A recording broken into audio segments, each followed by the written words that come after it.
Peace, y'all. Peace, y'all. Peace to anyone that catches this. I got some work to do. So, what I'm gonna do on this stream, I'm gonna play the audio book of the Epic of Gilgamesh, and occasionally I may stop it and react to it. It's gonna be my first full time listening to it. I'll probably be on here for a couple hours. Then I'm gonna go hit the gym for the night. Before the night's over. So I'm gonna play this while I get some work done. I did listen to maybe about 6 minutes of it, either yesterday or the day before, and it was kind of interesting. So yeah, I'll play. I'm just gonna let it play. What's up? What's up, Lex? What you mean, Lex? Shalom and Islam, Lex? Ain't no Lex here, man. What you talking about? Lex? Why'd you put Lex? I'm confused. What stream are you watching? What stream are you watching, Marquise? You must be on them hospital pills still, huh? Spiderface, what's up? Hey, I'm learning today, Spiderface. I'm not teaching anything. I'm about to listen to the Epic of Gilgamesh all the way through. I may stop it, occasionally, but I'm not really gonna be actively like teaching or talking. I'm at my desk right now, so I'm literally just kind of using this as some background audio while I do some work. And I'll be in and out reacting to the Epic of Gilgamesh. I'm literally gonna let it rock out. What's good, Joseph Johnson? This is just a chill kickback Friday stream. You know what I'm saying? Nothing fancy, nothing special.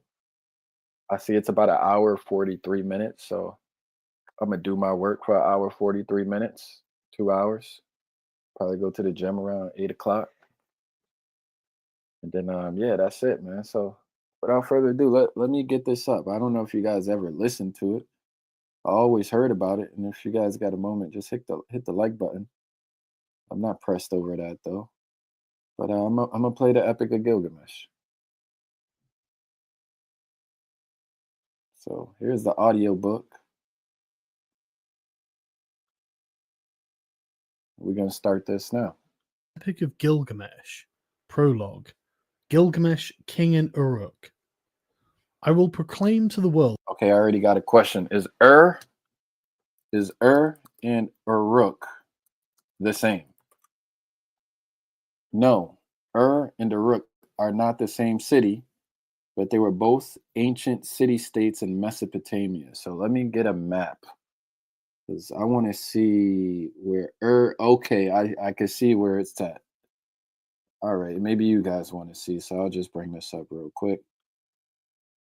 You got Uruk, which is northwest of and I gotta brush up on what sea this is right here. I should know that. I know it's is it the Black Sea, Caspian Sea? If you guys know what sea that is or what body of water that is, let me know. Let's go back to the book. I'm gonna let it play. Gilgamesh, king in Uruk. I will proclaim to the world the deeds of Gilgamesh. This was the man to whom all things were known. This was the king who knew the countries of the world. He was wise. He saw mysteries and knew secret things. He brought us a tale of the days before the flood. He went on a long journey, was weary, worn out with labor. Returning, he rested. He engraved on a stone the whole story. When the gods created Gilgamesh, they gave him a perfect body. Shamash, the glorious sun, endowed him with beauty. Adad, the god of storm, endowed him with courage. The great gods made his beauty perfect, surpassing all others, terrifying like a great wild bull. 2/3 they made him god, and 1/3 man. In Uruk he built walls, a great rampart, and the temple of blessed Iana, for the god of the firmament Anu, and for Ishtar, the goddess of love. Look.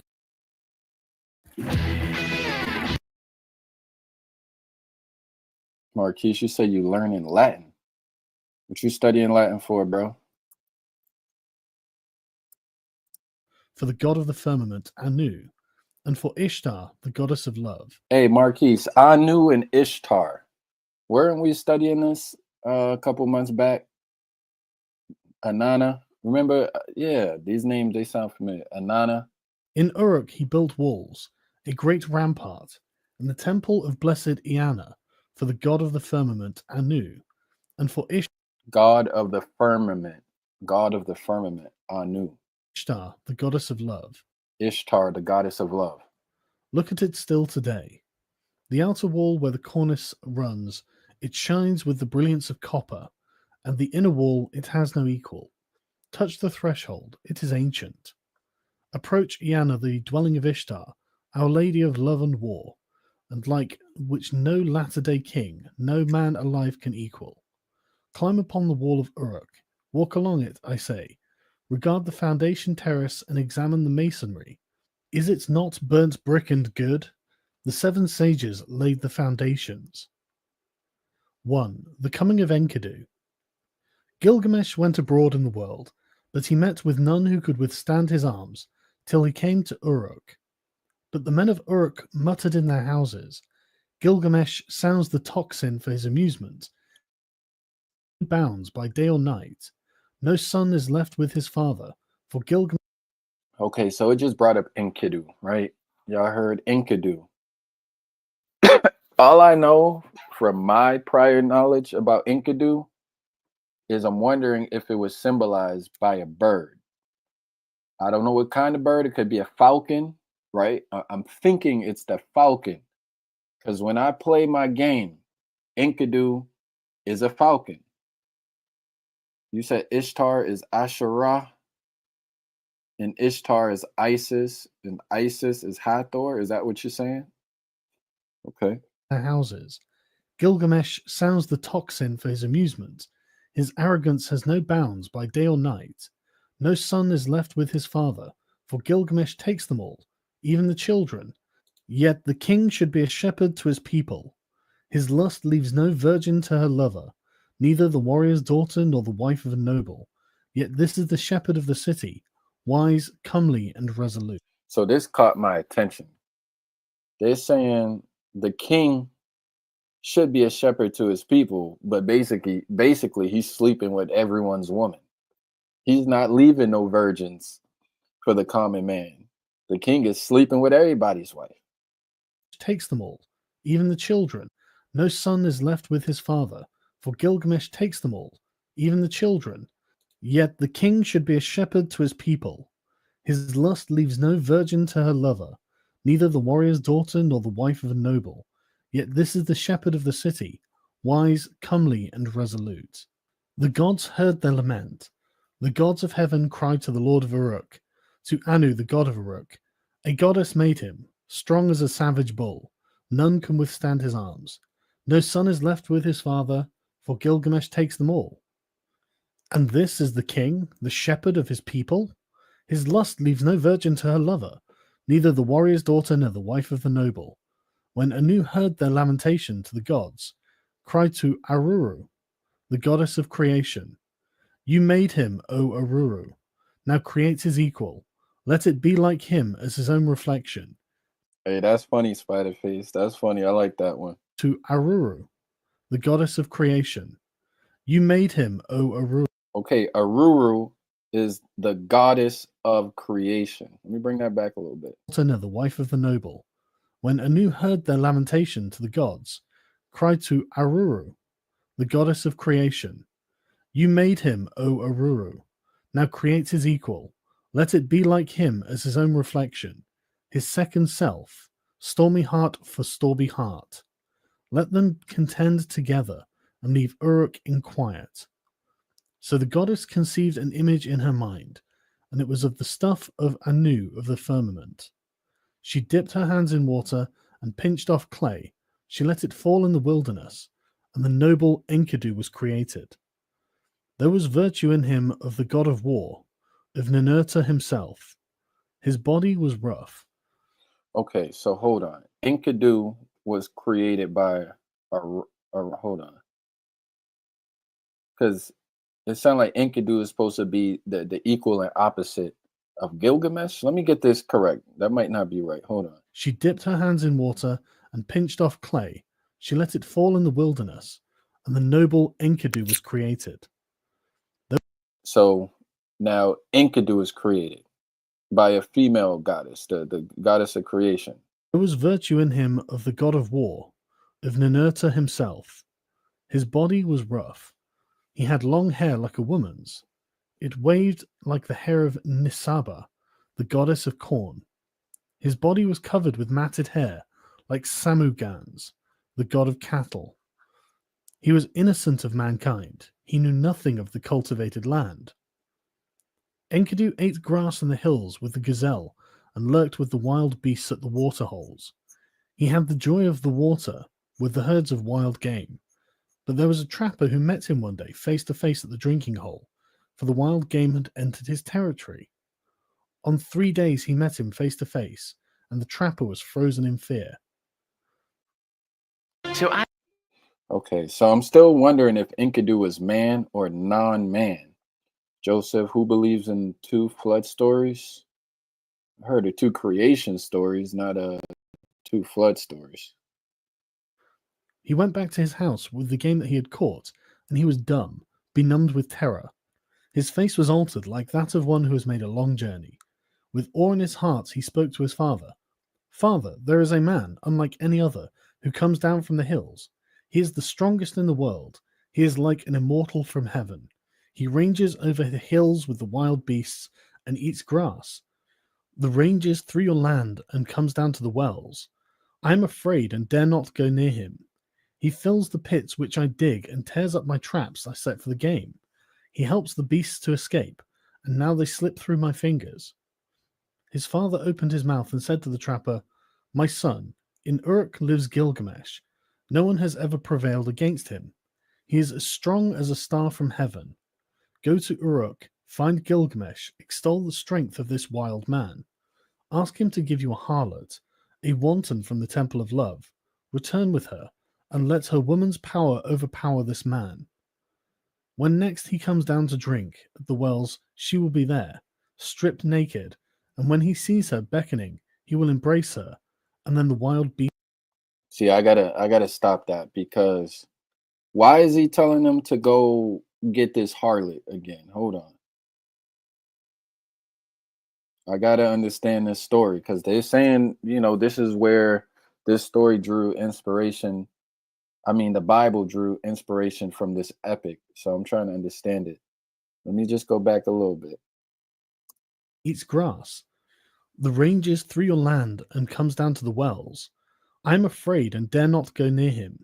He fills the pits which I dig and tears up my traps I set for the game. He helps the beasts to escape, and now they slip through my fingers. His father opened his mouth and said to the trapper, My son, in Uruk lives Gilgamesh. No one has ever prevailed against him. He is as strong as a star from heaven. Go to Uruk, find Gilgamesh, extol the strength of this wild man. Ask him to give you a harlot, a wanton from the temple of love. Return with her, and let her woman's power overpower this man. When next Mm. he comes. So this has something to do with hunting game, and this guy is getting in the way of him hunting game. So his father is telling him go to Gilgamesh to get a harlot, and then use the harlot to distract this hunter. Is this what's going on? And let her woman's power overpower this man. When next he comes down to drink at the wells, she will be there, stripped naked, and when he sees her beckoning, he will embrace her, and then the wild beasts will reject him. So the trapper set out on his journey to Uruk, and addressed himself to Gilgamesh, saying, A man unlike any other is now roaming in the pastures. He is as strong as a star from heaven, and I am afraid to approach him. He helps the wild game to escape. He fills my pits and pulls up my traps. Gilgamesh said, Trapper, take back with your harlot, a child of pleasure. At the drinking hole she will strip, and when he sees her beckoning, he will embrace her, and the game of the wilderness will surely reject him. Now the trapper returned, taking the harlot with him. After a 3 days' journey, they came to the drinking hole, and there they sat down. The harlot and the trapper sat, facing one another, and waited for the game to come. For the first day and the second day, the two sat waiting. But on the third day, the herds came. They came down to drink, and Enkidu was with them. The small wild creatures of the plains were glad of the water. Let me ask y'all, do y'all think Enkidu is a man or is Enkidu a beast? Because I think it said Enkidu was created by the creation goddess Aurora or something like that. I can't remember. Something. I can't remember. It was Anana Aurora. He was created, and they said he was hairy, and he had long hair like a woman. Okay, so I guess Enkidu is a man, but he was created with the virtue of the god of war. But I think it also said the intention behind creating him was so he would not be like Gilgamesh. Let's see. Enkidu was with them.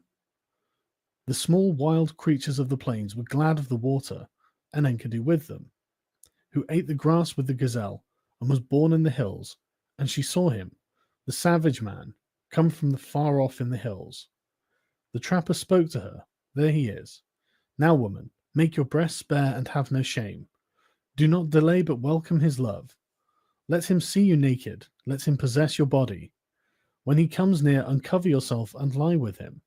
Teach him, the savage man, your woman's art.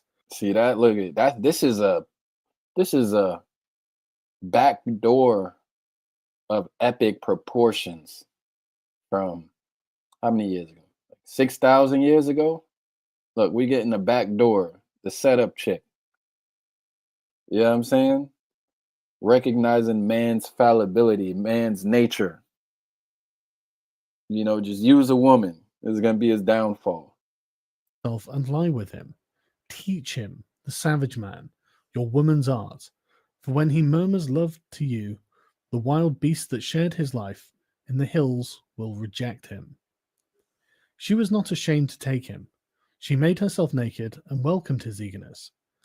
As he lay on her, murmuring love, she taught him the woman's art. For 6 days and 7 nights they lay together, for Enkidu had forgotten his home in the hills. But when he was satisfied, he went back to the wild beasts. Then, when the gazelle saw him, they bolted away. When the wild creatures saw him, they fled. Okay, so I got this all mixed up. So Enkidu laid with her?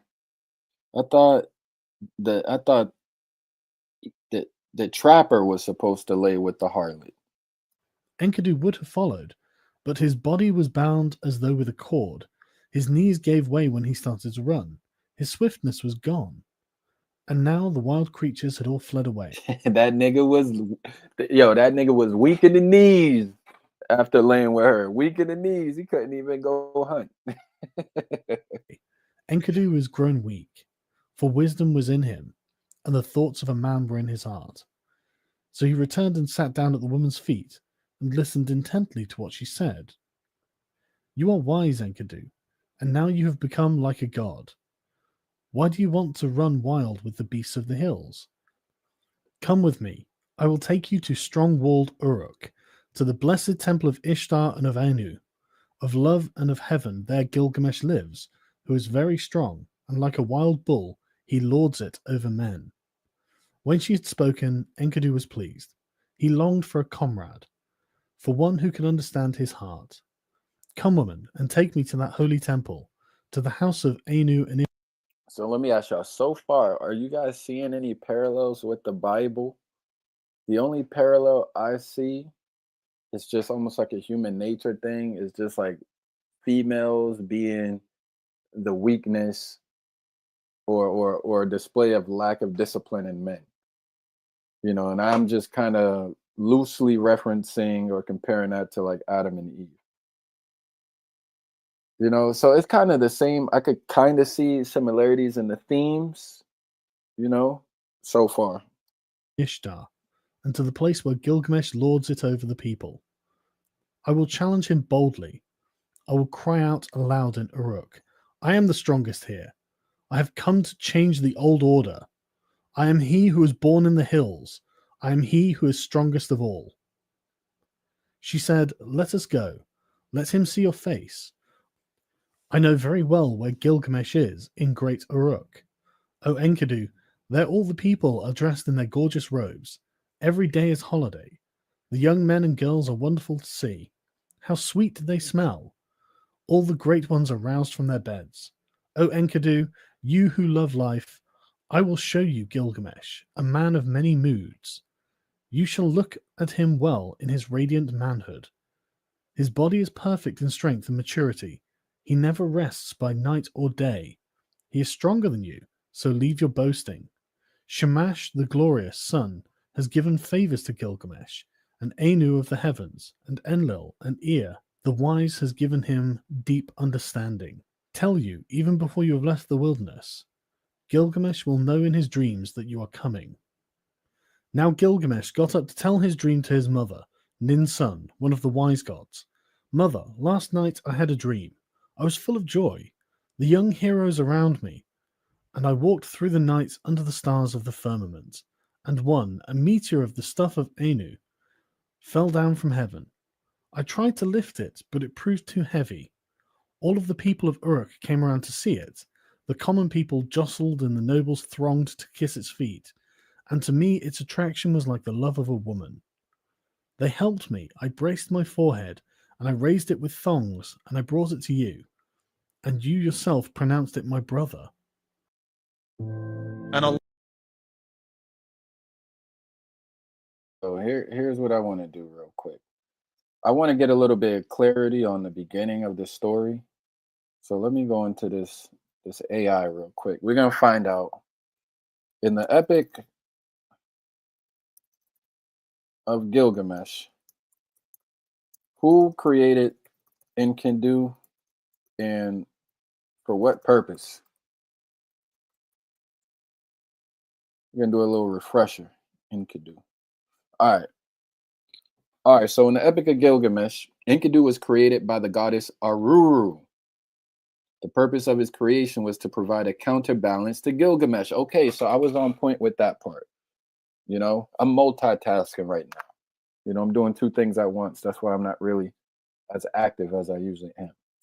So Enkidu was created as a counterbalance to Gilgamesh. And in the beginning, it said that Gilgamesh, you know, didn't leave any virgins, sleeping with everyone's woman, you know, but he's the king. He's supposed to serve the people, but this is how he's ruling.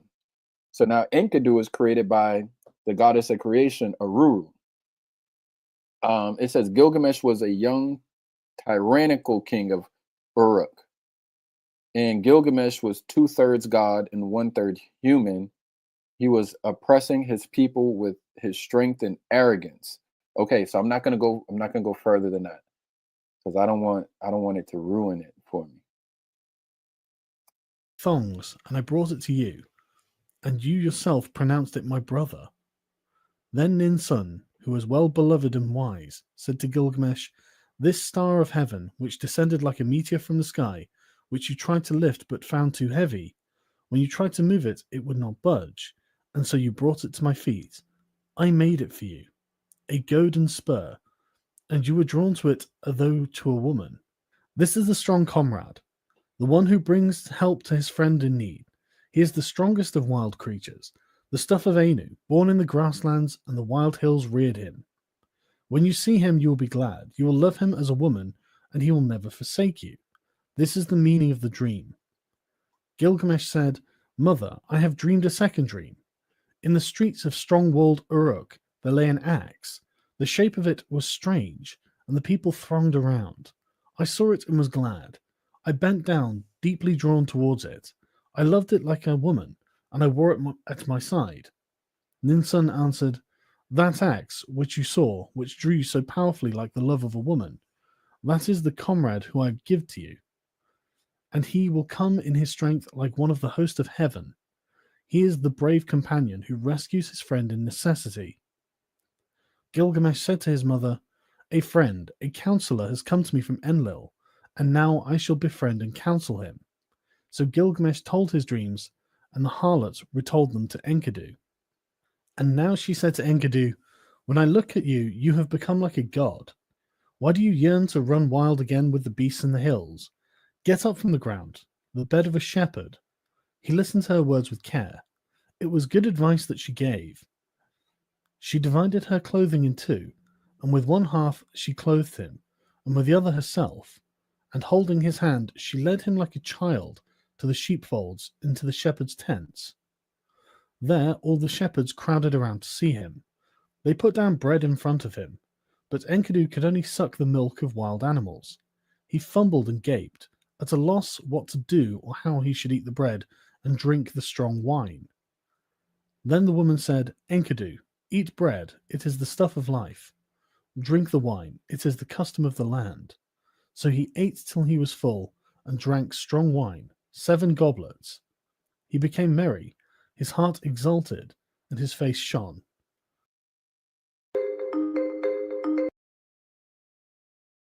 Okay, so now I need to get clear on I need to get clear on what was the whole thing about the hunting and the harlot. So let me see if we could get some clarity on this hunting and harlot theme. So in the beginning of the epic, what uh clarify the idea behind the hunter and the harlot plan. Let's see if we could get a clue on that. Let me refresh this in the Epic of Gilgamesh. Because I've always heard about it, but I never actually went to like read it or listen to it. And people always say, like the Epic of Gilgamesh, that's where the Bible got the flood story from. And, people always say a lot of things, but I never really heard anyone talk about this epic extensively. Like they can't really tell you about it.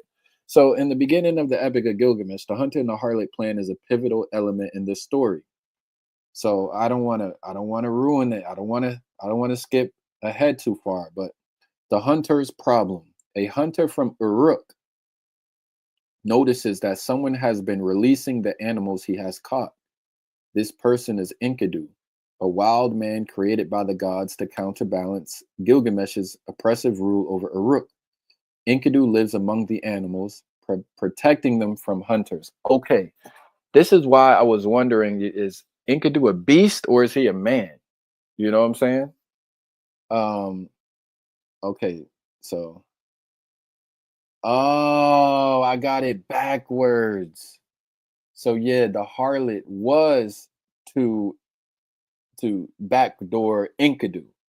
So it says the hunter, frustrated by Enkidu's actions, seeks help from the elders of Uruk and the gods. They suggest using a temple prostitute, Shamhat, to tame Enkidu.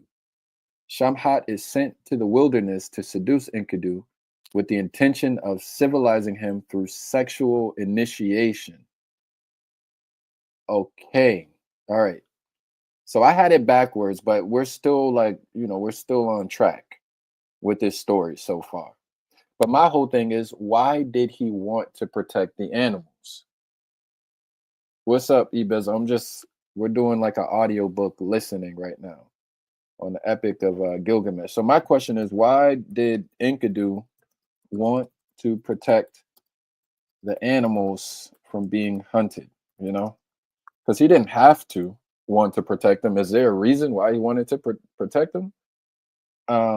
Okay, so it says Enkidu's motivation to protect the animals from being hunted stems from his deep connection with the natural world.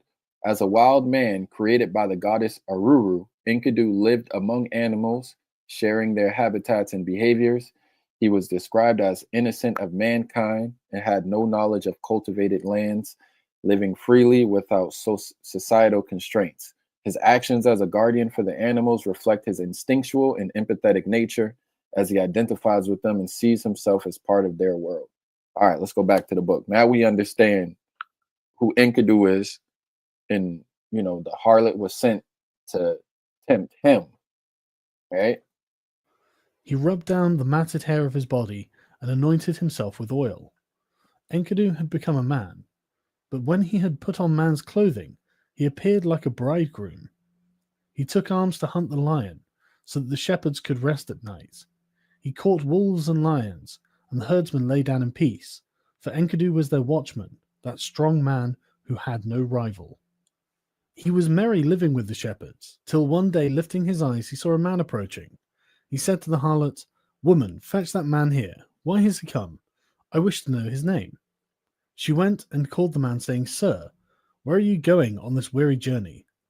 The man answers, saying to Enkidu, "Gilgamesh has gone to the marriage house and shut out the people. He does strange things in Uruk, the city of great streets. At the roll of the drum, work begins for the men and work for the women.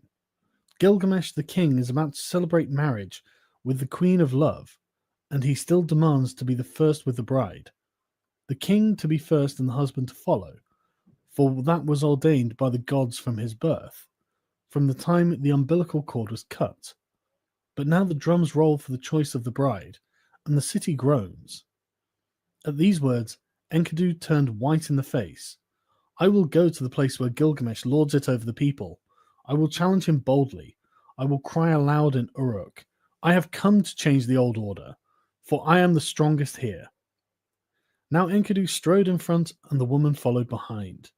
He entered Uruk, that great market, and all the folk thronged around him, where he stood in the street in strong-willed Uruk. The people jostled. Speaking of him, they said, "He is the spit of Gilgamesh.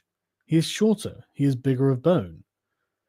This is the one reared on the milk of the wild beasts. His is the greatest strength." The men rejoiced.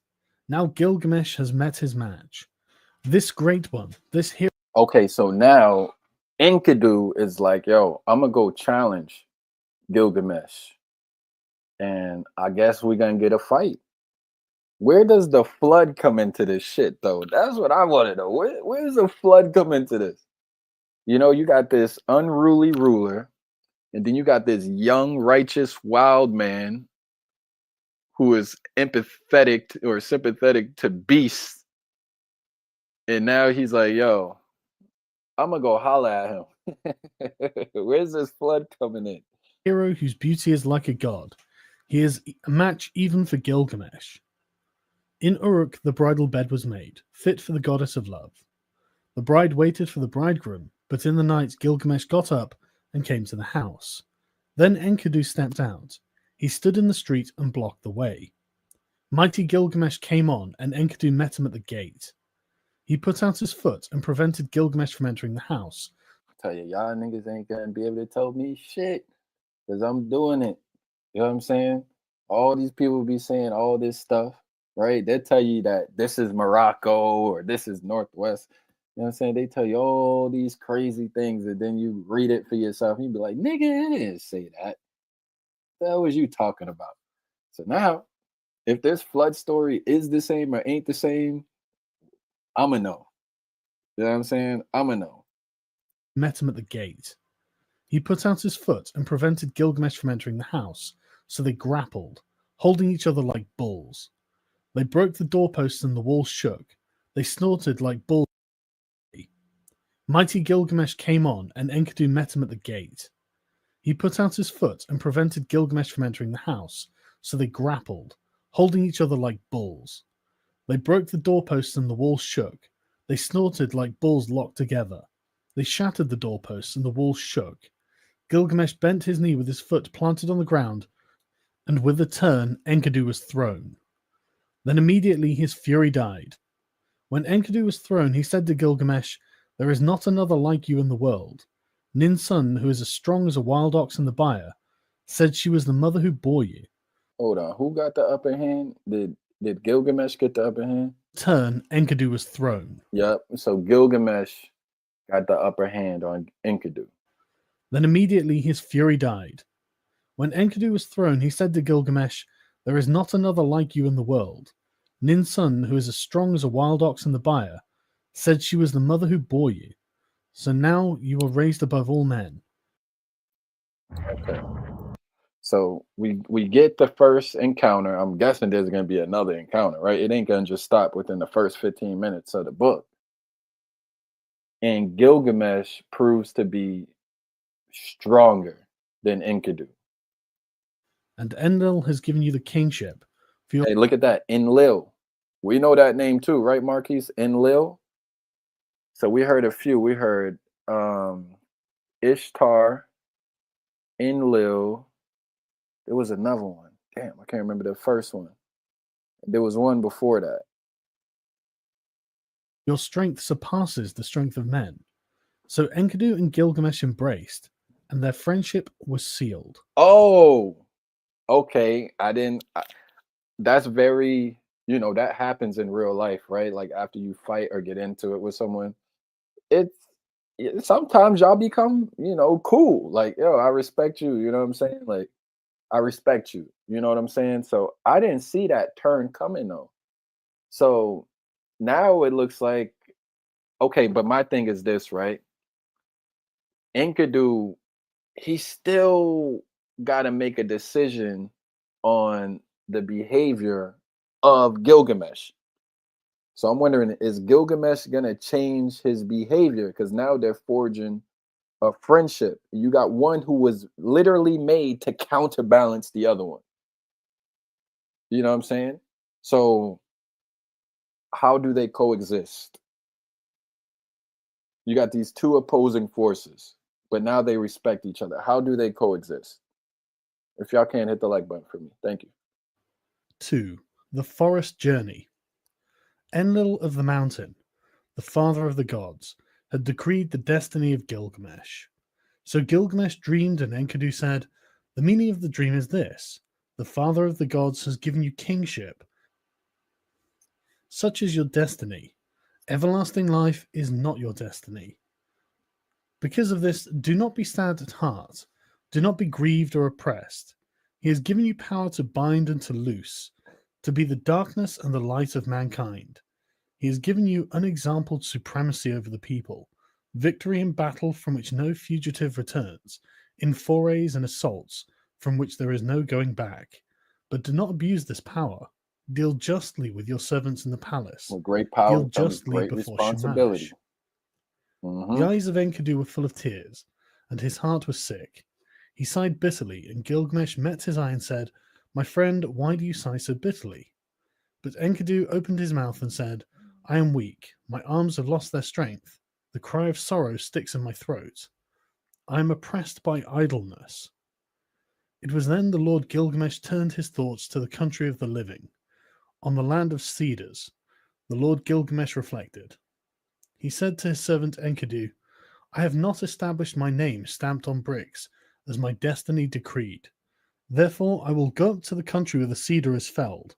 I will set up my name in the place where the names of famous men are written, and where no man's name is written yet, I will raise a monument to the gods.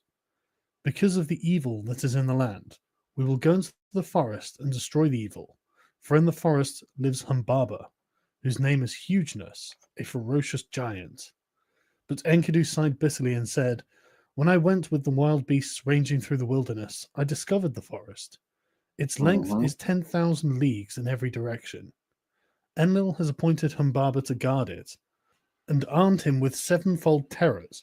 Terrible to all flesh is Humbaba. When he roars, it is like the torrent of a storm. His breath is like fire, his jaws are death itself. He guards the cedars so well that when the wild heifer stirs in the forest, though she is 60 leagues distant, he hears her. What man would willingly walk into that country and explore its depths? I tell you, weakness overpowers whoever goes near. It is not an equal struggle when one fights with Humbaba. He is a great warrior, a battering ram. Gilgamesh, the watchman of the forest, never sleeps." Gilgamesh replied, "Where is the man who can clamber to heaven? Only the gods live forever, with glorious Shamash. But as for us men, our days are numbered. Our occupations are a breath of wind. How is this? Already you are afraid? I will go first, although I am your lord, and you may safely call out, 'Forward! There is nothing to fear.'" If a man really hated ads, here's what he would do. All right, so now they're teaming up to go battle against some guardian beast of the forest that was created by Enlil. Who's Enlil? Hold on. So let's get some do a little studying. We'll do a little research. We've heard the name. Let's get clear.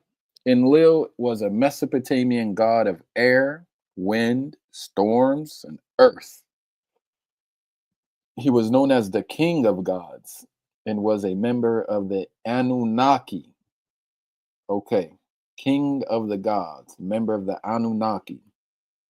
He was the chief deity of the Sumerian pantheon. He was also worshipped by the Akkadians, Babylonians, Assyrians, and Hurrians. Enlil was a mediator between the gods and the mortal world. He was the god who granted kingship. He was the creator of heaven and earth. And he was responsible for the great flood. Okay. So Enlil is responsible for the great flood. Okay. That's interesting. How is this? Already you are afraid? I will go first, although I am your lord, and you may safely call out, Forward, there is nothing to fear. Then, if I fall, I'll leave behind me a name that endures. Men will say of me, Gilgamesh has fallen in fight with ferocious Humbaba. Long after the child has been born in my house, they will say it and remember. Enkidu spoke again to Gilgamesh. O my lord, if you will enter that country, go first to the hero Shamash. Tell the sun god, for the land is his. The country where the cedar is cut belongs to Shamash. Gilgamesh took up a kid, white without spot, and a brown one with it, and held them against his breast. He carried them into the presence of the sun, So that kid is a baby goat. Shamash. Gilgamesh took up a kid, white without spot, and a brown one with it, and held them against his breast. He carried them into the presence of the sun. He took in his hand a silver scepter, and he said to glorious Shamash, I am going to that country, O Shamash. I am going. My hands supplicate, so let it be well with my soul, and bring me back to the key of Uruk. Grant, I beseech, your protection, let the omen be good. Glorious Shamash answered, Gilgamesh, you are strong, but what is the country of the living to you? O Shamash, hear me. Hear me, Shamash. Let my voice be heard. Here in the city, man dies oppressed at heart. Man perishes with despair in his heart. I have looked over the wall, and I see the bodies floating on the river, and that will be my lot also. Indeed, I know that it is so, for whoever is tallest among men cannot reach the heavens, and the greatest cannot encompass the earth. Therefore I would enter that country, because I have not established my name stamped on brick, as my destiny decreed. I will go to that country where the cedar is cut. I will set up my name where the names of famous men are written. And where no man's name is written, I will raise a monument to the gods.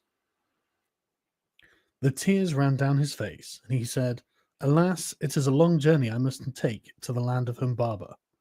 If this enterprise is not to be accomplished, why did you move me, Shamash, with a restless desire to perform it? How can I succeed if you will not succor me? And if I die in that country, I will die without rancor. But if I return, I will make a glorious offering of gifts and of praise to Shamash. So Shamash accepted the sacrifice of his tears. Like the compassionate man, he showed him mercy. He appointed strong allies for Gilgamesh, sons of one mother, and stationed them in mountain caves. Great winds he appointed, the north wind, the whirlwind, the stone and the icy wind, the tempest and the scorching wind, like vipers, like dragons, like scorching fire, like a serpent that freezes the heart, a destroying flood and the lightning's fork. Such were they, and Gilgamesh rejoiced.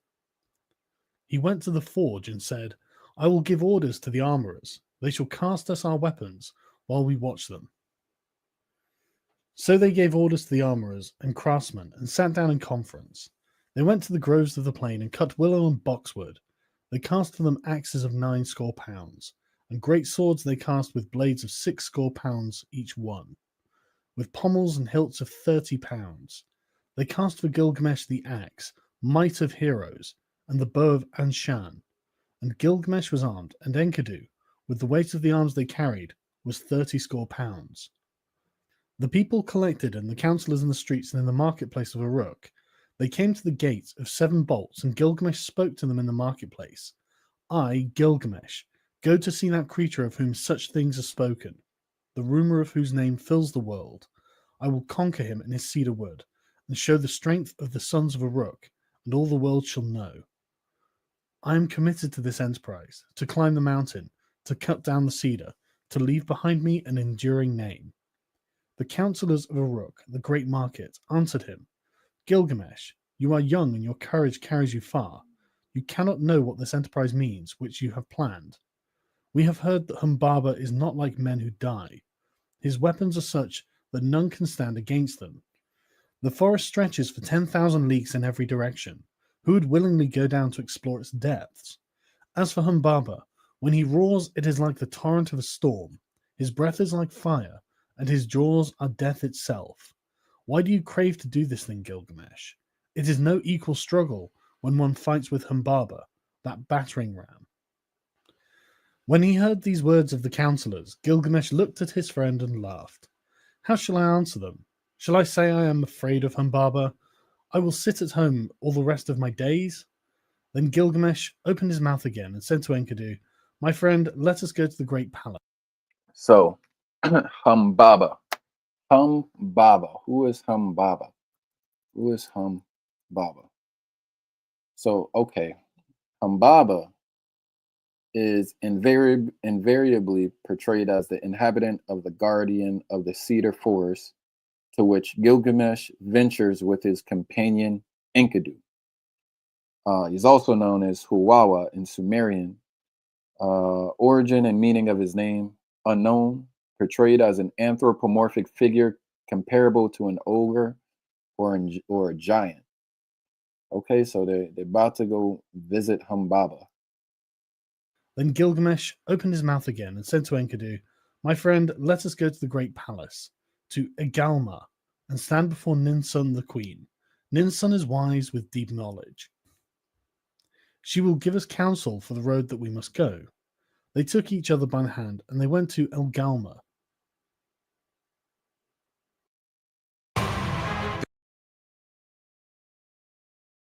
All right, what y'all think so far, man? How's this? Has anyone ever heard this epic? Have they ever listened to it? Have you ever listened to it all the way through? What y'all think so far? It's a good story. So far, I'm enjoying it. It's a good story, man. I'm trying to see where this flood comes into play and how this battle with Humbaba is about to go. They took each other by the hand, and they went to Egalma. And they went to Ninsun the great queen. Gilgamesh approached. He entered the palace and spoke to Ninsun. Ninsun, will you listen to me? I have a long journey to go, to the land of Humbaba, and I must travel an unknown road and fight a strange battle. From the day I go until I return, till I reach the cedar forest and destroy the evil which Shamash abhors, pray for me to Shamash. Ninsun went into her room. She put on a dress becoming to her body. She put on jewels to make her breast beautiful. She placed a tiara on her head, and her skirts swept the ground. Then she went up to the altar of the sun. Standing upon the roof of the palace, she burnt incense and lifted her arms to Shamash as the smoke ascended. O Shamash, why do you give this restless heart to Gilgamesh, my son? Why did you give it? You have moved him, and now he sets out on a long journey to the land of Humbaba, to travel an unknown road and fight a strange battle. Therefore, from the day that he goes till the day he returns, until he reaches the cedar forest, until he kills Humbaba and destroys the evil thing which you, Shamash, abhor, do not forget him. But let the dawn, Aya, your dear bride, remind you always, and when the day is done, give him to the watchman of the night, to keep him from harm. Then Ninsun, the mother of Gilgamesh, extinguished the incense, and she called to Enkidu with this exhortation. Strong Enkidu, you are not the child of my body, but I will receive you as my adopted son. You are my other child, like the foundlings they bring to the temple. Serve Gilgamesh, and as a foundling serves the temple and priestesses who reared him, in the presence of my women, any votaries and hierophants, I declare it. She then placed the amulet for a pledge around his neck and said to him, I entrust my son to you. Bring him back to me safely. And now they brought to them the weapons. They put in their hands the great swords in their golden scabbards, and the bow and the quiver. Gilgamesh took the axe, he slung the quiver from his shoulder and the bow of Anshan, and buckled the sword to his belt, so they were armed and ready for the journey. Now all the people came and pressed on them, and said, when will you return to the city? The counselors blessed Gilgamesh and warned him, do not trust too much in your own strength. Be watchful, restrain your blows at first. The one who goes in front protects his companion. The good guide who knows the way guards his friend. Let Enkidu lead the way. He knows the road to the forest. He has seen Humbaba and is experienced in battles. Let him press first into the passes. Let him be watchful and look to himself. Let Enkidu protect his friend and guard his companion, and bring him safe through the pitfalls of the road. We, the councillors of Uruk, entrust our king to you, O Enkidu. Bring him back safely to us. Again to Gilgamesh they said, may Shamash give you your heart's desire. May he let you see with your eyes the thing accomplished which your lips have spoken. May he open a path for you where it is blocked, and a road for your feet to tread. May he open the mountains for your crossing, and may the nighttime bring you the blessings of night, and Lugal Banda, your guardian god, stand beside you for victory. May you have victory in battle, as though you fought with a child. Wash your feet in the river of Humbaba, to which you are journeying. In the evening, dig a well, and let there always be pure water in your water skin. Offer cold water to Shamash, and do not forget Lugal Banda. Then Enkidu opened his mouth and said, forward, there is nothing to fear. Follow me, for I know the place where Humbaba lives, and the paths where he walks. Let the councillors go back, that here is no cause for fear. When the councillors heard this, they sped the hero on his way. Go, Gilgamesh. May your guardian god protect you on the road and bring you safely back to the key of Uruk.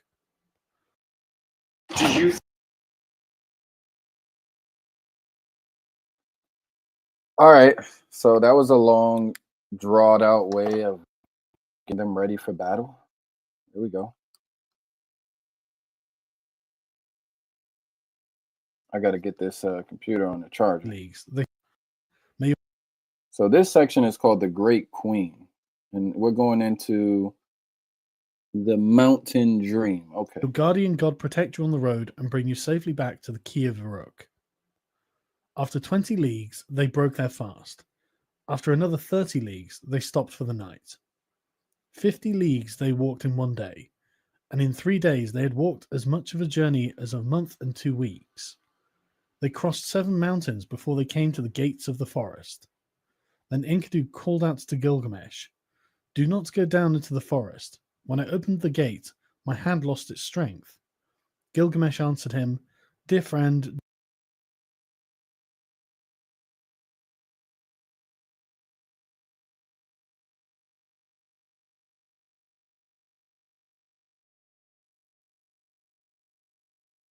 do not speak like a coward. We have got the better of so many dangers and travelled so far to turn back at last. You, who are tried in wars and battles, hold close to me now, and you will feel no fear of death. Keep beside me, and your weakness will pass. The trembling will leave your hand. Would my friend rather stay behind?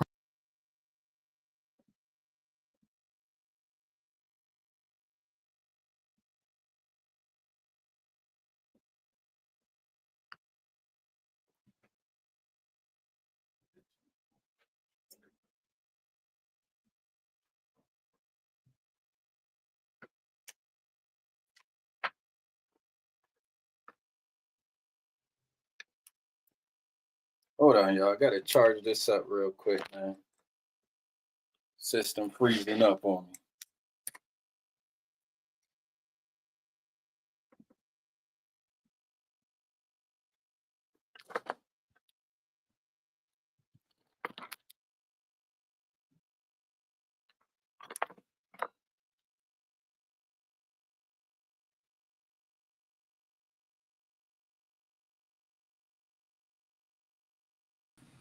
Hold on, y'all. Hold on, y'all. Damn. Jeez, how do I do this?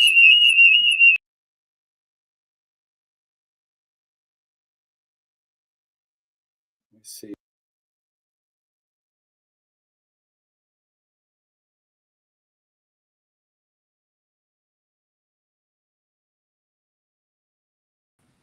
Mic check, mic check. Damn, I gotta put my laptop on the charger. Shit basically just died on me. It's a good story though. Let me get this shit charged up.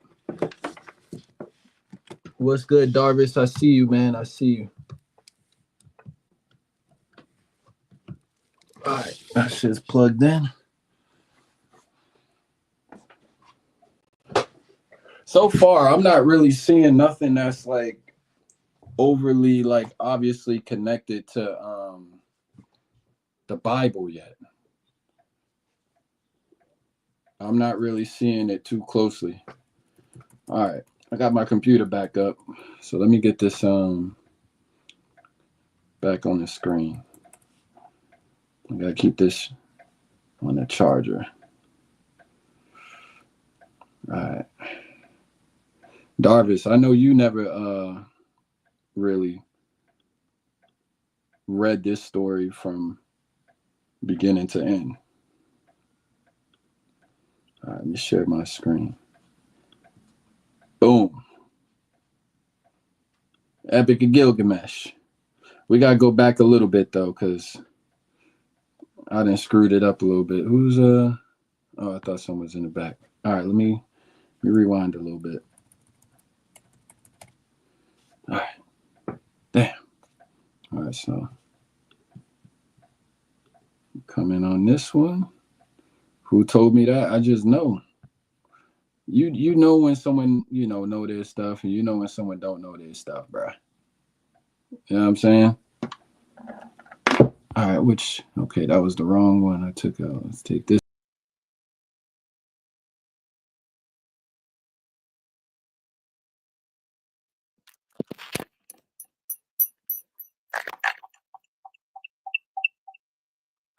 All right, let's see.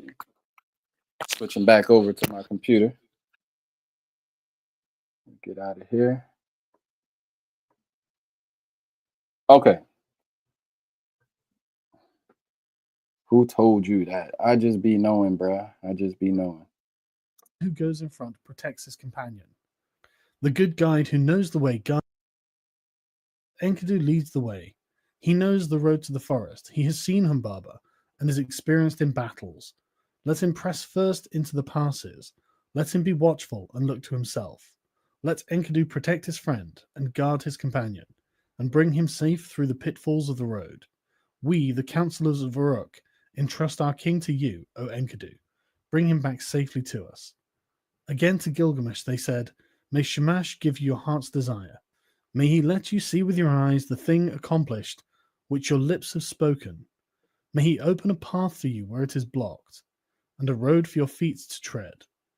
May he open the mountains for your crossing, and may the nighttime bring you the blessings of night, and Lugal Banda, your guardian god, stand beside you for victory. May you have victory in battle, as though you fought with a child. Wash your feet in the river of Humbaba, to which you are journeying. In the evening, dig a well, and let there always be pure water in your water skin. Offer cold water to Shamash, and do not forget Lugal Banda. Then Enkidu opened his mouth and said, Forward, there is nothing to fear. Follow me, for I know the place where Humbaba lives, and the paths where he walks. Let the councillors go back, that here is no cause for fear. When the councillors heard this, they sped the hero on his way. Go, Gilgamesh. May your guardian god protect you on the road and bring you safely back to the key of Uruk. After 20 leagues, they broke their fast. After another 30 leagues, they stopped for the night. 50 leagues they walked in one day, and in 3 days they had walked as much of a journey as a month and 2 weeks. They crossed 7 mountains before they came to the gates of the forest. Then Enkidu called out to Gilgamesh, Do not go down into the forest. When I opened the gate, my hand lost its strength. Gilgamesh answered him, Dear friend, do not speak like a coward. We have got the better of so many dangers and travelled so far to turn back at last. You, who are tried in wars and battles, hold close to me now, and you will feel no fear of death. Keep beside me, and your weakness will pass. The trembling will leave your hand. Would my friend rather stay behind? No. We will go down together into the heart of the forest. Let your courage be roused by the battle to come. Forget death and follow me, a man resolute in action, but one who is not foolhardy. When two go together, each will protect himself and shield his companion, and if they fall, they leave an enduring name. Together they went down into the forest, and they came to the Green Mountain. There they stood still. They were struck dumb. They stood still and gazed at the forest. They saw the height of the cedar. They saw the way into the forest and the track where Humbaba used to walk. The way was broad, and the going was good. They gazed at the mountain of cedars, the dwelling place of the gods and the throne of Ishtar. The hugeness of the cedar rose in front of the mountain. Its shade was beautiful, full of comfort. Mountain and glade were green with brushwood. There Gilgamesh dug a well before the setting sun. He went up to the mountain and poured out fine meal on the ground and said, O mountain, dwelling of the gods, bring me a favorable dream. Then they took each other by the hand and lay down to sleep, and sleep that follows from the night lapped over them. Gilgamesh dreamed, and at the midnight sleep he left him, and he told his dream to his friend. Enkidu, what was it that woke me up if you did not? My friend, I have dreamed a dream. Get up and look at the mountain precipice. The sleep that the god sent me is broken. Ah, my friend, what a dream I have had. Terror and confusion. I seized hold of a wild bull in the wilderness. It bellowed and beat up the dust until the whole sky was dark. My arm was seized and my tongue bitten. I fell back on my knee. Then someone refreshed me with water from his water skin. So I said to him, no, Nigel, not without. Okay, so another theme we about to get is the whole bull theme. I did read that, prior to that, there's something with like bull sacrifice or something like that in here.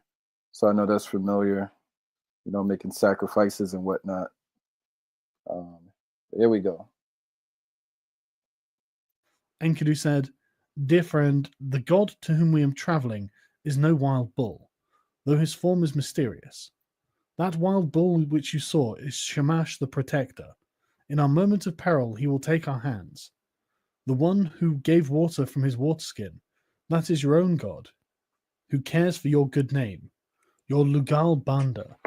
United with him together, we will accomplish a work of fame which will never die. Gilgamesh said, I dreamed again. We stood in the deep gorge of the mountain, and beside it we two were like the smallest of swamp flies, and suddenly the mountain fell. It struck me and caught my feet from under me. Then came an intolerable light blazing out, and in it was one whose grace and whose beauty were greater than the beauty of this world.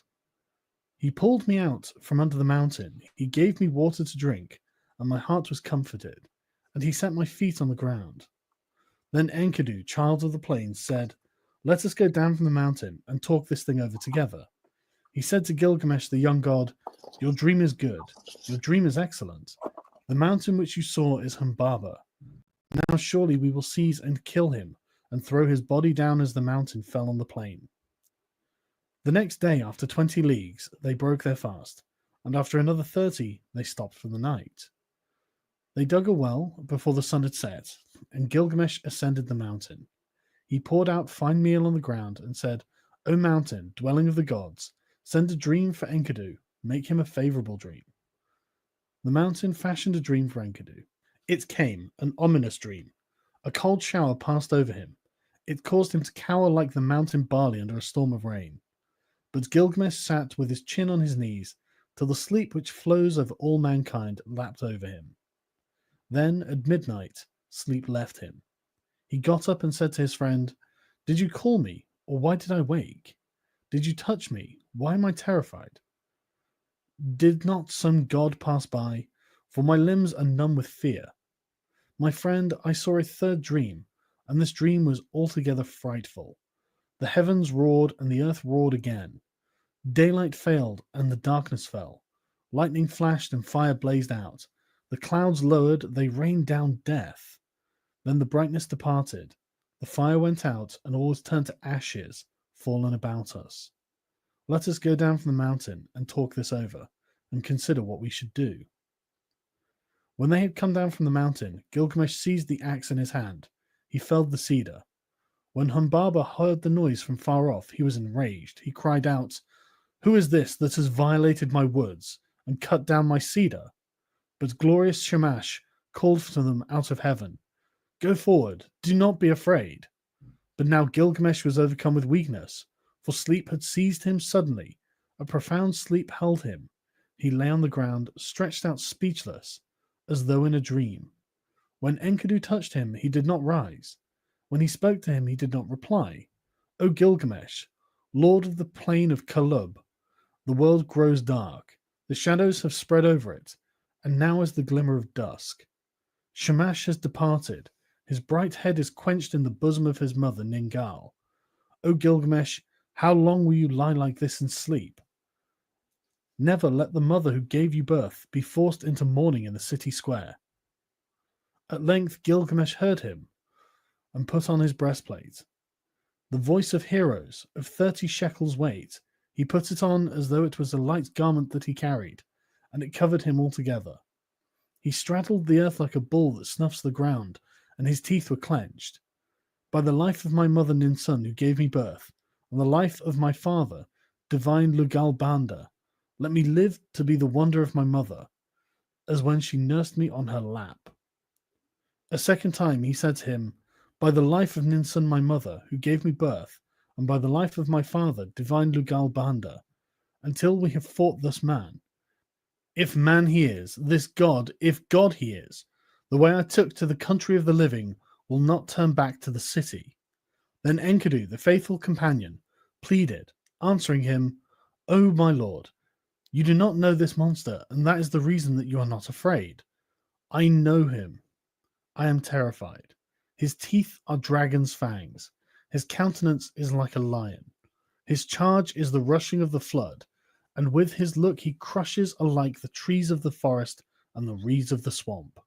O my lord, you may go on if you choose into thus land, but I will go back to the city. I will tell the lady your mother all your glorious deeds until she shouts for joy, and then I will tell the death that followed until she weeps for bitterness." But Gilgamesh said, "Immolation and sacrifice are not yet for me.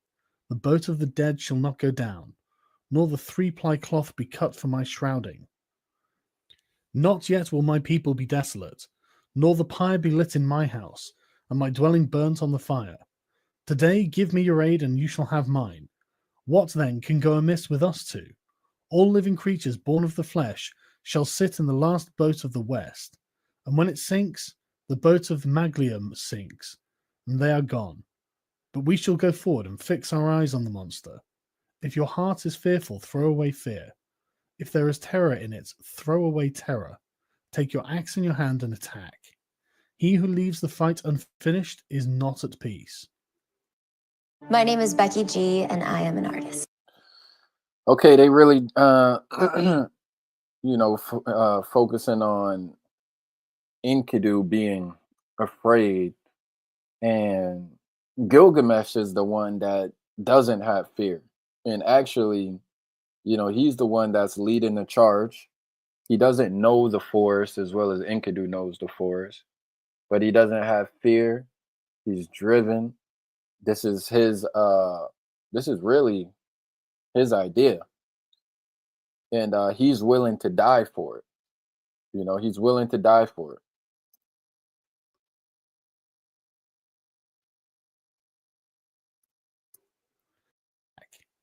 There's terror in it, throw away terror.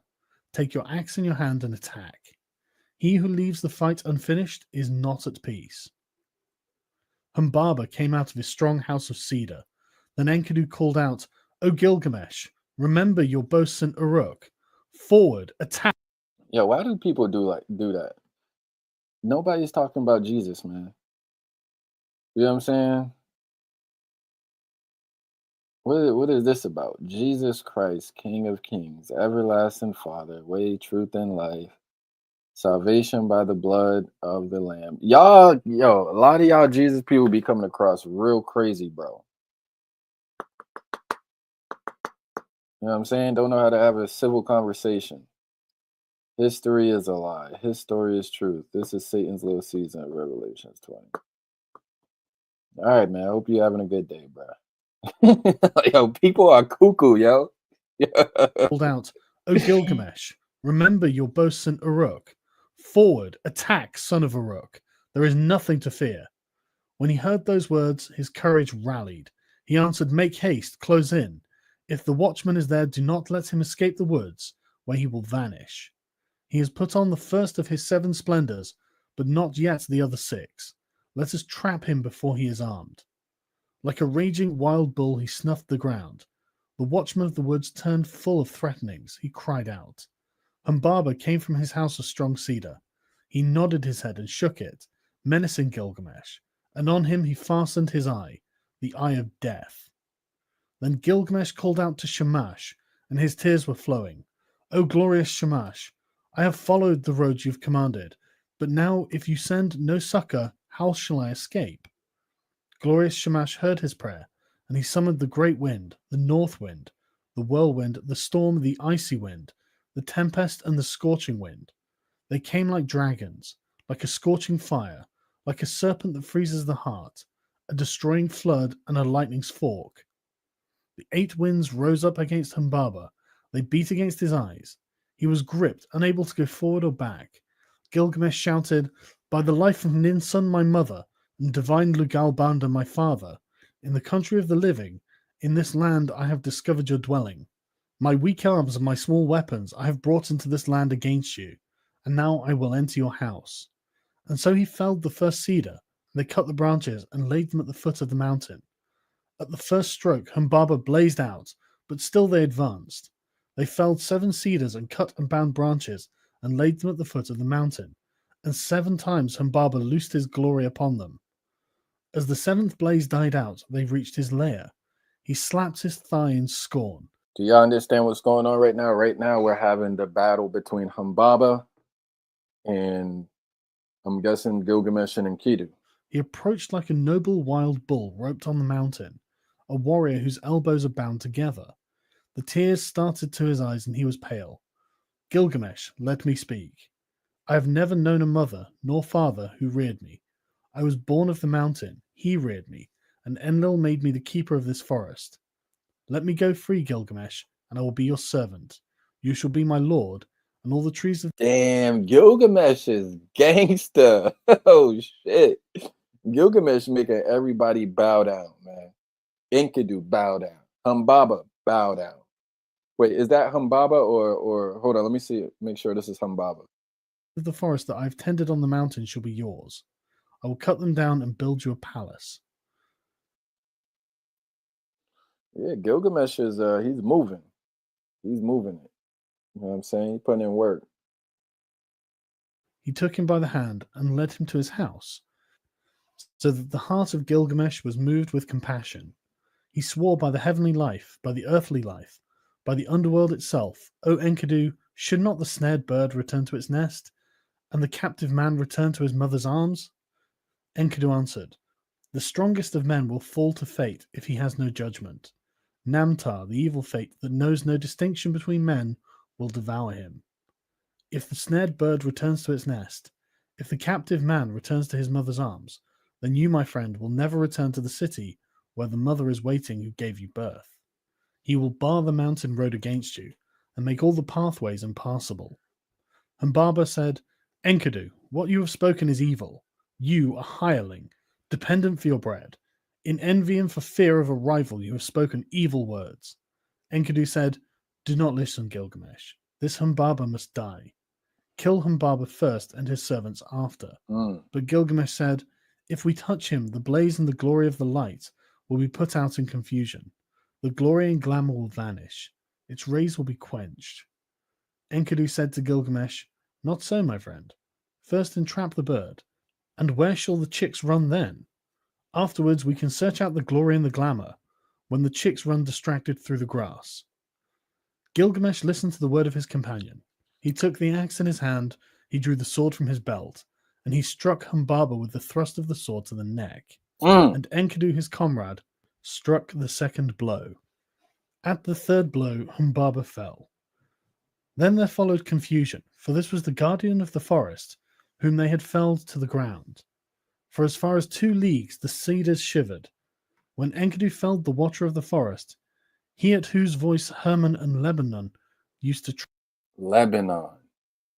Okay, so we know that was a character way back during Gilgamesh time. Lebanon. felled the Watcher of the Forest, he at whose voice Hermon and Lebanon used to tremble. Now the mountains were moved and all the hills, for the guardian of the forest was killed. They attacked the cedars, the 7 splendors of Humbaba were extinguished. So they pressed on to the forest, bearing the sword of 8 talents. They uncovered the sacred dwellings of the Anunnaki. And while Gilgamesh felled the first of the trees of the forest, Enkidu cleared the roots as far as the banks of the Euphrates. They set Humbaba before the gods, before Enlil. They kissed the ground and dropped the shroud and set the head before him. When he saw the head of Humbaba, Enlil raged at them. Why did you do this thing? From henceforth may the fire be on your faces. May it eat the bread that you eat, may it drink where you drink. Then Enlil took again the blaze and the Okay, I got to correct myself. It says in the Epic of Gilgamesh, Lebanon is not a character, but rather a geographical reference. Okay, it seemed like it was referring to a character.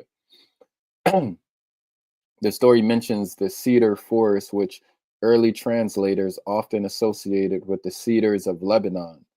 This forest is described as a sacred, guarded place by the demigod Humbaba, where Gilgamesh and his friend Enkidu journey to cut down cedar trees for their quest. All right. 7 splendors that had been Humbaba's.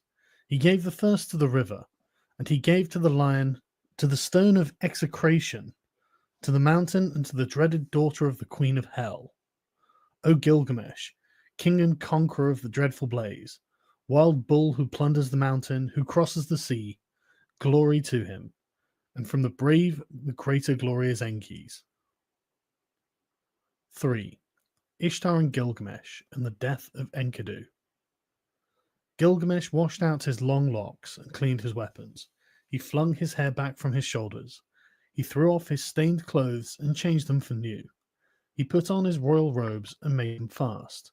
When Gilgamesh had put on the crown, glorious Ishtar lifted her eyes, seeing the beauty of Gilgamesh. She said, "Come to me, Gilgamesh, and be my bridegroom. Grant me the seed of your body. Let me be your bride, and you shall be my husband. I will harness for you a chariot of lapis lazuli and of gold, and with wheels of gold and horns of copper, and you shall have mighty demons of the storm for draft mules. When you enter our house in the fragrance of cedarwood, threshold and throne will kiss your feet. Kings, rulers, and princes will bow down before you. They shall bring you tribute from the mountains and the plain. Your ewes shall drop twins, and your goats triplets. Your pack ass shall outrun mules. Your oxen shall have no rivals, and your chariot horses shall be famous far off for their swiftness." Gilgamesh opened his mouth, and glorious Ishtar, "If I take you in marriage, what gifts can I give in return? What ointments and clothing for your body? I would gladly give you bread, and all sorts of food fit for a god. I would give you wine to drink, fit for a queen.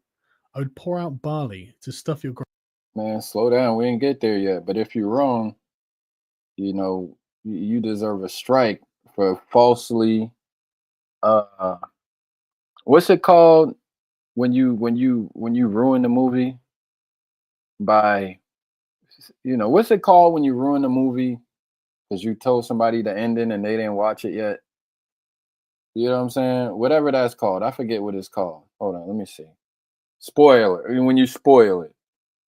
If you're doing a false spoiling, man, you deserve a strike, man. I would give you wine to drink, fit for a queen. I would pour out barley to stuff your granary. But as for making you my wife, that I will not. How would it go with me? Your lovers have found you like a brazier which smoulders in the cold, a back door which neither keeps out a squall of wind nor storm, a castle which crushes the garrison, pitch that blackens the bearer, a waterskin that chafes the carrier, a stone which falls from the parapet, a battering ram turned back from the enemy, a sandal that trips the wearer. 50% of the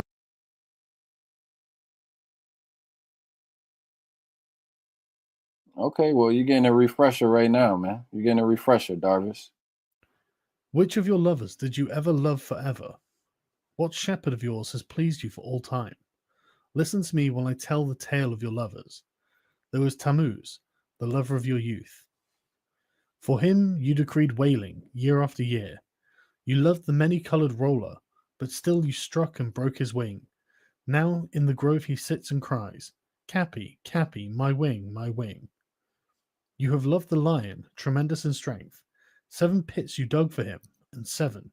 You loved the magnificent stallion in battle, and for him you decreed the whip and spur and a thong, to gallop 7 leagues by force and to muddy the water before he drinks, and for his mother Silili lamentations. You have loved the shepherd of the flock. He made meal cake for you day after day. He killed kids for your sake. You struck and turned him into a wolf. Now his own herd boys chase him away. His own hounds worry his flanks. And did you not love Ishalanu, the gardener of your father's palm grove? He brought you baskets filled with dates without end.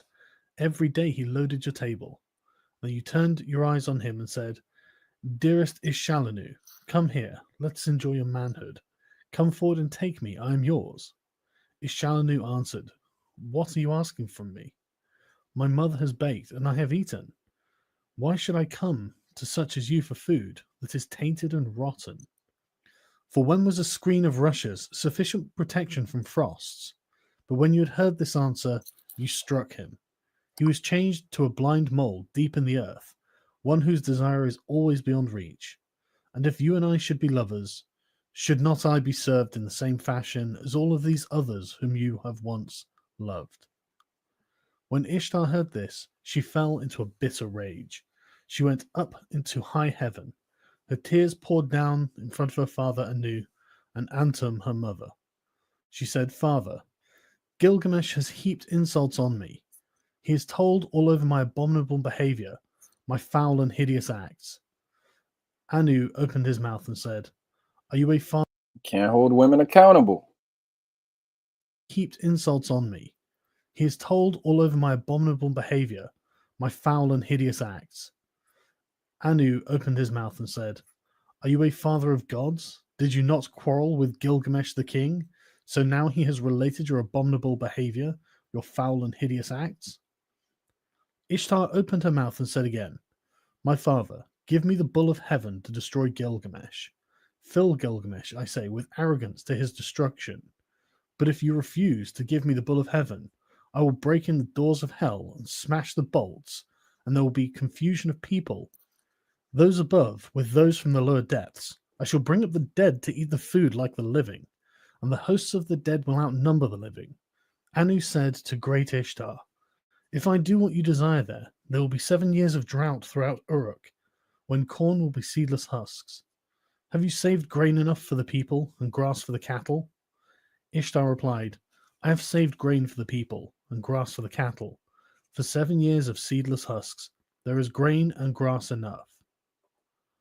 When Anu heard what So you telling me all this destruction is about to go down because she was held accountable for her actions. She wanted to marry, I think it's Gilgamesh. It might be Enkidu, but she wanted to marry one of them because she saw how quote unquote beautiful he was.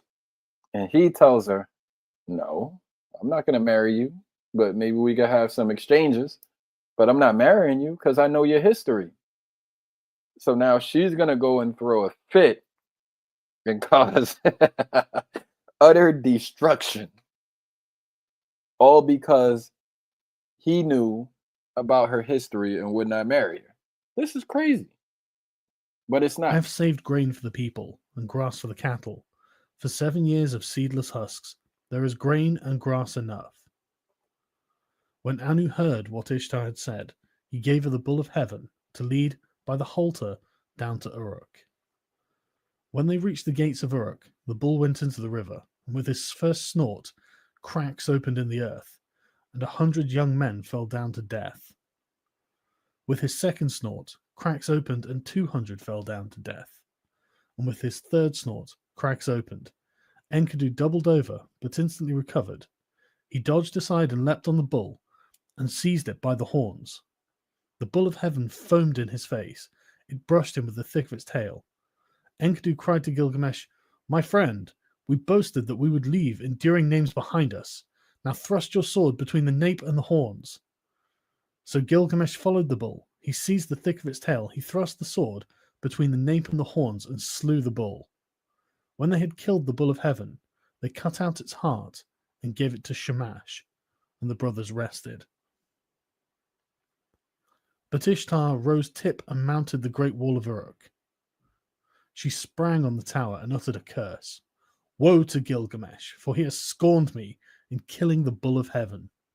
When Enkidu heard these words, he tore out the bull's right thigh and tossed it in her face, saying, "If I could lay my hands on you, it is this I should do to you, and lash the entrails to your side." When Ishtar called together her people, the dancing and singing girls, the prostitutes of the temple, the courtesans, over the thigh of the bull of heaven, she set up lamentation. But Gilgamesh called the smiths and the armorers, all of them together. They admired the immensity of the horns. They were plated with lapis lazuli, 2 fingers thick. They were 30 pounds each in weight, and their capacity in oil was 6 measures, which he gave to his guardian god, Lugal Banda. But he carried the horns into the palace and hung them on the wall. Okay, now it's getting good. It's getting good now, man. It's getting good. Well, that was the second reference to female nature in this story. The first one, right, what was the first one? Oh, well, it wasn't in the beginning, it wasn't just about female nature, it was more so about male nature, like how the harlot was sent to basically lure Enkidu and make him weak. And she literally did make him weak. He couldn't even he couldn't even hunt after his encounter with her, right? So, I'm seeing references to male and female nature, but I'm not really seeing anything that connects this very closely to the Bible yet. But, that could just be, just with the flood. Um, you know what I'm saying? That's just the way I see it so far. Overall, though, it's a good story. Nobody really talks about how good of a story this is. It's not great, but it's pretty damn good. You know? Their oil was 6 measures, which he gave to his guardian god, Lugal Banda. But he carried the horns into the palace and hung them on the wall. There they washed their hands in the Euphrates. They embraced each other and went away. They drove through the streets of Uruk, where the heroes were gathered to see them. And Gilgamesh called to the singing girls, "Who is most glorious of the heroes?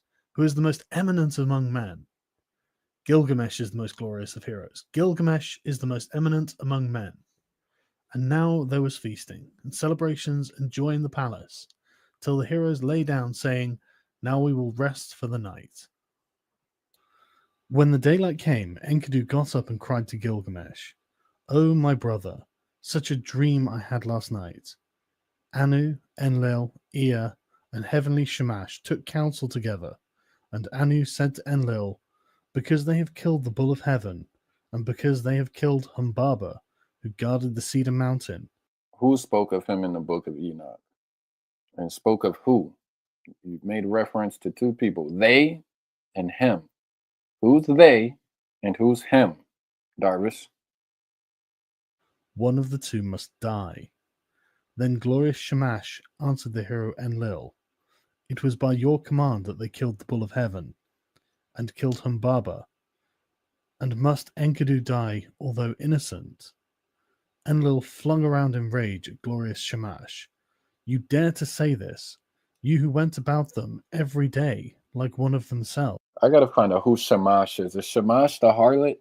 Hold on, let me see. Let's figure that out. In the Epic of Gilgamesh, who is Shamash? All right. Shamash is the ancient Mesopotamian sun god, often referred to as the god of justice and divine guidance. He plays a significant role as Gilgamesh's divine patron and guide, providing wisdom, encouragement, and divine intervention throughout the epic. So he acts as a mentor and protector to Gilgamesh. Well, what's Shamash's relationship with Enlil? What is Shamash relationship with Enlil? And what is Enlil's relation to Gilgamesh? Now I know it said Enlil is the king of the gods, but he's coming into the story now. So I want to get clear on these relationships right now. Dude, I know Enoch. You put Enoch in the first sentence. I'm asking who was they that spoke of him and who was him that they spoke of? Darvis, goddamn.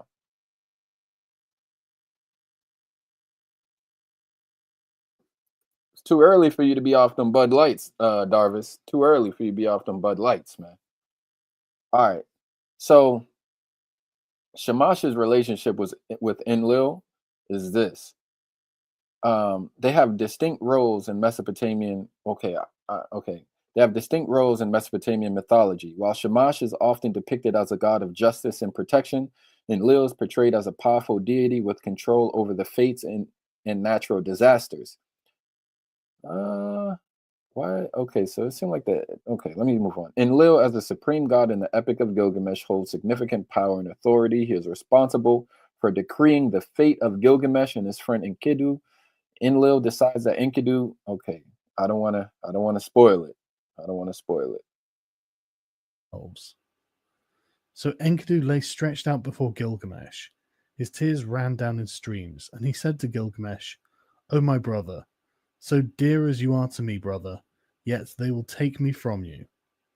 Again he said, "I must sit down on the threshold of the dead, and never again will I see my dear brother with my eyes." While Enkidu lay alone in his sickness, he cursed the gate as though it were living flesh. "You there, wood of the gate, dull and insensible, witless, I searched for you over 20 leagues until I saw the towering cedar. There is no wood like you in our land. 72 cubits high and 24 wide. The pivot and the ferrule and the jambs are perfect. A master craftsman from Nippur has made you. But oh, if I had known the conclusion, if I had known that this was all the good that would come of it, I would have raised the axe and split you into little pieces, and set up here a gate of wattle instead. Ah, if only some future king had brought you here, or some god had fashioned you. Let him obliterate my name, and write his own, and curse the fall on him instead of Enkidu." Honestly, Okay, so there's some foreshadowing of a curse that's coming. So let's see what this curse is going to be about. My first time listening to this, so I'm trying to scoop up this information. Damn, all these advertisements. Okay, you said the gods and Enoch. The gods spoke of who, you goddamn reject, Darvis? Who? The gods spoke of who? Gilgamesh or Enkidu? Who, man? Who? You saying him? I don't know if you recognize that there's like two protagonists in the damn story. Well, there's a protagonist and an antagonist, but they end up teaming together. So when you say him, I don't know which one because they both very prevalent in the story. You almost don't know who the main character is. Is it Gilgamesh or is it Enkidu? I think it's Enkidu, but he's kind of taking a back seat to Gilgamesh right now. Curse the fall on him. Ah, if only some future king had brought you here, or some god had fashioned you. Let him obliterate my name, and write his own, and curse the fall on him instead of Enkidu. With the brightening of the dawn, Enkidu raised his head and wept before the sun god. In the brilliance of the sunlight, his tears streamed down. "Sun god, I beseech you, about that vile trapper, that trapper of nothing, because of whom I was to catch less than my comrade. Let him catch least. Make his game scarce, make him feeble. Taking the smaller of every share, let his quarry escape from the nets." When he had cursed the trapper to his heart's content, he turned on the harlot. He was roused to curse her also. Mm. As for you, woman, with a great curse I curse you. Who's doing the I will cursing right promise now? you Who's doing the cursing? Let me see. Did Gilgamesh curse the harlot and the trapper? Or is it Enkidu? Let me see. Who's doing this cursing right now?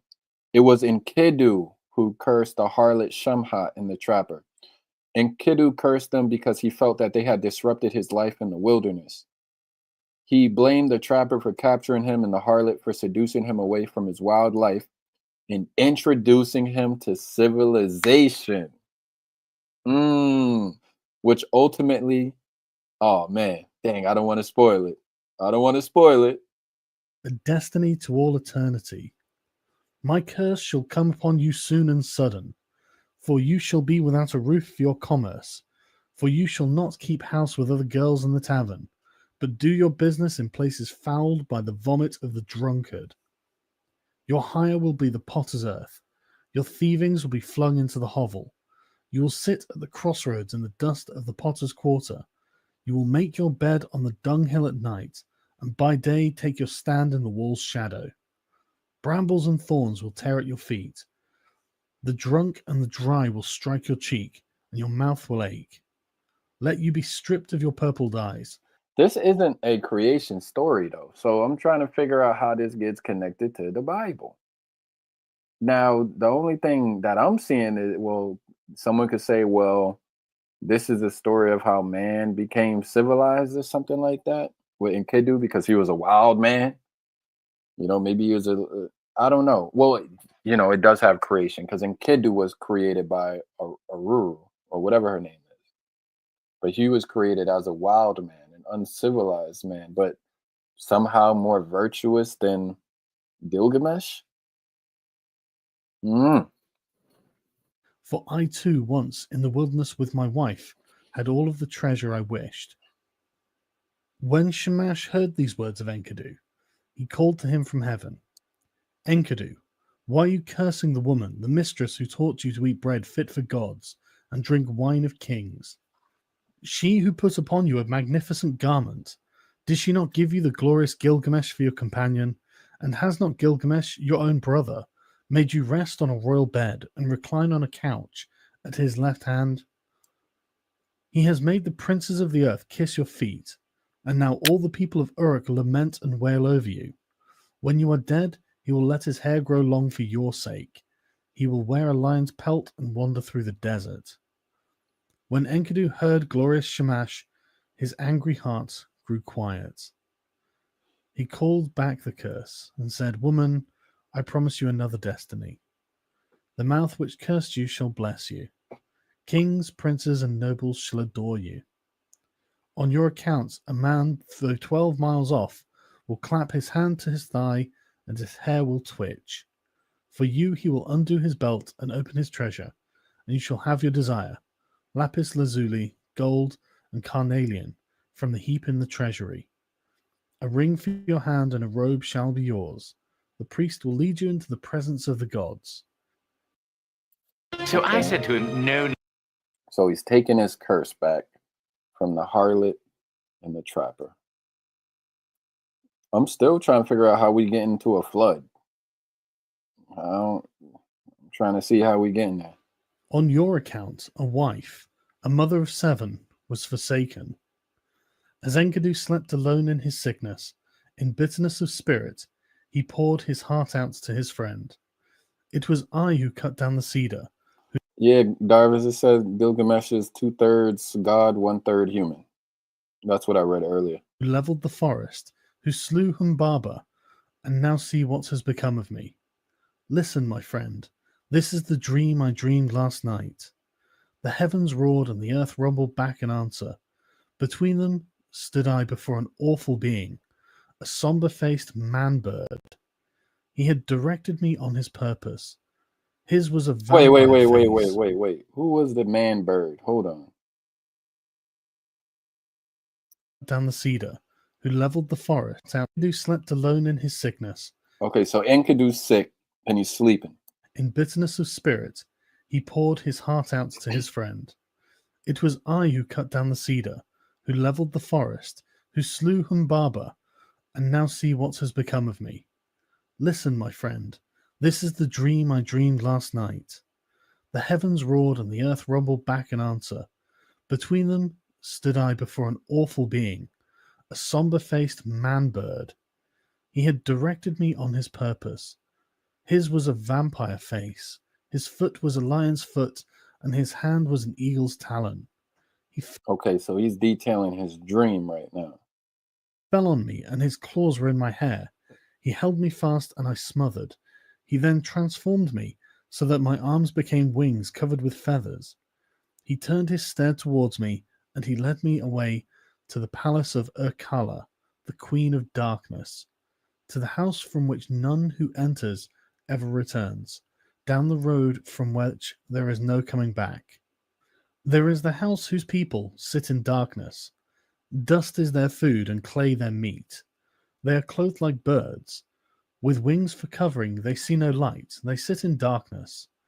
I entered the house of dust, and I saw the kings of the earth put their crowns away forever. Rulers and princes, all those who once wore kingly crowns and ruled the earth in the days of old.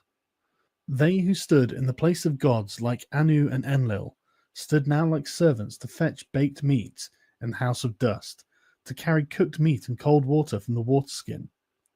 In the house of dust, which I entered, were high priests and acolytes, priests of the incantation and of ecstasy, and there were servers of the temple, and there was Etana, that king of Dish, whom the eagle carried to heaven in the days of old. I also saw Samukuan, god of cattle, and there was Ereshkigal, the queen of the underworld, and Befit Sheri squatted in front of her. This is all his dream. He's still talking about his dream right now, y'all. This is Enkidu. She who is recorder of the gods and keeps the book of death. She held a tablet from which she read. She raised her head and she saw me and spoke. Who has brought this one here? Then I awoke like a man drained of blood who wanders alone in a waste of rashes, like one whom the bailiff has seized and his heart pounds with terror.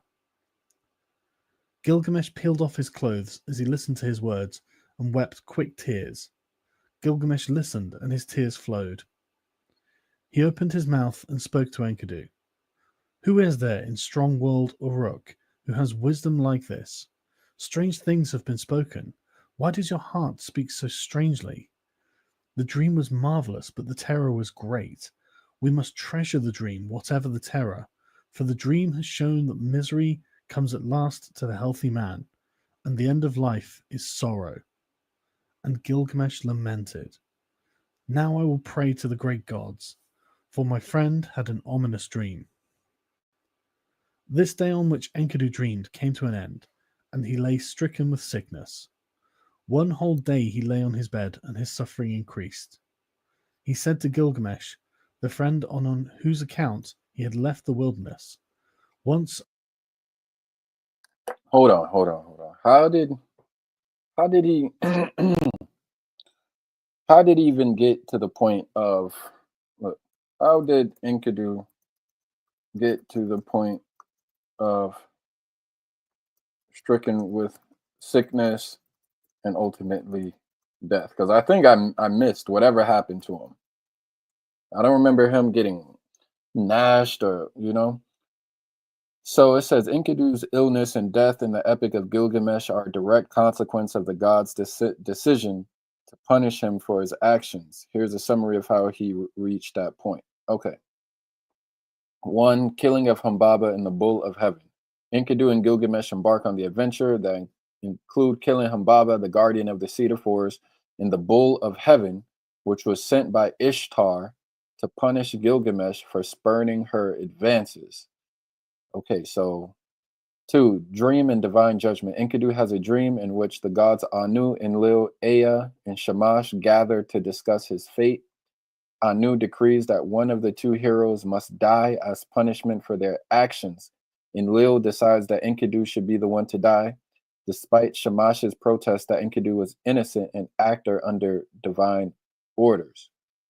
Following the dream, Enkidu becomes ill and suffers greatly for 12 days. Okay. All right. So it was the god's decision that he must become ill I ran for you, and die. for the water of life, and now I have nothing. A second day he lay on his bed, and Gilgamesh watched over him, but the sickness increased. A third day he lay on his bed. He called out to Gilgamesh, rousing him up. Now he was weak, and his eyes were blind with weeping. 10 days he lay, and his suffering increased. 11 and 12 days he lay on his bed of pain. Then he called to Gilgamesh, my friend, the great goddess cursed me, and I must die in shame. I shall not die like a man fallen in battle. I feared to fall, but happy is the man who falls in battle, for I must die in shame. And Gilgamesh wept over Enkidu. With the first light of dawn, he raised his voice and said to the counselors of Uruk, hear me, great ones of Uruk. I weep for Enkidu, my friend. Bitterly moaning like a woman mourning, I weep for my brother. O Enkidu, my brother, you were the axe at my side, my hand's strength, the sword in my belt, the shield before me, a glorious robe, my fairest ornament. An evil fate has robbed me. The wild ass and the gazelle were father and mother, all long-tailed creatures that nourished you, weep for you. All the wild things of the plain and pastures, the paths that you loved in the forest of cedars, night and day murmur. Let the great ones of strong-walled Uruk weep for you. Let the finger of blessing be stretched out in mourning. Enkidu, young brother, hark!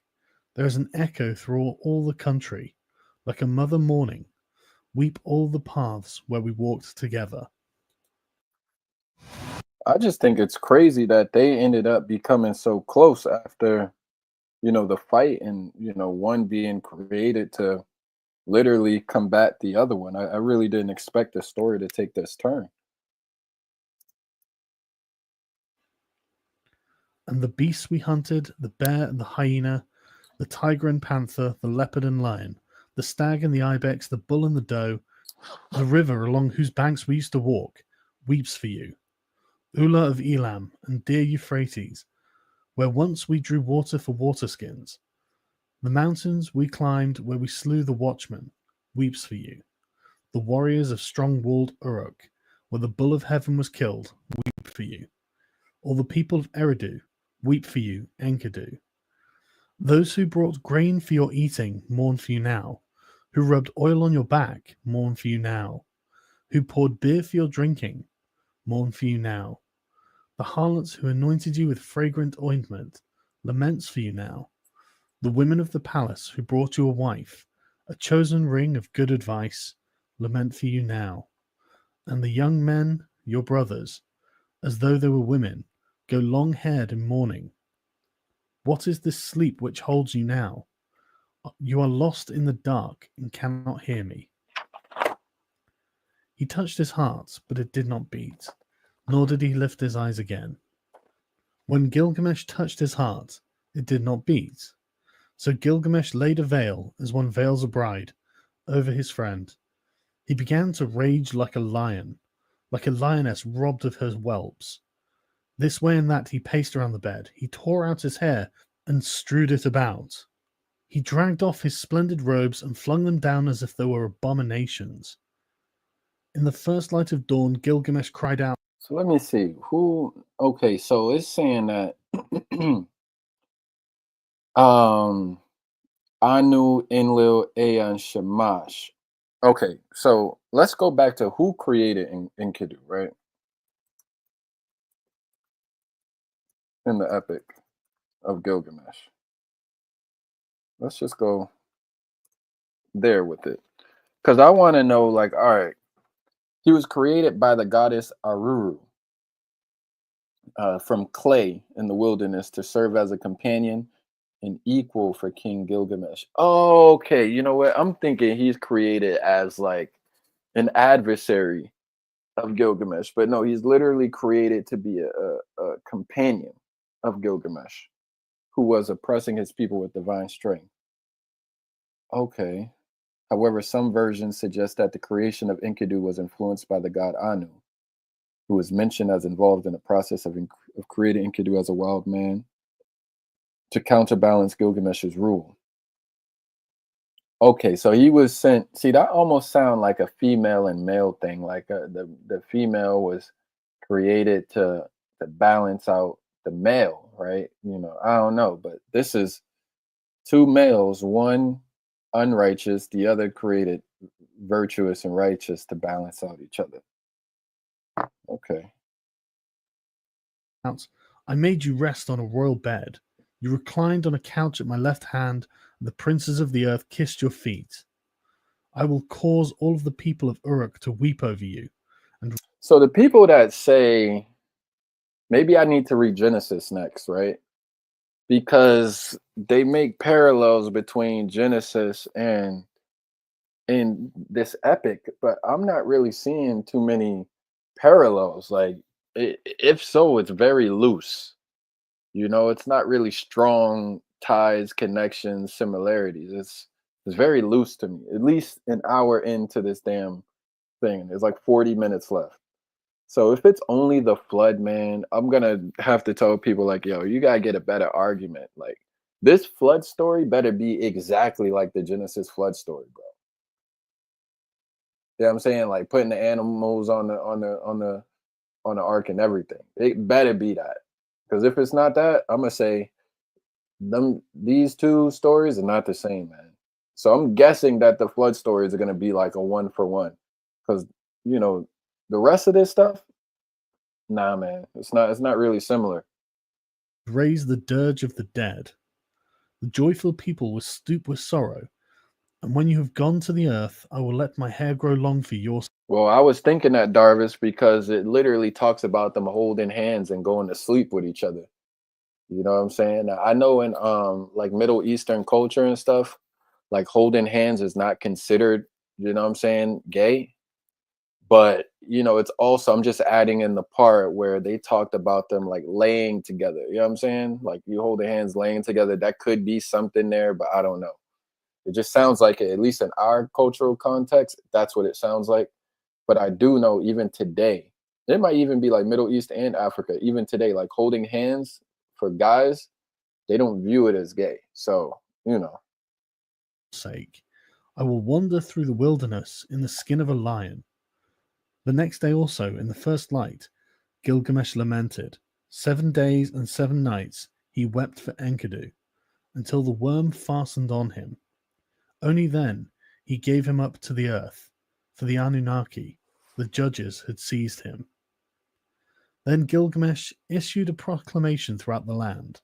He summoned them all, the coppersmiths, the goldsmiths, the stoneworkers, and commanded them, make a statue of my friend. The statue was fashioned with a great weight of lapis lazuli for the breast, and of gold for the body. A table of hardwood was set out, and on it a bowl of carnelian filled with honey, and a bowl of lapis lazuli filled with butter. He exposed and offered to the sun, weeping as he went away. 4. The search for everlasting life. Bitterly Gilgamesh wept for his friend Enkidu. He wandered over the wilderness as a hunter. He roamed over the plains. In his bitterness he cried, how can I rest? How can I be at peace? Despair is in my heart.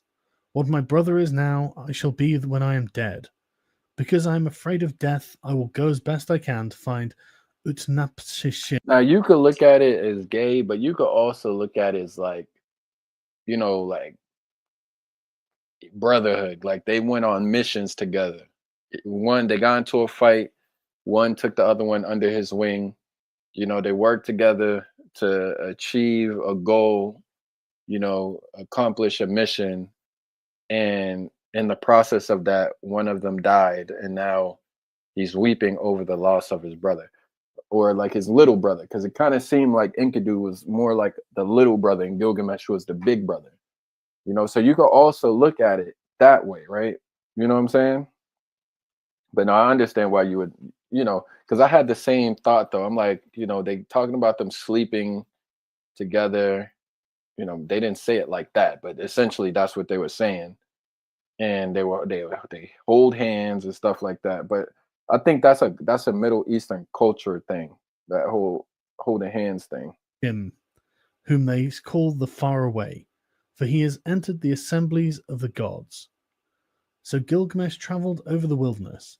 He wandered over grasslands on a long journey in search of Utnapishtim, whom the gods took after the deluge, and they set him to live in the land of Dilmun, in the garden of the sun. And to him alone of men they gave everlasting life. At night, when he came to the mountain passes, Gilgamesh prayed. In these mountain passes long ago I saw lions. I was afraid. I lifted my eyes to the moon. I prayed, and my prayers went up to the gods. So now, O moon, God's sin, protect me. When he had prayed, he lay down to sleep until he was awoken out of a dream. He saw the lions round him glorifying in life. And he took his axe in his hand. He drew his sword from his belt, and he fell upon them like an arrow from the string, and struck and destroyed and scattered them.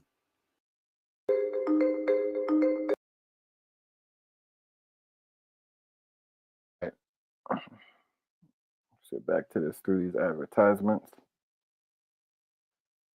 I'm a little bit lost. I got to get clear on what Gilgamesh is doing right now. Gilgamesh came. Let me go back. When he had prayed, he lay down to sleep until he was awoken out of a dream.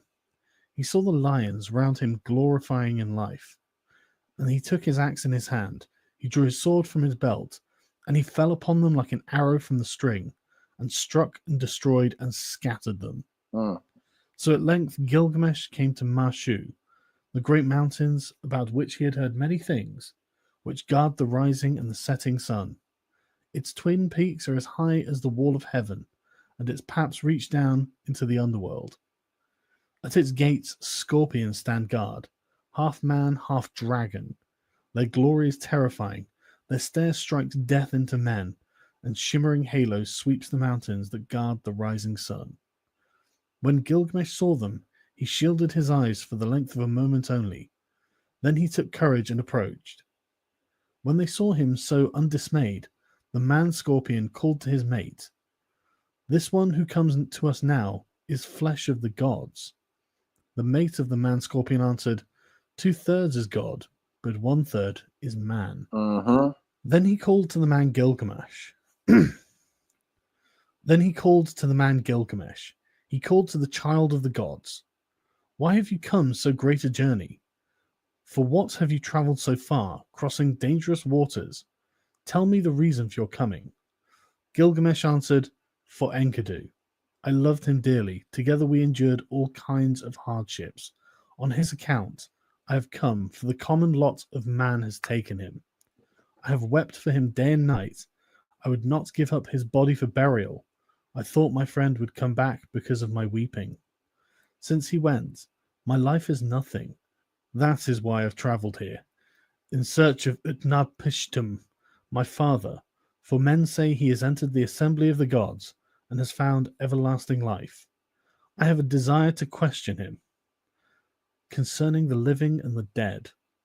The man-scorpion opened his mouth and said, speaking to Gilgamesh, no man born of woman has done what you have asked. So I just asked the AI because, I was thinking back to the beginning of the epic, and it was naming like all the virgins that he would take but never commit to, and the married women he would sleep with, and that's the part that was his tyrannical behavior. But I thought I remember something about mention of sons. I would have to go back to the very beginning. Maybe I'll do that at the end of this and really listen to the beginning of the epic and see what it said. If we could figure out, is this a homosexual relationship or is it just a brotherhood? You gotta figure that out.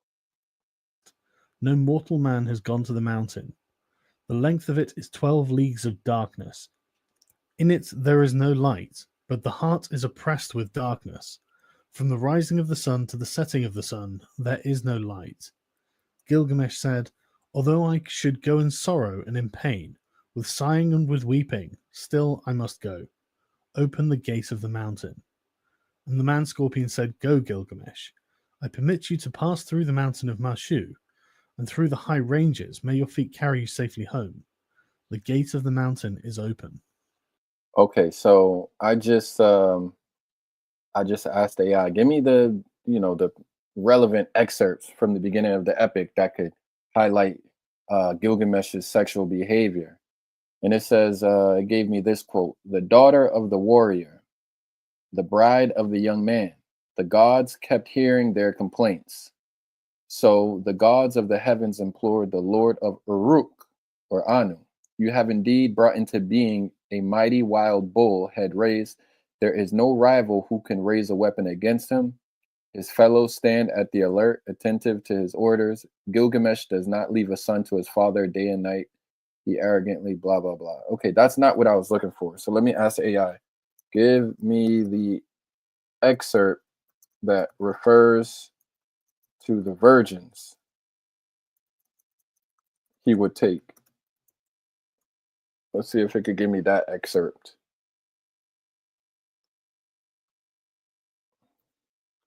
All right, let me reset this. Let me let this play while I get that. Strangers, may your feet carry you safely home. The gate of the mountain is open. When Gilgamesh heard this, he did as the man scorpion had said. He followed the sun's road to his rising, through the mountain. When he had gone 1 league, the darkness became thick around him, for there was no light. He could see nothing ahead and nothing behind him. After 2 leagues, the darkness was thick, and there was no light. He could see nothing ahead and nothing behind him. After 3 leagues, the darkness was thick, and there was no light. He could see nothing ahead and nothing behind him. After 4 leagues, the darkness was thick, and there was no light. He could see nothing ahead. Okay, I found something. Now I know this could be, a little bit different, but it says, "No son is left with his father, for Gilgamesh takes them all, even the children. Yet the king would be a shepherd to his people. His lust leaves no virgin to her lover, neither the warrior's daughter nor the wife of the noble. Yet this is the shepherd of the city, wise and comely and resolute." So now when it says no son is left with his father, that could be, what is that for? Is that, they enter the army, or is that something else? For Gilgamesh takes them all, even the children. I don't want to make it to mean something else, but that's the passage I was referring to. Nothing behind him. At the end of 5 leagues, the darkness was thick, and there was no light. He could see nothing ahead and nothing behind him. At the end of 6 leagues, the darkness was thick, and there was no light. He could see nothing ahead and nothing behind him. When he had gone 7 leagues, the darkness was thick, and there was no light. He could see nothing ahead and nothing behind him. When he had gone 8 leagues, Gilgamesh gave a great cry, for the darkness was thick, and he could see nothing ahead and nothing behind him. After 9 leagues, he felt the north wind on his face, but the darkness was thick, and there was no light. He could see nothing ahead and nothing behind him. After 10 leagues, the end was near. After 11 leagues, the dawn light appeared. At the end of 12 leagues, the sun streamed out. There was the garden of the gods.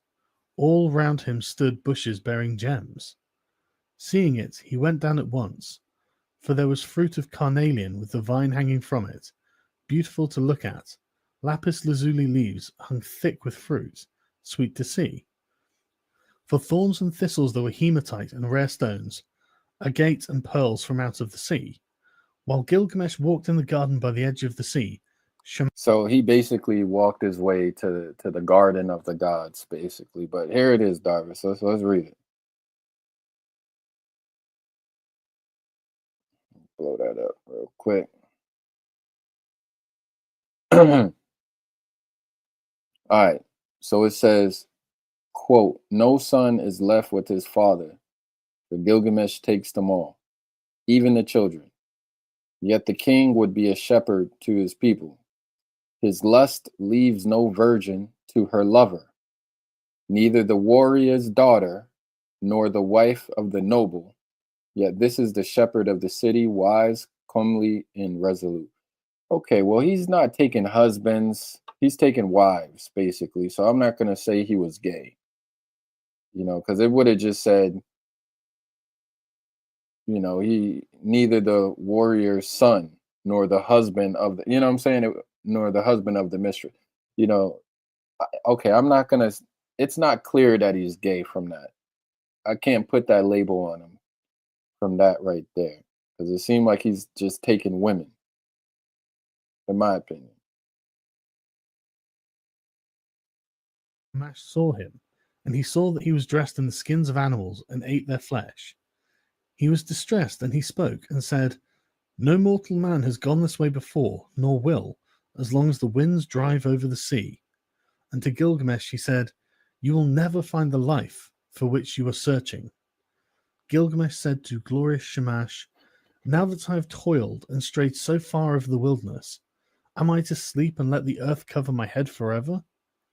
Let my eyes see the sun until they are dazzled with looking. Although I am no better than a dead man, still let me see the light of the sun." Beside the sea she lives, the woman of the vine, the maker of wine. Siduri sits in the garden at the edge of the sea, with the golden bowl and the golden vats that the gods gave her. She is covered with a veil, and where she sits, she sees Gilgamesh coming towards her, wearing skins, the flesh of the gods in his body, but despair in his heart, his face like the face of one who has made a long journey. She looked as she scanned the distance. She said in her own heart, "Surely this is some felon. Where is he going now?" You said he's bi. I don't know, man. I don't know. I'm still trying to get the moral of this story. So, I think we're gonna have to get to the end of the road to the flood part to get that moral of the story. All right, I gotta go heat this food up, but I'm gonna just rewind and let it play because I don't want to miss too much. I'll be right back. Siduri sits in the garden at the edge of the sea, with the golden bowl and the golden vats that the gods gave her. She is covered with a veil, and where she sits, she sees Gilgamesh coming towards her, wearing skins, the flesh of the gods in his body, but despair in his heart, his face like the face of one who has made a long journey. She looked as she scanned the distance. She said in her own heart, "Surely this is some felon. Where is he going now?" And she barred the gate against him with a crossbar and shot home the bolt.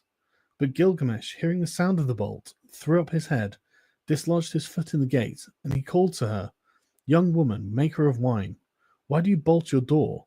What did you see that made you bar your gate? I will break in your door and burst in your gate, for I am Gilgamesh, who seized and killed the bull of heaven. I killed the I'm just wondering, like, is there not a movie? There got to be a movie for this. If I look on YouTube, I already know there got to be a movie for this. in the gate, and he called to her, "Young woman." Who's he calling to? Hold on. I gotta go back. Looked as she scanned the distance. She said in her own heart, "Surely this is some felon. Where is he going now?" And she barred the gate against him with a crossbar and shot home the bolt.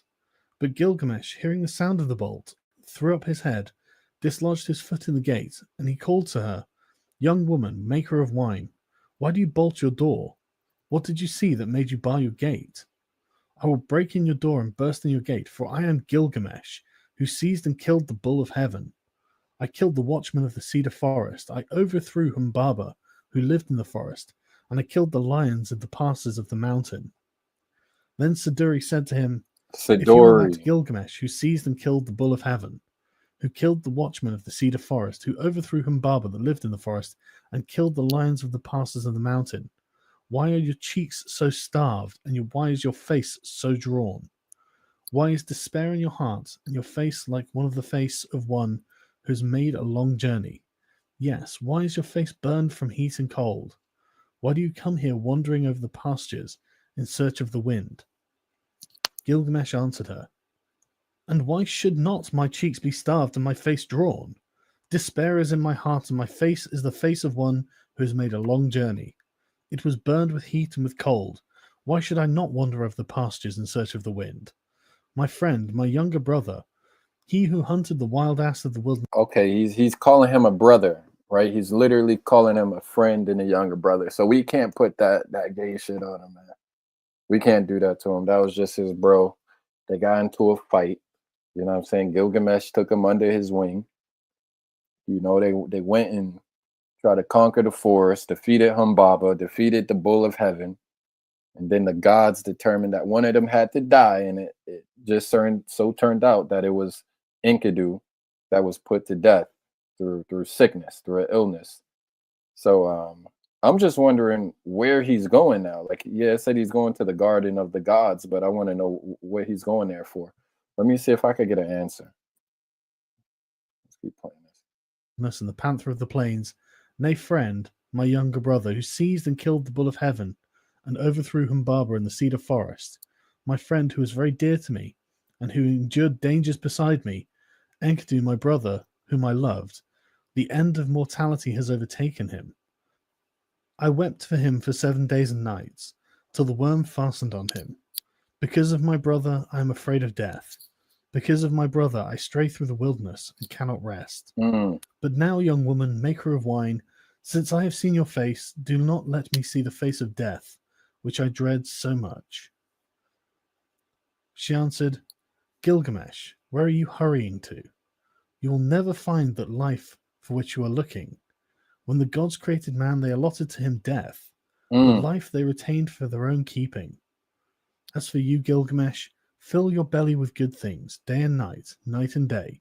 Dance and be merry, feast and rejoice. Let your clothes be fresh. Bathe yourself in water. Cherish the little child that holds your hand, and make your wife happy in your embrace. This too is the lot of man.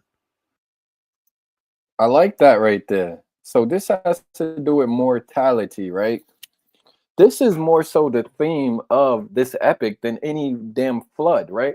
You get the moral or the underlying message before we get to any flood, right? This has to do with man recognizing his mortality. The only immortal are the gods, and the gods are the ones that determine, your fate, essentially.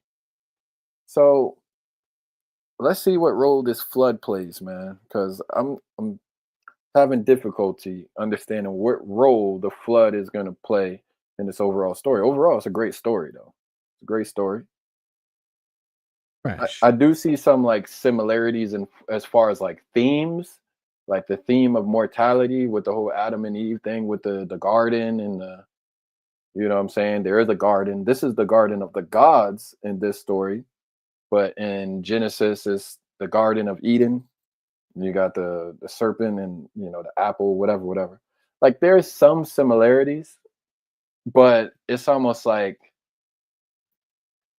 they're kind of loose to me. So I guess one story could be inspired by the other story. It could be. It could be. Bathe yourself in water. Cherish the little child that holds your hand, and make your wife happy in your embrace. This too is the lot of man.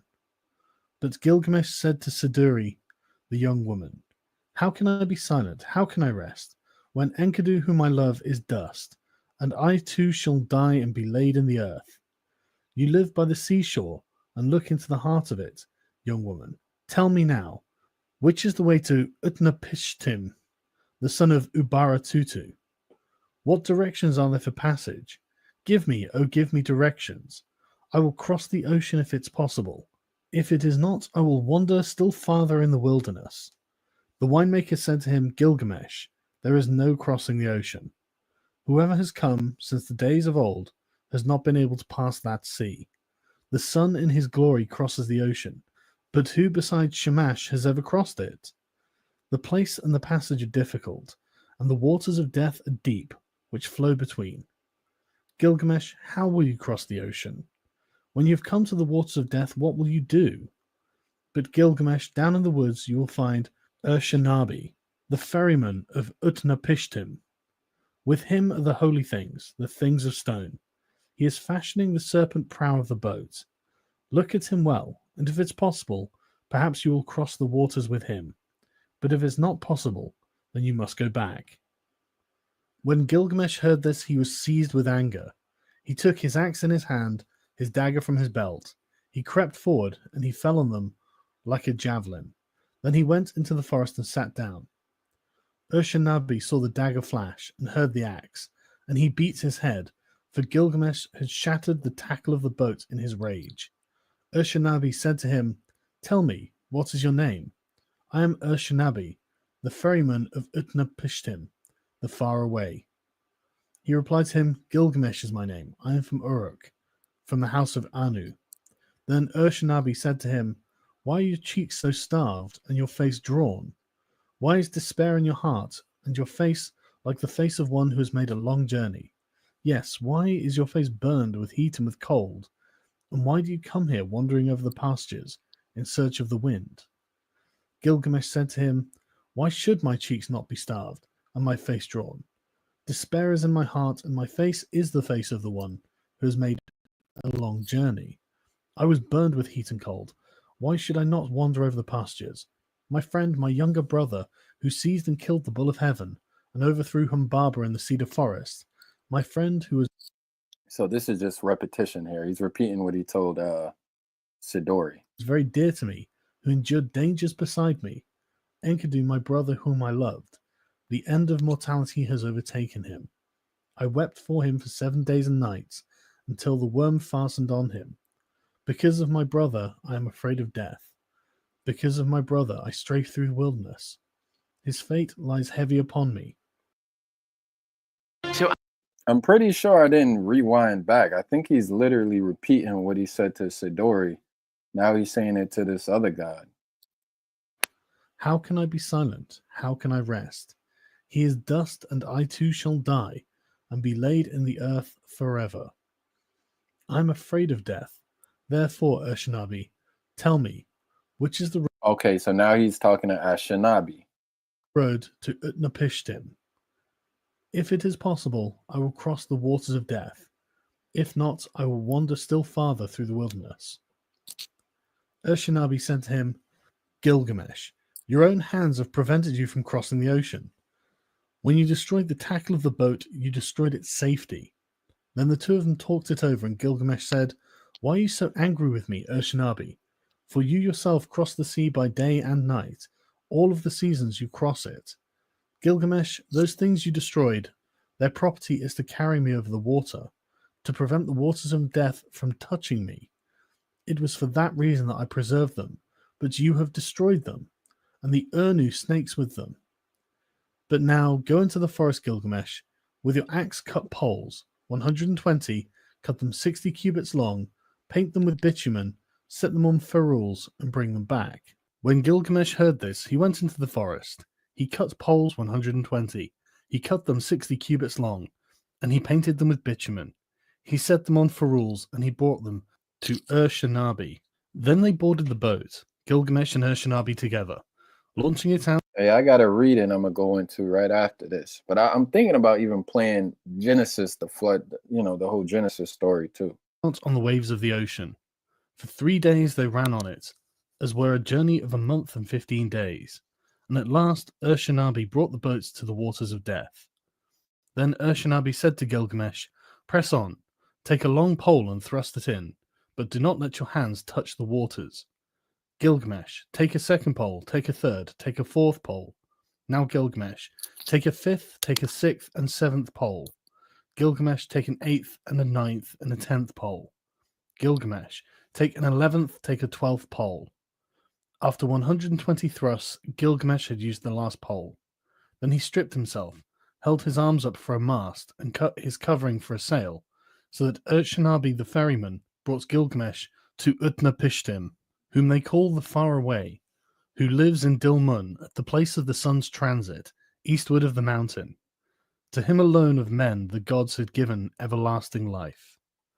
Now Utnapishtim, where he lay at ease, looked into the distance, and he said in his heart, musing to himself, "Why does the boat sail here without tackle and mast?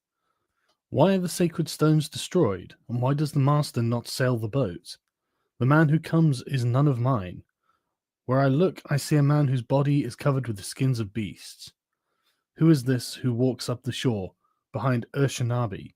For surely he is no man of mine."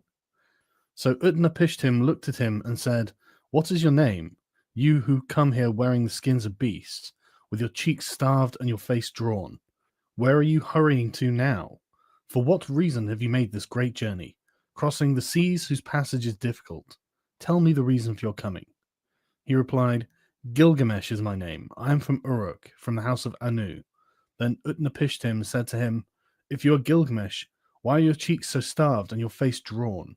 Why is despair in your heart and your face like the face of one who has made a long journey? Yes, why is your face burned with heat and cold? Why do you come here wandering over the wilderness in search of the wind? Gilgamesh said to him, Why should my cheeks not be starved and my face drawn? Despair is in my heart, and my face is the face of one who has made a long journey. It was burned with heat and cold. Why should I not wander over the pastures?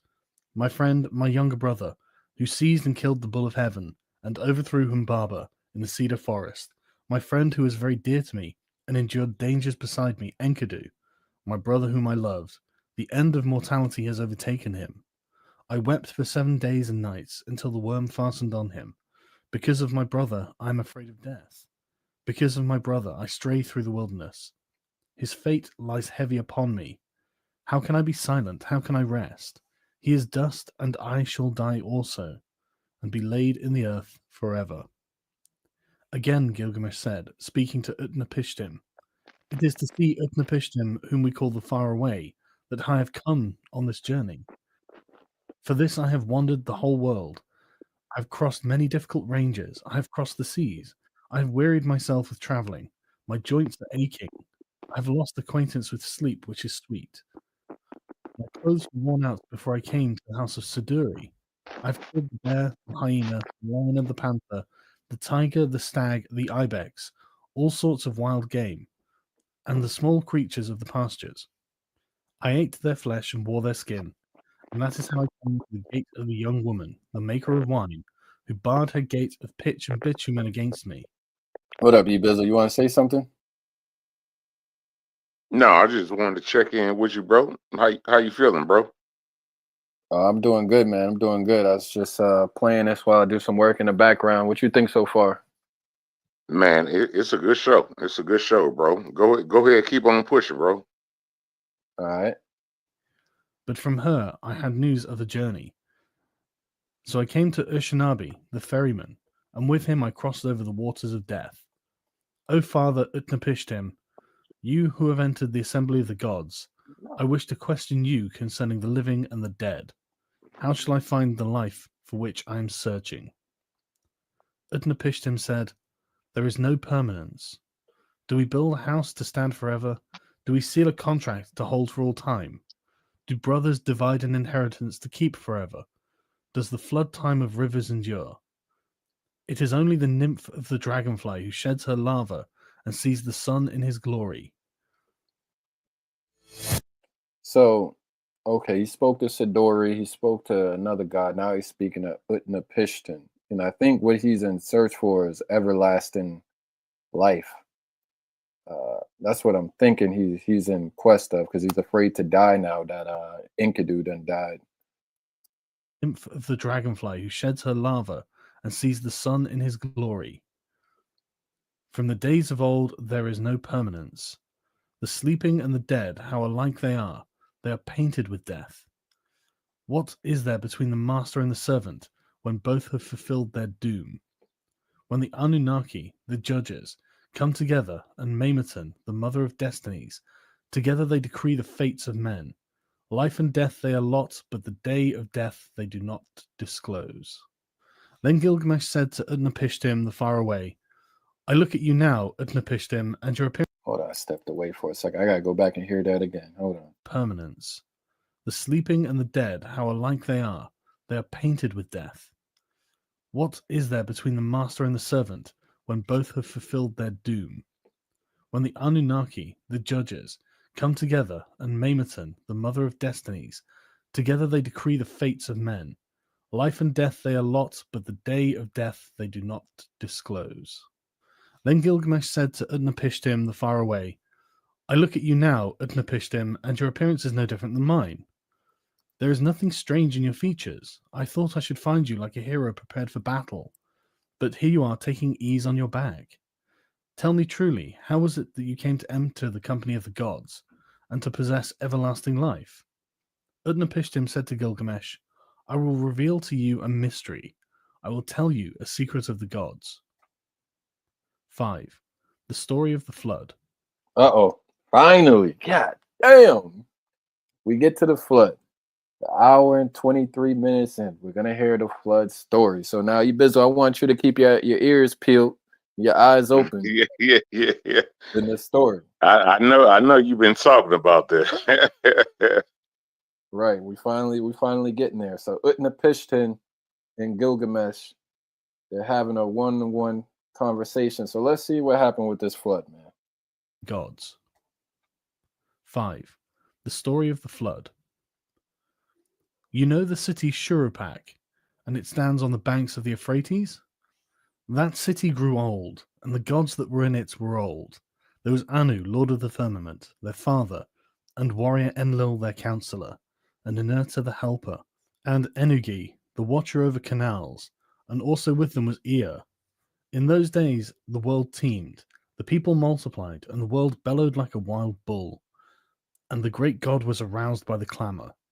Enlil heard the clamour, and he said to the gods in the council, The uproar of mankind is intolerable, and sleep is no longer possible by reason of the babel. So the gods agreed to exterminate mankind. Enlil did this, but Ea, because of his oath, warned me in a dream. Okay, so the clamor of mankind was like, we got to get a reasoning for this. Let me go back. The watcher over canals, and also with them was Ea. In those days the world teemed, the people multiplied, and the world bellowed like a wild bull. And the great god was aroused by the clamour. Enlil heard the clamour, and he said to the gods in the council, The uproar of mankind is intolerable, and sleep is no longer possible by reason of the babel. So the gods agreed to exterminate mankind. Enlil did this, but Ea, because of his oath, warned me in a dream. He whispered their words to my house of reeds. Reed house, O wall. Hearken, reed house. Wall reflect, O man of Shurupak, son of Ubar-Tutu. Tear down your house and build a boat.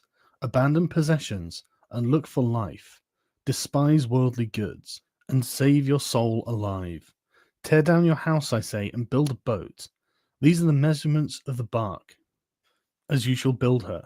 Let hex beam equal her length. Let her deck be roofed like the vault that covers the abyss. Then take up to the boat the seed of all living creatures. When I had understood, I said to my lord, Behold, what you have commanded I will honor and perform. All right, Ibizu, I need your reaction on that. Did you hear that? Man, was he trying to say that's like the Noah's Ark? You tell me. Do you know the Noah's Ark story? I mean, they say right now Noah's Ark is in Turkey right now. I don't believe it, but the this right here is interesting. It's Let me very ask you, interesting. what did Noah build the ark out of? What do you mean? What he built it out of? He built it out of wood. Was the What you mean? wood? Now, where did he get this wood from? What you mean? From what If you you paying mean? if you paying Where you get it attention, from? if you paying attention, I'm asking for a very specific reason. Do you know where he got the wood from? I wouldn't know. No, I wouldn't know. I mean, Okay. how would I know? All right. So But he got this it from that region in the in the Mesopotamia. You know, okay, I mean, how would I know where he exactly got it from? no I problem. wouldn't know. Okay, so it says the Bible does not specify where Noah obtained the wood for the ark. The only detail provided is that the ark was made from gopher wood in Genesis 6 and 14, but the exact meaning of gopher wood remains unclear. Okay, I asked that because in in in Gilgamesh's dream, right? He's told to make the ark out of the wood from his house. So I was wondering if Noah made the ark out of the wood from his house to see how Yeah, similar I the mean, stories are. nobody could know where Noah got the wood from. Nobody could know that. All right, here we I go. mean, We're gonna come it's back. just certain things. It's just certain things like, say for instance, when you was raised up, you ain't gonna know where you got certain things from. I mean, it's plain and simple. I don't know where you got it from. I don't know. All right, let's get back to Gilgamesh. Here we go. Son of Ubar-Tutu, tear down your house and build a boat. Abandon possessions and look for life. Despise worldly goods and save your soul alive. Tear down your house, I say, and build a boat. These are the measurements of the bark, as you shall build her. Let hex beam equal her length. Let her deck be roofed like the vault that covers the abyss. Then take up to the boat the seed of all living creatures. When I had understood, I said to my lord, Behold, what you have commanded I will honor and perform. But how shall I answer the people, the city, the elders?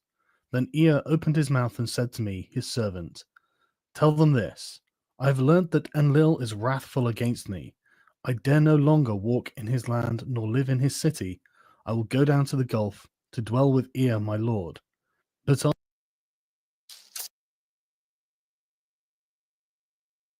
on, we got a little commercial real quick. What do you mean, Darvis? I already told y'all where he got the wood from. When did you? What are you talking about? But on you he will rain down abundance, rare fish and shy wildfowl, and a rich harvest tide. In the evening the rider of the storm will bring you wheat in torrents. In the first light of dawn all my household gathered around me. The children brought pitch, and the men whatever was necessary. On the 5th day I laid the keel and the ribs, and then I made fast the planking. The ground space was 1 acre. Each side of the deck measured 120 cubits, making a square. I built 6 decks below, 7 in all. I divided them into 9 sections, with bulkheads between. I drove in wedges where needed. I saw to the punt poles and laid in supplies. The carriers brought oil in baskets. I poured pitch into the furnace, and asphalt and oil. More oil was consumed in the caulking, and again the master of the boats took into his stores. I slaughtered bullocks for the people, and every day I killed sheep. I gave to the shipwrights wine to drink. All right, there's 16 minutes left. I want y'all to just hold your horses. We got to listen to this flood story. All right, just hold your horses. And again the master of the boats took into his stores. I slaughtered bullocks for the people, and every day I killed sheep. I gave to the shipwrights wine to drink, although it were river water, raw wine and red wine and oil and white wine. There was feasting as then, as there is at the time of the New Year's festival. I anointed my head. On the 7th day the boat was complete. Then was the launching, full of difficulty. There was a shifting of ballast above and below, until 2/3 was submerged. I loaded into her all that I had, of gold and of living things, my family, my kin, the beast of the field, both wild and tame, all the craftsmen. I sent them on board, for the time that Shamash had ordained was already fulfilled, when he said, In the evening, when the rider of the storm sends down the destroying rain, enter the boat and batten her down. The time was fulfilled, the evening came, the rider of the storm sent down the rain. I looked out at the weather, and it was terrible. So I too boarded the boat and battened her down. All was now complete, the battening and caulking. So I handed the tiller to Pazur Amuri, the steersman, with the navigation and the care of the whole boat. With the first light of dawn, a black cloud came upon the horizon. It thundered within where Adad, lord of the storm, was rising. In front of the hill and plain, Shalat and Hanish, heralds of the storm, led on. Then the gods of the abyss rose up. Nergal pulled out the dams of the nether waters. Ninurta, the warlord, threw down the dikes, and the 7 judges of hell, the Anunnaki, raised their torches, lighting the land with their livid flame. A stupor of despair went up to heaven, and where the god of the storm turned the daylight to darkness, when he smashed the land like a cup, 1 whole day the tempest raged, gathering fury as it went. It poured over the people like the tides of battle. A man could not see his brother, nor the people be seen from heaven. Even the gods were terrified at the flood. They fled to the highest heaven, the firmament of Anu. They crouched against the walls, cowering like curs. Then Ishtar, the sweet-voiced queen of heaven, cried out like a woman in travail. Alas, the days of old are turned to dust, because I commanded evil. Why did I command thus evil in council of all the gods? I commanded wars to destroy the people, but they are not my people, for I brought them forth. Now, like the spawn of fish, they float in the ocean. The great gods of heaven and hell wept. They covered their mouths. For 6 days and 6 nights the wind blew. Torrent and tempest and flood overwhelmed the world. Tempest and flood raged together like warring hosts. When the 7th day dawned, the storm from the south subsided, and the sea grew calm, and the flood was stilled. I looked into the face of the world, and there was silence. All mankind was turned to clay. Hold on, Darvis. Well, you know what? Go ahead. You want to say something? Yeah, I'm overeating right now, man. But I'm gonna tell you though, I told you a while ago where the wood came from, man. It was made out of gopher wood. You can Google where gopher wood come from. It'll tell you from North America, north and southeast. Pull it up, nigga. Gopher wood. Pull it up. That's funny, man. Okay. That's what you wanted to say? Yeah, that's all I wanted to say. You asked earlier about the wood, where it came from. Right. But did you understand why I asked that question? No, tell me. Okay, don't worry about it, bro. Don't worry about it. Eat your food. Eat your food, man. Eat your steak, man. Eat your gopher meat, whatever you eating over there. The surface of the sea stretched flat as a roof. I got some questions for you in a second, though. You know the flood story well in Genesis? Pretty good. All right. I'm gonna ask you some questions when I get through with this. Rooftop. I opened a hatch, and light fell on my face. Then I bowed low, I sat down, and I wept. The tears streamed down my face, for on every side was the waste of water. I looked for land in vain. But 14 leagues distant there appeared a mountain, and there the boat grounded. On the mountain of Nicaea the boat held fast. She held fast, but did not budge. One day she held, a second day on the mountain of Nicaea she held fast and did not budge. A third day and a fourth day she held fast on the mountain and did not budge. A fifth day, a sixth day she held fast on the mountain. When the 7th day dawned, I loosed a dove and let her go. She flew away, but finding no resting place, she returned. Then I loosed a swallow, and she flew away, but finding no resting place, she returned. I loosed a raven. She saw that the waters had retreated. She ate and flew around. She cawed, and she did not come back. Then I threw everything open to the 4 winds. I made a sacrifice, and poured out a libation on the mountain top. 7 and again 7 cauldrons I set up on their stands. I heaped up wood like cane and cedar and myrtle. When the gods smelled the sweet savour, they gathered like flies over the sacrifice. Then at last Ishtar also came. She lifted her necklace with the jewels of heaven that once Anu had made to please her. O you gods are present, by the lapis lazuli around my neck. I shall remember these days as I remember the jewels of my throat. These last days I shall not forget. Let all the gods gather round the sacrifice, except Enlil.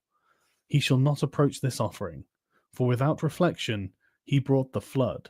He consigned my people to destruction. When Enlil had come, when he saw the boat, he was wrath and swelled with anger at the gods, the host of heaven. Has any of these mortals escaped? Not one was to have survived the destruction. Then the god of wells and canals, Ninurta, opened his mouth and said to the warrior Enlil, who is there in the gods that can devise without ear? It is Ear alone who knows all things. Then Ear opened his mouth and spoke to the warrior Enlil. Wisest of gods, hero Enlil, how could you so senselessly bring down the flood? Lay upon the sinner his sin, lay upon the transgressor his transgression. Punish him a little when he breaks loose. Do not drive him too hard, or he perishes. Would that a lion had ravaged mankind, rather than the flood. Would that a wolf had ravaged mankind. Okay, I just looked up the whole thing about the gopher wood. You want to say something about that, or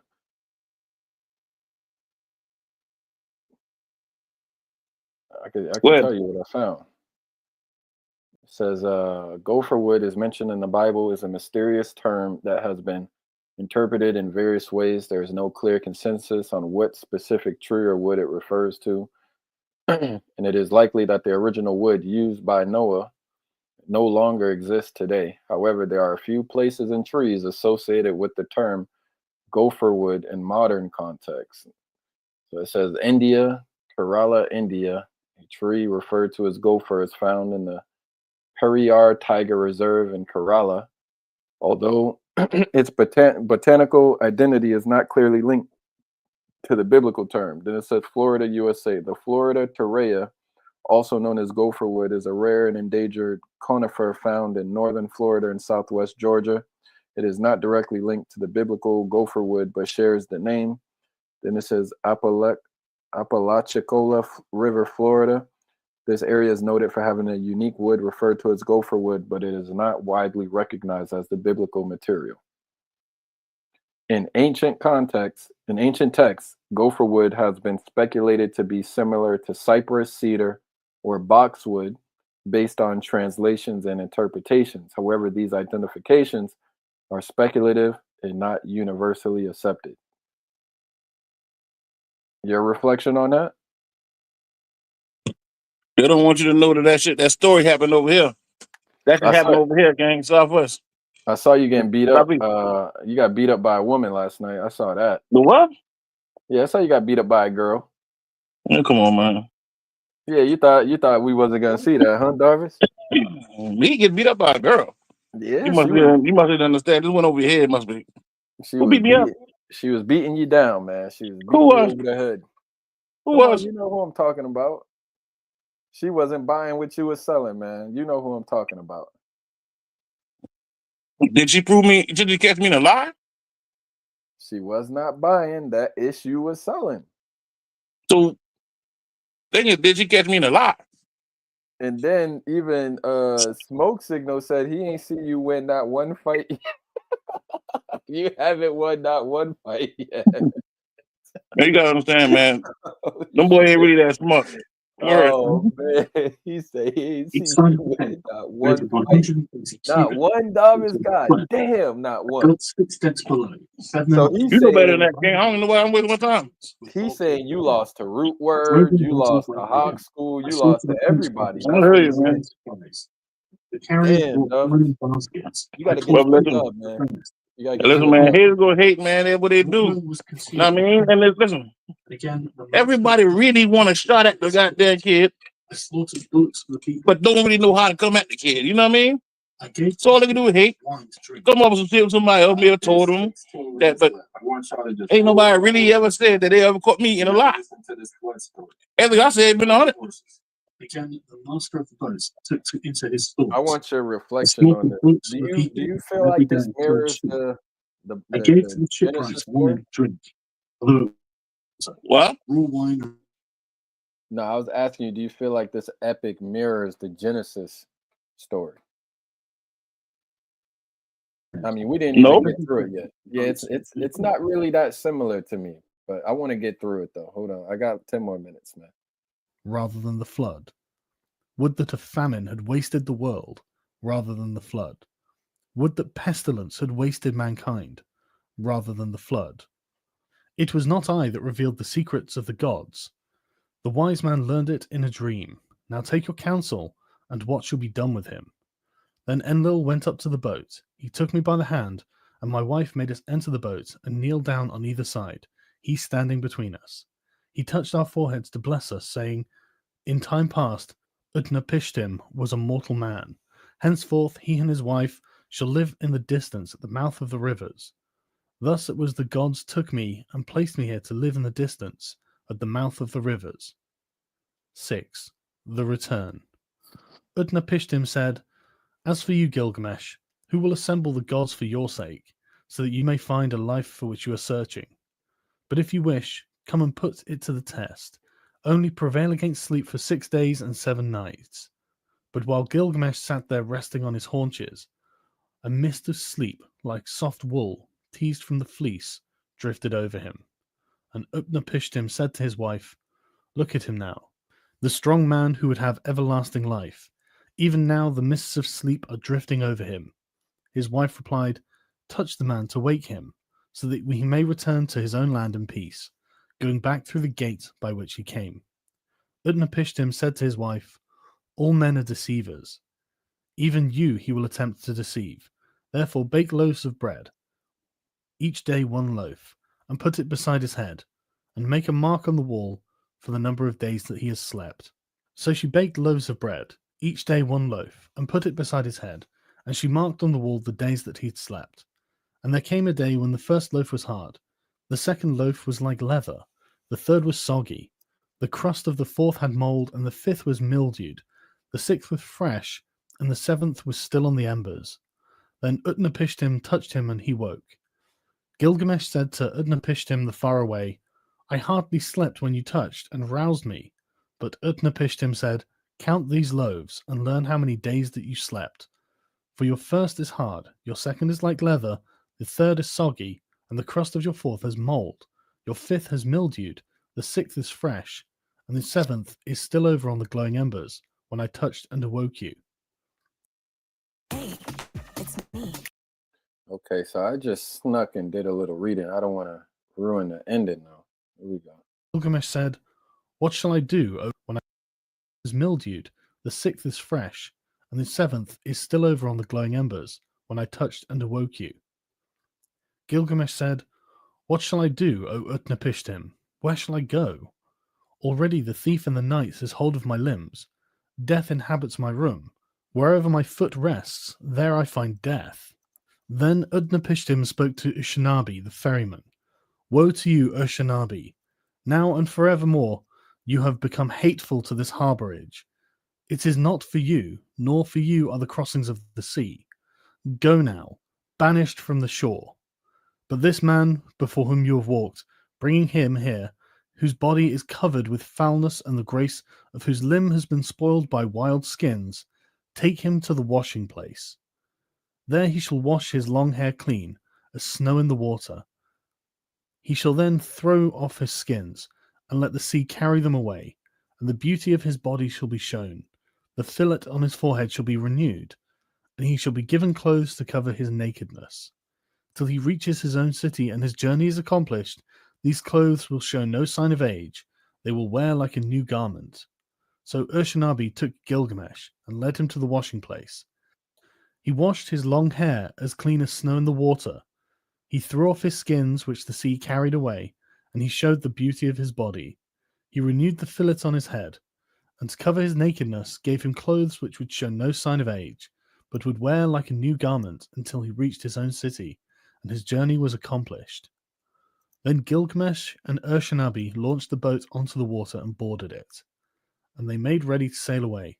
But the wife of Utnapishtim, the faraway, said to him, "Gilgamesh came here wearied out. He is worn out. What will you give to him to carry back to his own country?" So Utnapishtim spoke, and Gilgamesh took a pole and brought the boat to the bank. "Gilgamesh, you came here a man wearied out. You have worn yourself out. What shall I give you to carry back to your own country?" "Gilgamesh, I shall reveal a secret thing. It is a mystery of the gods, and I am telling you that there is a plant that grows under the water. It has a prickle like a thorn, like a rose. It will wound your hands, but if you succeed in taking it, then your hands will hold that which restores lost youth to a man." When Gilgamesh heard this, he opened the sluices so that sweet water currents might carry him out to the deepest channel. He tied heavy stones to his feet, and they dragged him down to the waterbed. All right, I just want to clarify something because I was a little bit confused.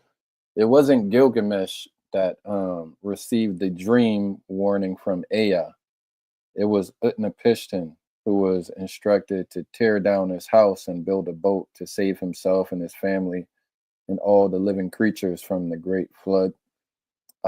So I thought it was Gilgamesh. It wasn't Gilgamesh. It was just Utnapishtim telling Gilgamesh the story of the great flood. Let me ask, what was the significance of Utnapishtim telling Gilgamesh the flood story? Because I know they were saying the gods were upset or something like that. So Utnapishtim's telling of the flood story to Gilgamesh in the Epic of Gilgamesh holds several significant themes and purposes. One, immortality. The flood story is integral to the epic's exploration of immortality. Utnapishtim's survival of the flood and subsequent granting of immortality by the gods serve as a unique example of achieving eternal life, which is central to Gilgamesh's quest for immortality. Then you got human mortality versus divine capriciousness. The story highlights the capricious nature of the gods as they decide to destroy humanity without clear justification, except for Enlil's annoyance at the noise of human civilization. This contrasts with Gilgamesh's own struggles with mortality and his desire to transcend it. So yeah, let me keep going. There he saw the plants growing. Although it pricked him, he took it in his hands. Then he cut the heavy stones from his feet, and the sea carried him and threw him on the shore. Gilgamesh said to Urshanabi the ferryman, "Come here and see this marvelous plant. By its virtue, a man may win back all his former strength. I will take it to Uruk of the strong walls, and there I will give it to old men to eat. Its name shall be, The Old Men Are Young Again, and at last I shall eat it myself and have back all of my lost youth." So Gilgamesh returned by the gate through which he had come. Gilgamesh and Urshanabi went together. They travelled their 20 leagues, then they broke their fast. After 30 leagues, they stopped for the night. Gilgamesh saw a well of cool water, and he went down and bathed. But deep in the pool there was lying a serpent, and the serpent sensed the sweetness of the flower.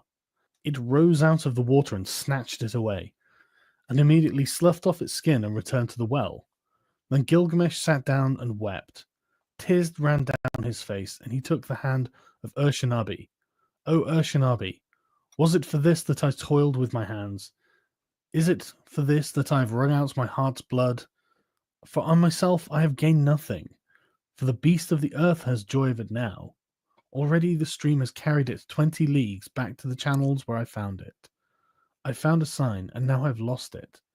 Let us leave the boat on the bank and go." After 20 leagues they broke their fast. After 30 leagues they stopped for the night. In 3 days they had walked as much as a journey of a month and 15 days. When the journey was accomplished, they arrived at Uruk, the strong-walled city. Gilgamesh spoke to him, to Urshanabi the ferryman.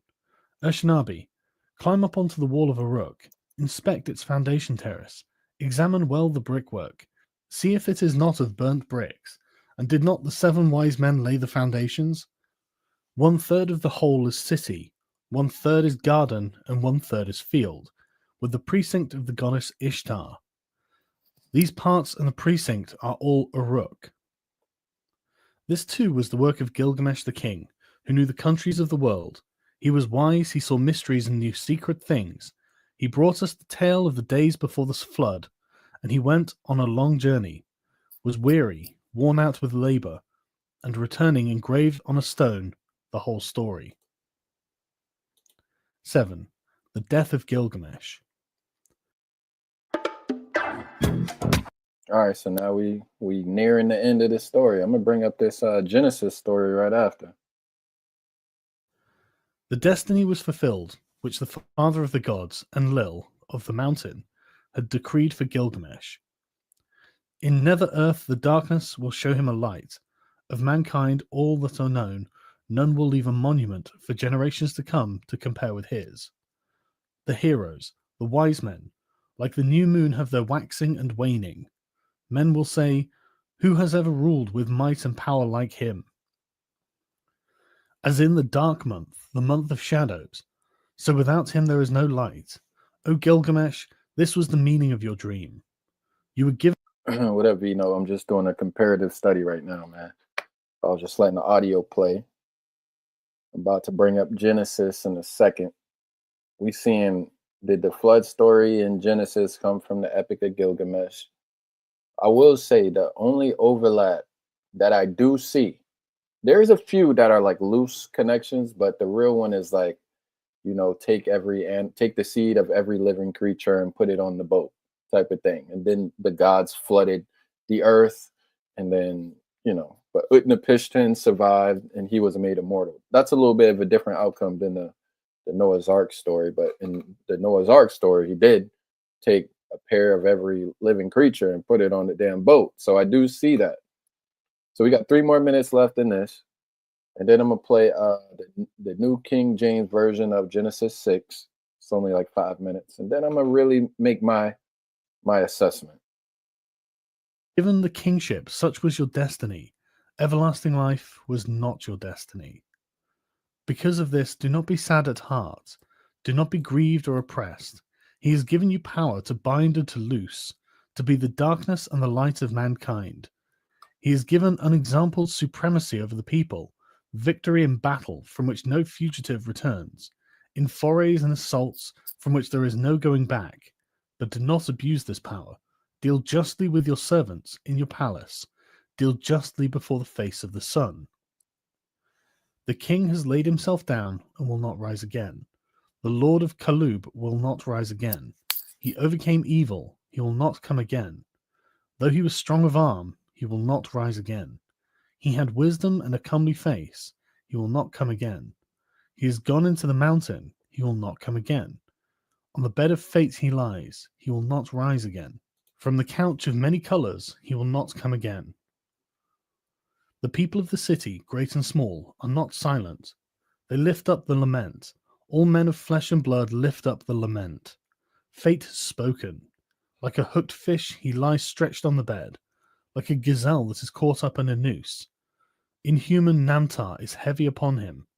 Namtar that has neither hand nor foot, that drinks no water and eats no meat.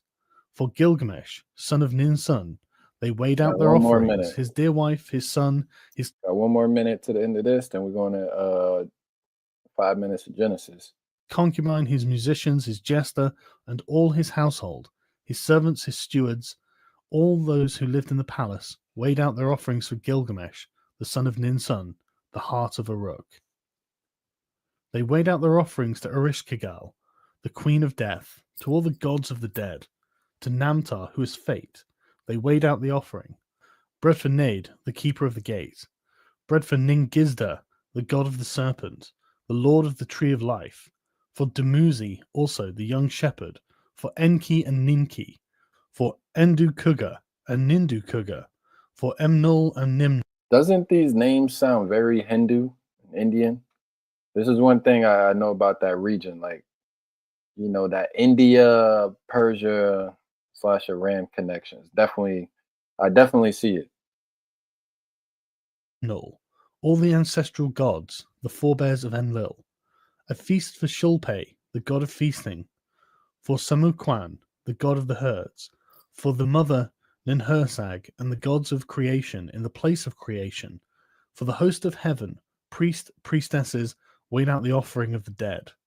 Gilgamesh, the son of Ninsun, lies in the tomb. At the place of offerings he weighed the bread offering. At the place of libation he poured out the wine.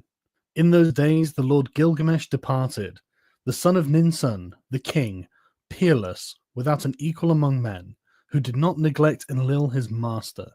O Gilgamesh, Lord of Calub, great is thy praise. All right, so okay, so now I could officially say, nigga, I done read / listened to the entire epic of Gilgamesh. Can't nobody tell me anything now.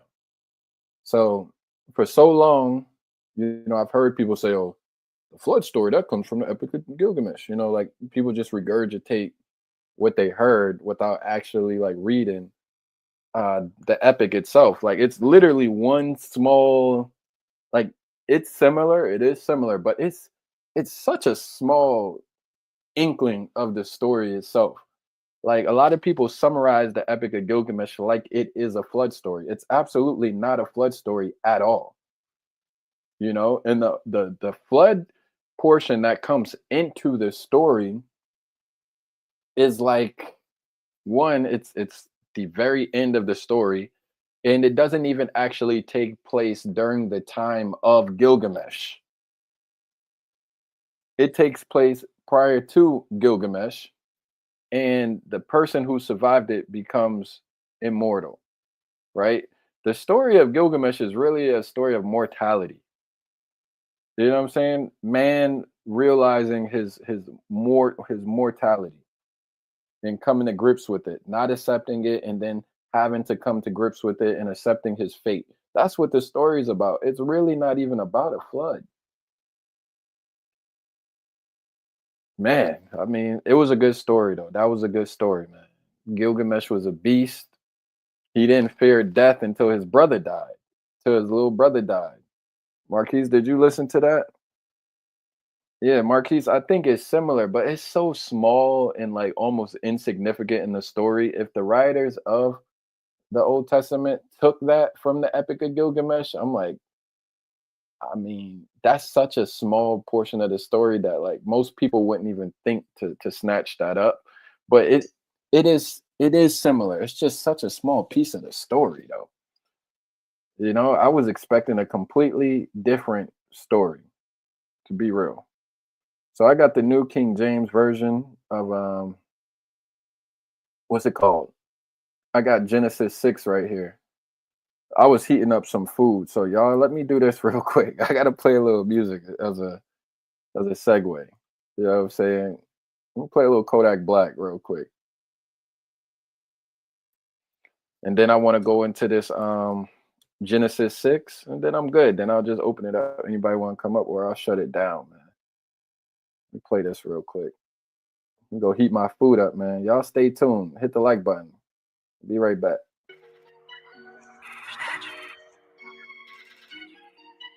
SOP got that work.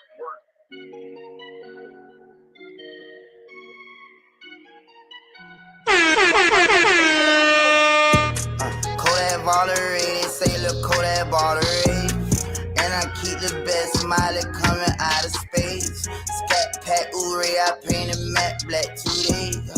And I got the freshest cars in the I'm not a woman loser either. Tesla painted grape, I only drive it Saturday. And your natural state, you look better by the way. Soon I heard him apologize. They cracking it over there. Say he apologized for selling us for fucking umbrellas. Nigga, you crazy as hell. Niggas one and dime sending hits out through the wire. Trap swinging hard, yet we need more. Hurry up and order, ain't no posting by my door. Booming on my porch, booming on my mama porch. Sniper game boys, making noise. I got hella toys, but I ain't no little boy. Baby like a wall around her. Ethiopian Egypt. Baby mama, but she still gon' try to push. Me don't want to court, but she Tell me, Hebrew King. You bring up Christian books. Let's talk about a Hebrew. You out of bounds, Bubba. Fall back, and I'll walk you through it. Got 4 wheelers in the store. I can't start. I've been raw like this since a baby. Brown Table Gang, where they at? I'm going hard like this. Where they at? Where my boys at? Gucci shades with a all white fit. Gucci fragrance, yeah. I can't start, I've been raw like this since a baby. I fuck with RTG. I think he's smart. I like his information. I think he got way more information than I do. I'm real strategic with what I look for. I don't indulge in everything. I'm real picky with the information I look for. So I look at RTG like he's one of them people. I'm a big old Z like comes in by way. I'm in the club, I'm doing my Z dance. They park the car. I'm not the nigga you been dealing with, Bubba. She gon' make love to the dick. She be like yum yum. Baby say hum on the tip. Baby say Baby say huh. Yeah. Do you take care of your set? Cause baby I like the hunch. Yeah. Do you white front to back? Hey Vito, I knew you was gonna like that one, man. I had to clip him up, nigga. I fuck with RTG. I think he's smart. I like his information. I think he got way more information than I do. I'm real strategic with what I look for. I don't indulge in everything. I'm real picky with the information I look for. So I look at RTG like he one of them people. Or do you white back to front? That's game making me cool. Man, I swear I don't be planning this shit. All this shit is happening. You don't know I really dog. read books. So fucking this versatile for you don't know nothing about these books. Break a nigga fast, that ain't count the crunch. That ain't no count, I'm fitted. Nigga, them rats with skin. Who the hell you niggas be killing? He don't know I really read books. Who the hell you niggas be posting? He don't know nothing about these books. They gon' hate you being yourself. They want the cars that you was dealt. I sold my ice, they wish you melt. I'm telling y'all, please leave me the fuck alone. Straight up. Y'all ain't got no skin in the game. We ain't got nothing that we can talk to you about. All up in the cell, gave me a sample of that milk. Yeah, I tried it and I liked it. All up in the cell, got me wondering what my life went. I'm living on a prayer. The only thing they give me them. I'm a Hebrew, king. You bring up Christian books. Let's talk about a Hebrew. Out of bounds, Bubba. Fall back, and I'll walk you through it. Got me feeling like I'm psychic. You love me, but I will.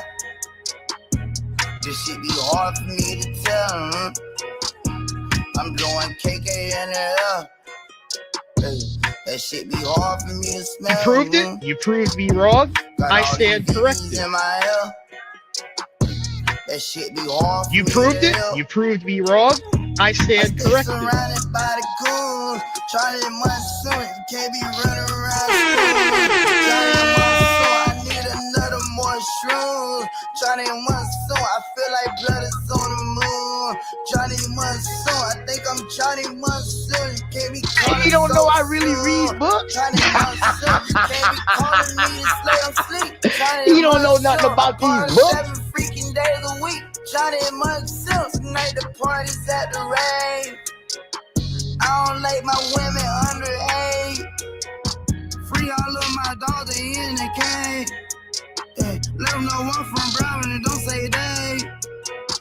Baby want me to go back to my face. She missed that throwback, Kodak wave. With just a little shooter, ain't have no future, but I can't go back to them days. Versatile 3-way till here 8. Rari paper plates. Told my dog we gon' be straight. Look, Wally, we really made it. Look at this shit, it really done took off. I'm glad I ain't stick to football. I'm glad I'm still ain't stuck in the back of the projects playing the lookout. We was as young as me and young, remember everything it took y'all. I kept rapping, I made it happen. I'd be a bitch nigga if I shook y'all.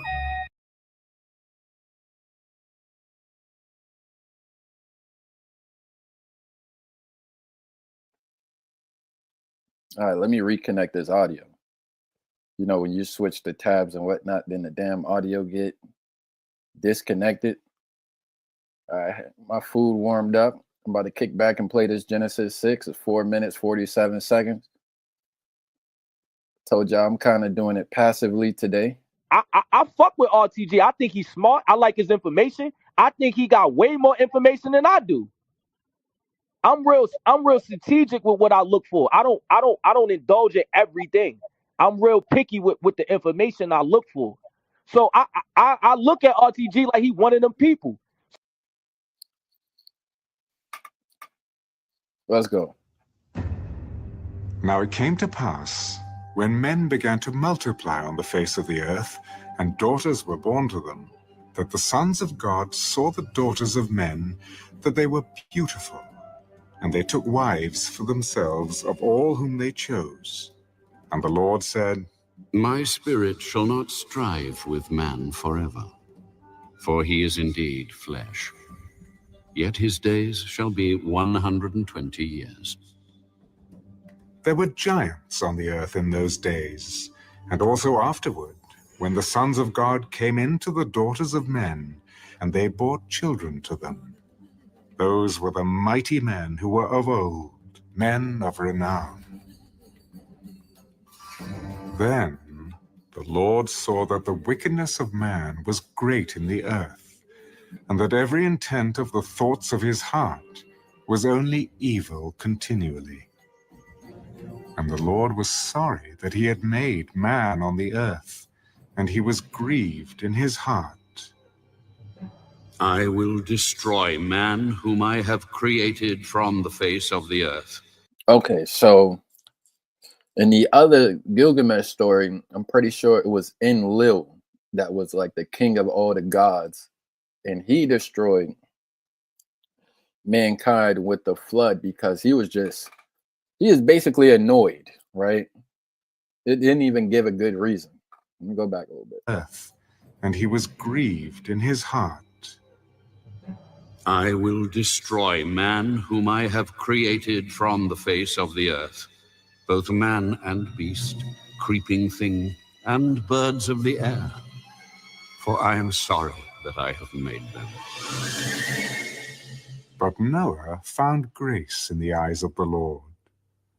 This is the genealogy of Noah. Noah was a just man, perfect in his generations. Noah walked with God. And Noah begot 3 sons, Shem, Ham, and Japheth. The earth also was corrupt before God, and the earth was filled with violence. So God looked upon the earth, and indeed it was corrupt, for all flesh had corrupted their way on the earth. And God said to Noah, The end of all flesh has come before me, for the earth is filled with violence through them, and behold, I will destroy them with the earth. Make yourself an ark of gopher wood. Make rooms in the ark, and cover it inside and outside with pitch. Wait a second. Hold the hell up. That is completely different than the goddamn Gilgamesh story. Because in the Gilgamesh story, if I'm not mistaken, wait, hold on. In this story, right, God is telling Noah what to do in order to survive. But in the Gilgamesh story, did Enlil tell Utnapishtim what to do in order to survive? No.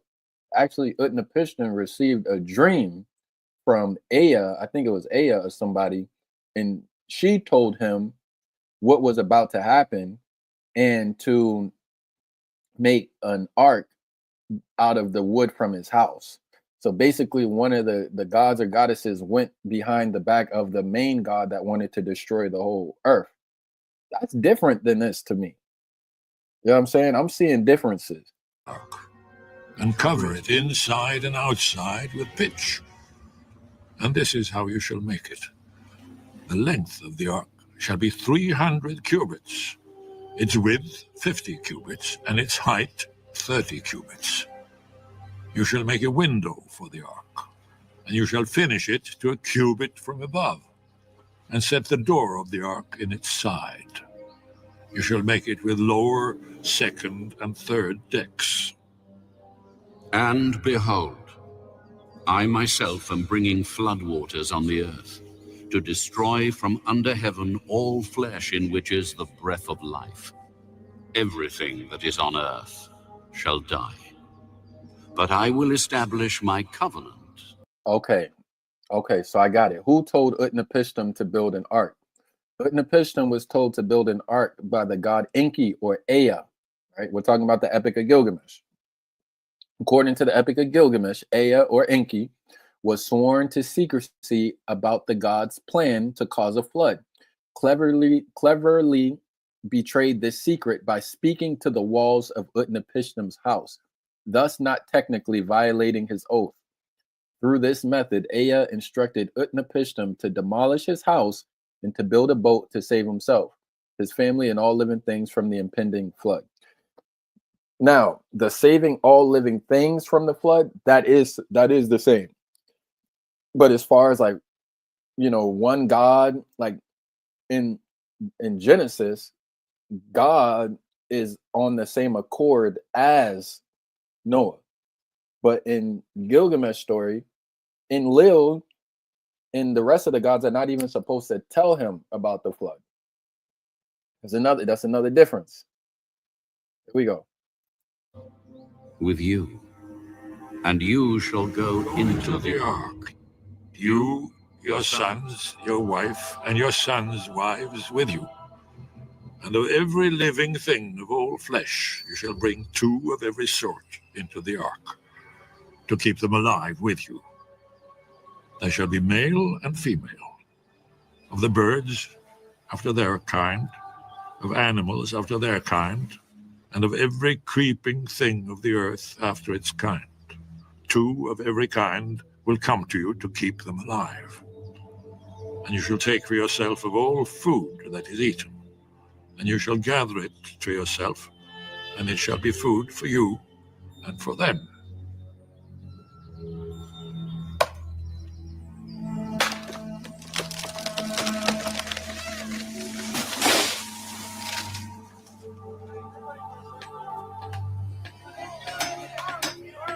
Thus Noah did, according to all that God commanded him, so he did.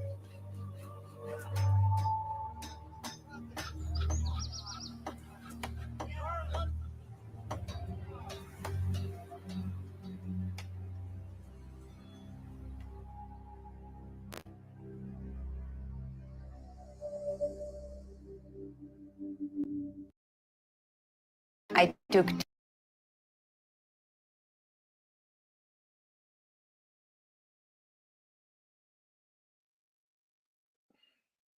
All right, so we heard it. Andre 420. What's up, man? What's the word, man? You gotta unmute yourself. Mic check. Andre 420. You gotta unmute yourself, bro.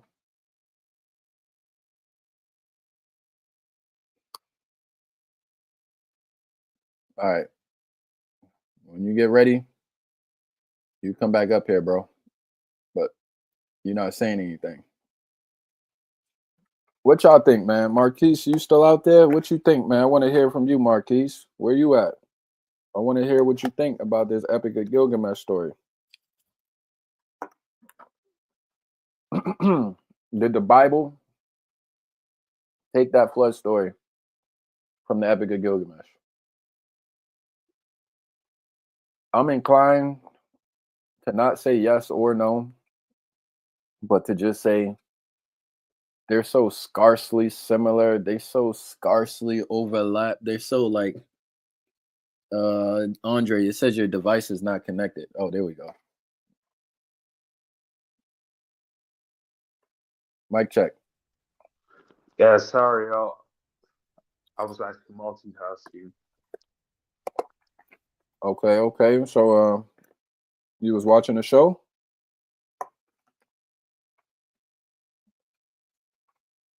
Mic check, man. Sorry, I yeah, I'm working like I was quickly working on my audio. I think my audio is better now, probably. Yeah, you good, man. All right, so How much of the show did you catch? Are you familiar with what was going on? well, low key, like I've been watching your channel, but I mostly don't say anything. I just watch it. Oh, okay. You a ghost follower, a ghost watcher. That's all right, man. Yeah. I'm a ghost watcher on your channel. Okay, where you from, man? What state? What state you from? Well, I'm actually not from a state. What you mean by that? Where you from?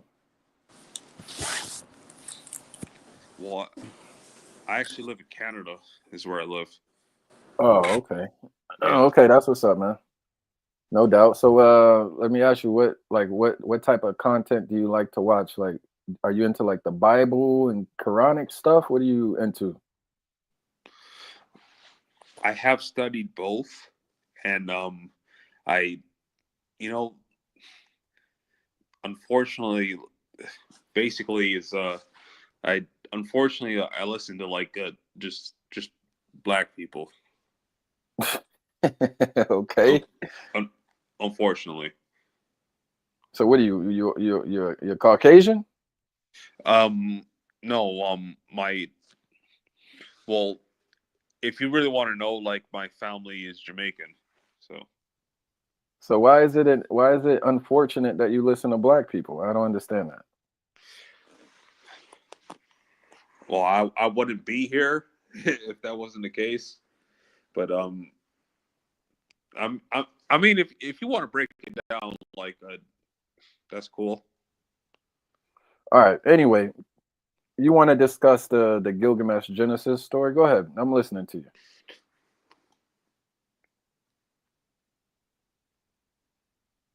The floor is yours, man. What you want to say about the Gilgamesh? Go ahead. I'm looking at Gilgamesh and the Genesis. So like in terms of the flood, are we talking about like in the biblical sense, like the Yeah. Great Flood? Is that what we're hmm talking about? Yeah, we're comparing the Epic of Gilgamesh, the flood that's in the Epic of Gilgamesh, to the flood in Genesis 6. What's up, Marquise? I see you there, Marquise. What's going on, bro? I can call it. What you think, man? I'll let you get in here. What I think, Yeah. it depends on. Okay, Jay said something earlier, right? Jay was like, some people just regurgitate shit and Mm-hmm. don't do they real full due diligence and research, right? Right. What I'm gonna say is this: it can be related, right? Mm-hmm. But the trick question is, what is older? You know Mm-hmm. what I'm saying? Is Gilgamesh older, or the biblical narrative is older, right? Mm-hmm. That's the trick. That's the trick question right there. So So you're arguing about like what's older, let or me is that finish. what? Let me finish. Let me finish. Yeah. I believe everybody from in the Middle East took some type of account of. Oh my bad, y'all. Not good. I believe they had wrote down a lot of things, right? So say if I come from Egypt and Jay is from Sumeria, somewhere in Earth, Mm-hmm. right? Mm-hmm. And the new guy that's on her, he's from Yemen, right? It was a flood that went down. Say it was a flood went down. We all writing about it, right? But we look at it in different spectrums. You feel what I'm saying? I got you. I So got that's why I think the story come from, the storyline come from.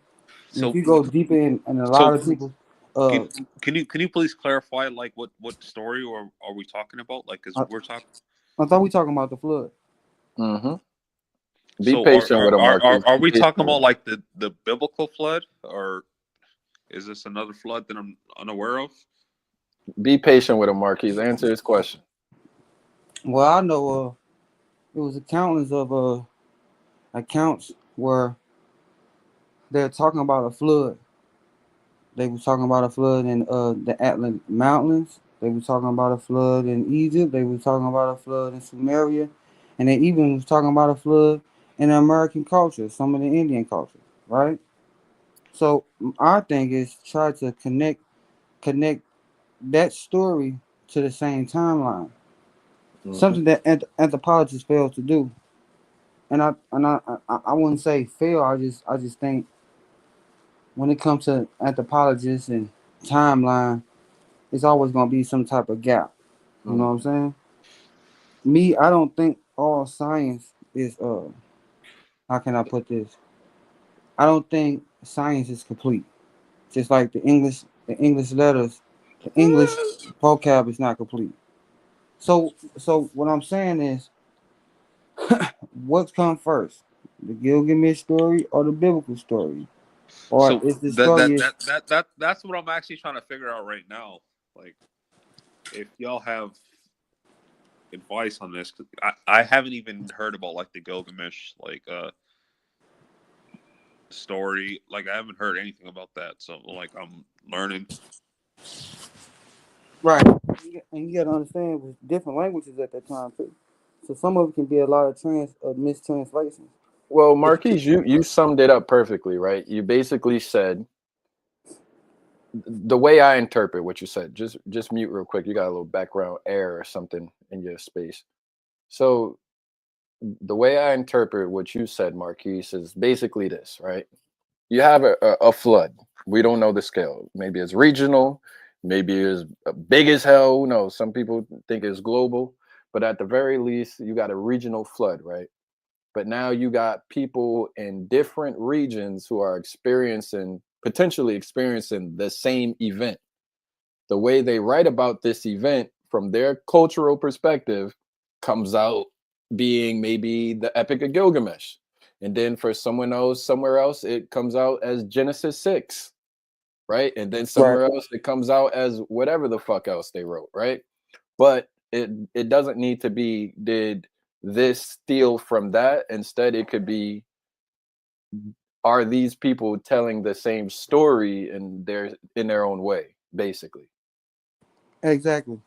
And what I get out the Gilgamesh story, it talks about a lot about gods and stuff. Mm-hmm. So my thing is this story real, or it can be a ancient story where they're using allegory. Now this is the trick thing about allegory. We think 4,000 years ago we wasn't using allegory, and I can differ and say you don't know what the hell you talking about if you say they wasn't using allegory at that time.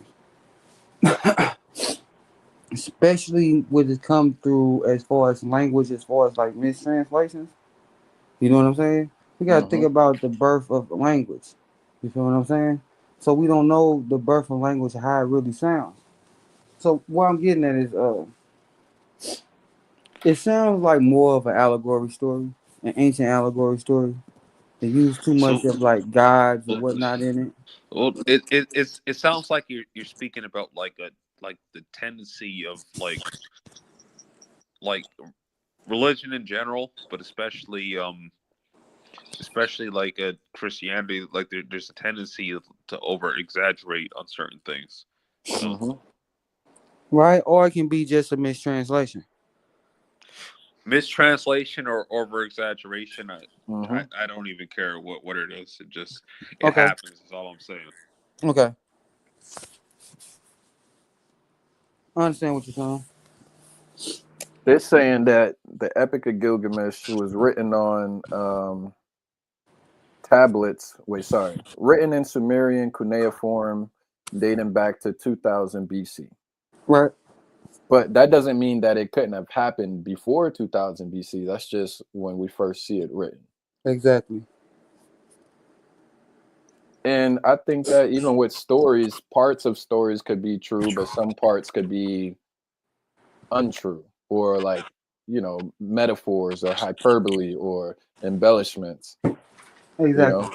Yeah. Overall, I don't really see the Epic of Gilgamesh being problematic for Genesis. Like, from people I've heard talk about it, they basically say like, "Oh, the Bible stole from this epic," and I'm just like, they say that to debunk the Bible, but Hmm. I don't really think this epic is too problematic for the validity of the Bible.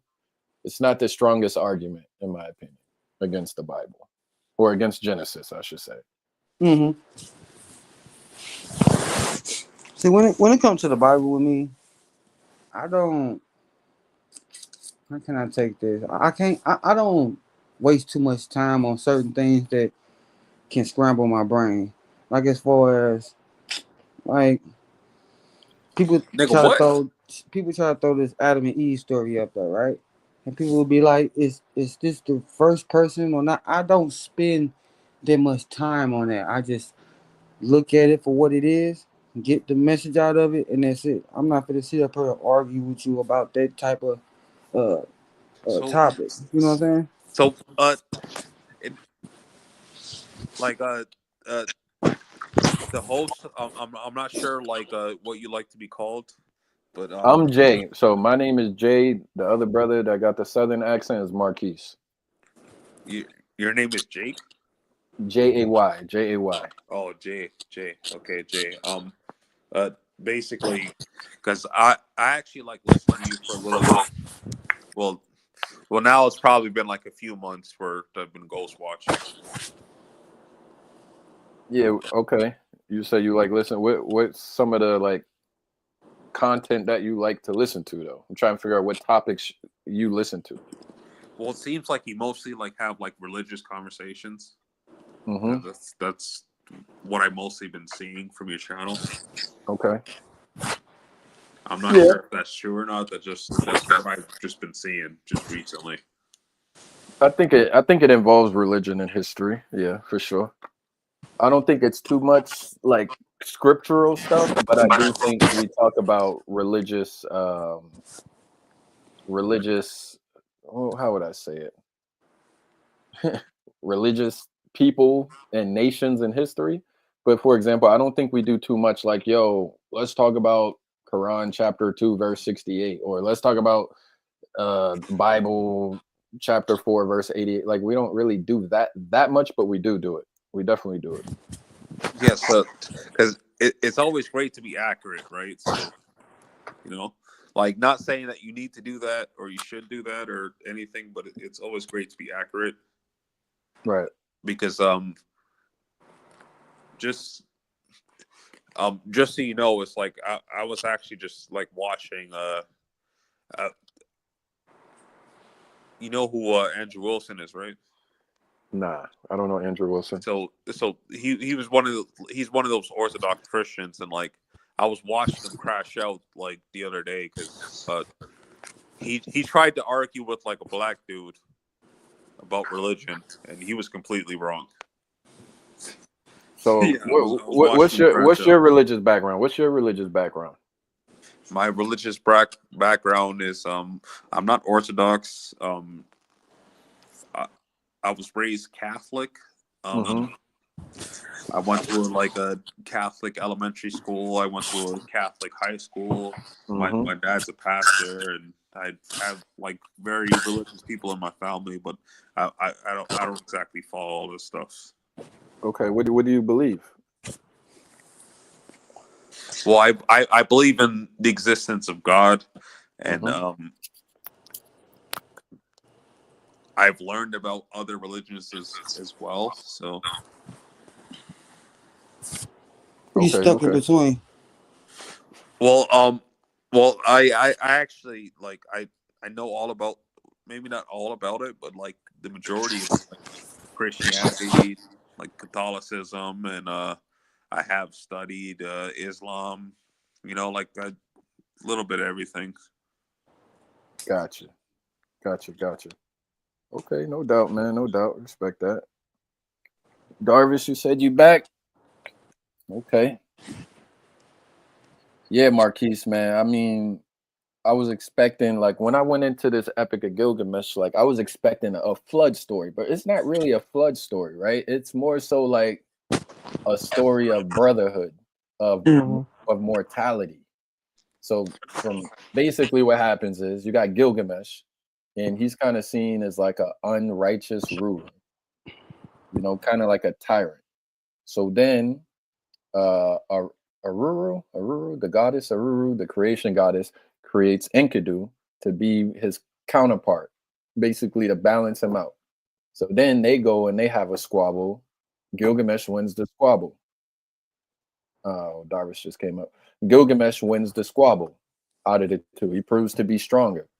But originally, Enkidu was just like a wild beast man type thing. And he was trying to. So hold on, brother. Hold on. I'm not done. You gotta wait for me to finish. Let me give my summary. Basically, kind of lost my flow there. Now, Enkidu is trying to stop the trapper from hunting the animals. So what the hunter does is he goes and he gets a harlot to basically tempt and distract or whatever to Enkidu to get him out the way. From there, I forget, Enkidu meets Gilgamesh, whatever, they become counterparts. Gilgamesh wants to conquer this territory. Enkidu has the knowledge of the territory because that's where he was dwelling when that whole trapper thing was going on with the hunter and whatnot. They work together. They defeat, I forget the goddamn beast's name. They defeat the beast. They defeat the bull of heaven. And then the gods decide that Enkidu must die. Even though one of them, Ea, was saying that no, he should stay alive, but they decide against it and he must die. Now Gilgamesh's whole journey is basically being heartbroken because his brother done died. Someone he went to war with isn't here anymore. So now he's trying to journey to find out how can I become immortal, because prior to this he was not afraid of death. He kept on telling Enkidu, you being scary, man. Like, come with me. I got this. Follow my lead. You know, you're too fearful. So then once, come on, man. I'm still talking. Still talking. Once Enkidu died, then he realizes his own fear of death. And this is when he meets Utnapishtim, the one who actually went on the flood, the boat for the flood. And Utnapishtim told him that he became immortal because he survived the flood. And the gods issued the flood simply out of annoyance with mankind. That's pretty much the way I understood this story. I could listen to it again, get a better understanding. Darvis, what's up, man?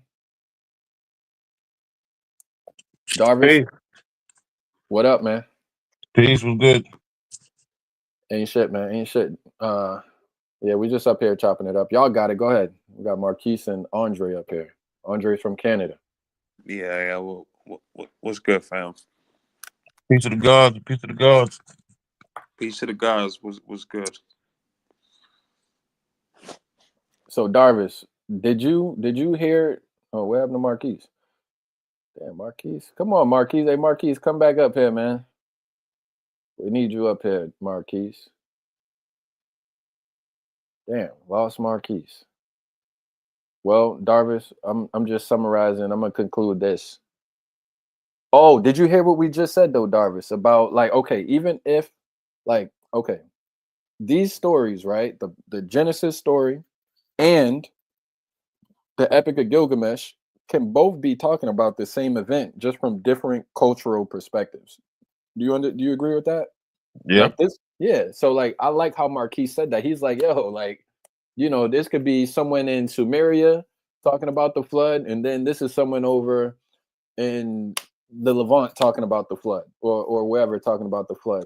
But the way people frame it too often is like, yo, the Bible stole this flood story from the Epic of Gilgamesh, right? To try to debunk the Bible. I came here late, so I'm not sure if you explain the Epic of Gilgamesh like clearer, because all I know is like the biblical flood, where like that's all I've heard about is the biblical flood. So like the Epic of Gilgamesh, I haven't heard about that. So Yeah, I'm so not that's sure what if I you was. explain this better. Yeah, I got you. So that's what I was playing for like the first 2 hours. I got you. Just listen. The flood story in the Epic of Gilgamesh isn't really a part of the primary storyline of the Epic of Gilgamesh itself. Gilgamesh is a character, right? The flood story is literally at the end of the epic, and it only comes into the story because basically Gilgamesh is on a journey to discover immortality because he doesn't want to die. He just witnessed his best friend die. So now he goes to the garden of the gods and he talks to like three of them. And the last god that he talks to, well, the last person that he talks to tells him that he became, you got to listen, bro. You got to listen. You keep unmuting. You're not listening.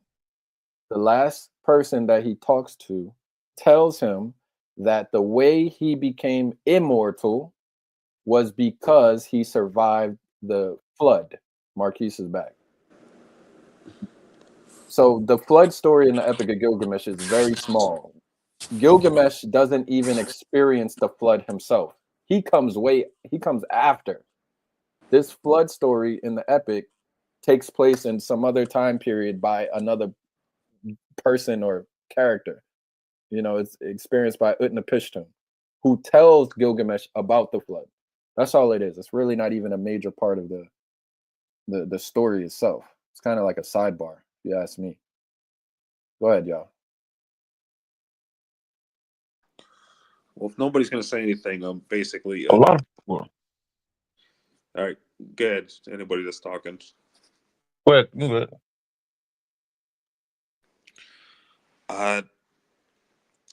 though I do agree with religion. I do agree with religion, and I think like it's an important thing. But just that is like an example of why it doesn't make any sense. What you gonna say, Darvis? A lot of times people bring up those stories. Oh, you got a phone call. I could barely hear him. Yeah, this is Oh, baby, hear me? Yeah, I hear you now. All right, a lot of times people bring up that story of Gilgamesh, such that like as a cross reference to prove the flood, Oh, because okay. the story of Gilgamesh spoke about a flood. Mm. That's basically why. But Oh, yeah, I man, mean, it's basically like a. Are you getting another call? You shit bargain out, bro. Yeah, you got a phone call. Shit, Marquise L. I think God calling him right now. What's up, young player? How you doing, man? You doing good? Yeah, I'm good. I'm good. Trying to listen to what y'all was talking about. Somebody had called my phone when one of my partners was talking. I came back. I'm trying to fit in what y'all was talking about. I Yeah, kind of so Darvis said he would hear the epic be referenced as like it's a cross reference to prove the flood. I was saying, well, I've heard like when you go watch like Mythvision and shit, like channels like that, they use the epic to disprove the Bible. Mm-hmm. You know, so I guess it's being used in both ways. Some people use it as a cross reference, some people use it to say, oh look, the Bible stole from the Epic of Gilgamesh. Mm-hmm. When they both could coexist at the same time. Right. Go ahead, y'all. I'm about to go get some more food. Go ahead. Like you said, you know, some people use it to try to discredit it, and some people use it to make evidence that the flood existed or whatever, right? And I'm standing on what I said. People looking at the story from different sides of the world, different sides of the world. So, and then you gotta look at the language too. Like I said, Gilgamesh is written in cuneiform, right?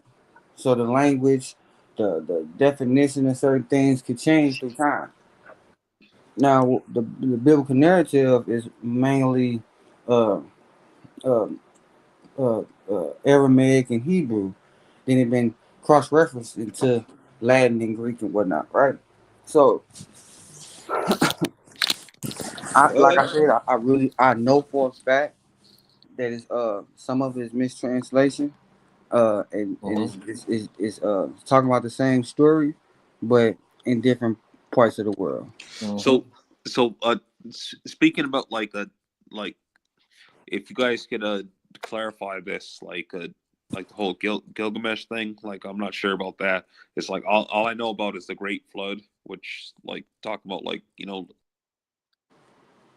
Keep on saying the same thing. Yo, Andre, bro. I just explained it to you, man. I just literally explained it to you, bro. All right, Andre, you got to listen for today, man. You just got to listen for today. You're not listening, bro. I got to kick him out. That nigga not listening, man. You got to look at it like this, y'all. When it comes to religion and these stories that we talk about, especially with the Bible, right? You got to look at it like things evolve. You know what I'm saying? Like you got to remember from back in the day when the first television came out, things evolved. So we got to look at it as 4,000 years ago. People probably really believed in these certain gods and these certain aspects of nature, did certain things or gave them some type of look. What if it's just let's look at Egypt, right? We can look at different time zones and different dynasties up to even to the Greek dynasties that certain things change, certain aspects of God's change, right? Let's look at the medieval times when we can talk about the Moors and the Romans. Certain things were evolving, even to today. Things evolving. We got more people that's more Christians than there are atheists, but then we got more atheists than it was 4,000 years ago. You feel what I'm saying? So, what if it's a word that we just didn't come up with yet that can describe things that we just don't have the great knowledge of, as far as instead of using Atheist is a word that we didn't discover yet, right? He probably not atheist, probably not agnostic. Agnostic. He probably not a strong believer in Jesus, right? If you caught in between, and the dude that you just hung up on, I forgot his name. What's his name? Andre. Like Andre, like you said, you're trying to tell him something, but he's not really fathoming certain things. He's what I'm hearing from him, he's stuck in between. You know, if you're a full-fledged believer in, like he said, uh,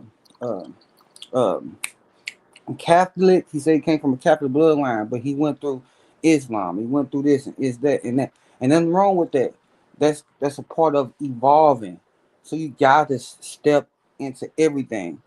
Jay got this little saying when one guy come on there saying that I think Jay got more knowledge than me and whatnot. I'm very picky of what I research and stuff, right? I think he's at the wrong he's at the wrong start. You got to go into everything. You can't be picky with this shit. You got to go into everything. And my thing is go into the history and go into the language. So I hope I ain't go over nobody here or whatnot. Kareem talking to you.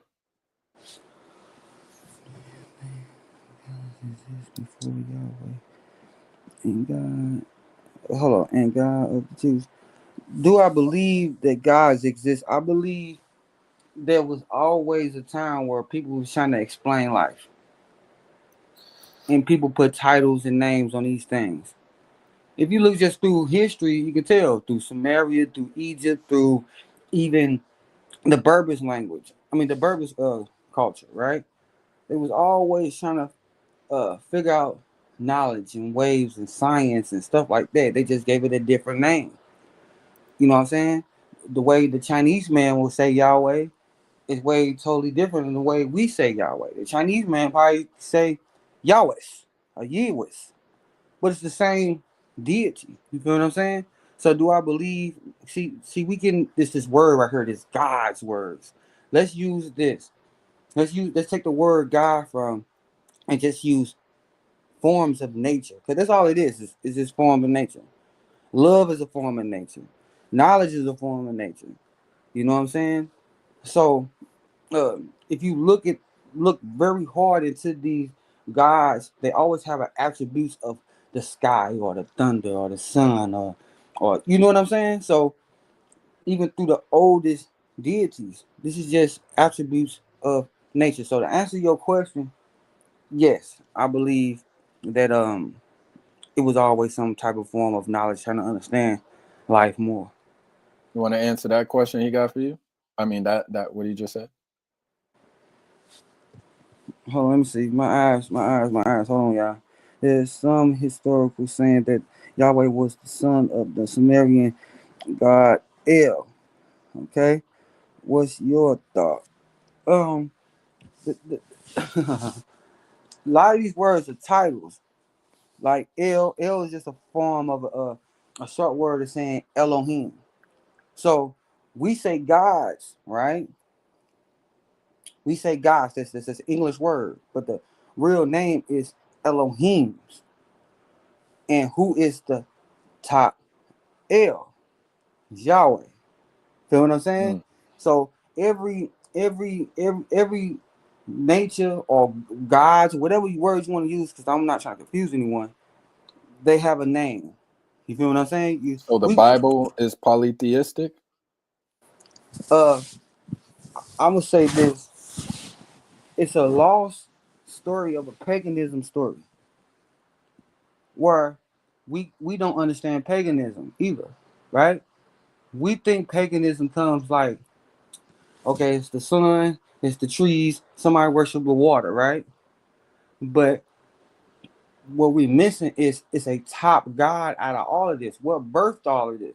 Hold on. I asked you a question. So the Bible is polytheistic, right? Okay, you trying to trick me with the word. Yeah, I'm gonna say yes.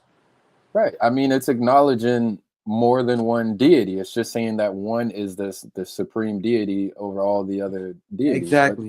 Exactly. Let me break it down, for I won't kind of confuse myself. or anybody that's in the chat, but I'm really confusing myself because I don't want to confuse nobody. Like in ancient Egypt, they worship the sun, right? Not all the time, not every dynasty, but we know Egypt is just worshiping the sun. But it was more than just the sun. It was something else that created the sun. Like Atum Ray, them are two different deities, but they through time they came together. So yeah, Jay, you're right. It's a polytheistic story, but it's trying to give credence to the Most High. The main force in this Yahweh or Mhm. Elohim. I mean Yahweh or El. The Most El is High. just the title. Yahweh. Yeah, the Most High. Right. But in order for there to be the Most High, you got to have other ones that are high. See how they created it in the ancient times. I like to use Egypt all the time, but let's just use Canaanite story. The Canaanite story tells you it breaks it all down. El is at the top, and he had all these children. And all these children is Shamish and Moloch, but they all connected through El. You feel what I'm saying? And Yahweh and Ashtar. Ashtar is the mother of all the gods. You feel what I'm saying? So it's this.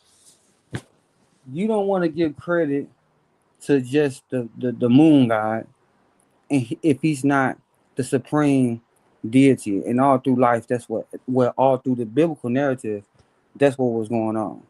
Okay, or you want to worship Shemish, but Shemish is just the child of Yahweh, the child of El. You feel what I'm saying? Mm-hmm. So you'll get confused and just worship this one deity when you're supposed to be just worshiping the Father. You feel what I'm saying? They making stones and sticks out of it, and it's not doing anything for them. You just playing this mind game with yourself psychologically. Now you worshiping just the sun when you just forgot all about Yahweh. You forgot about El. That's the whole story was about. And it wasn't the deities doing it, it's the people himself that was doing it. Like we'd be like, Moloch had them sacrificing their children. No, the people were sacrificing the children. The gods didn't do nothing. You know what I'm saying? The people just interpreted it wrong. You feel what I'm saying? Yeah, my whole thing. Jay, can you pull the Sumerian pantheon? Okay. Jay, can you pull it up? That's a good one, man. That's where you should all start at. In Sumer. Then you can understand and see and break it down that it's Sumer, Canaanite, then Egypt. These are all the same gods. I know y'all would like, no, it's not. No, you would lie. You don't know what the fuck you talking about. It's all the same gods, bro. Different languages. That's it. All right, here we go. Genealogy. Let's see this here. See if I can blow this up. 1 second. All right, there you go, Kareem. Let me see. At the top, I see Namu, mother goddess said to have given birth to the Anunnaki. And then you got Anu. So you got Namu and Anu. So Anu equals the sky, heaven, god of Uruk. Where is El? You say where is El? Yeah. I don't see El. El should be Anu or El is Anu. LL. Oh, okay. Okay. Or Ilu. It's just like ILU. I can't see it because this damn screen is very small. And this how you can trace all of it through Ishtar. Ishtar is the father, is the mother of all of them, right? I know it's Anu up there also. No. Ishtar is like third generation under Anu and Namu. Okay. Now, Yeah. me and Jay was talking about something a long time ago Mm-hmm. about Krishna and their gods, right? And if you look up the oldest religion is gonna go through India, Sanskrit, right?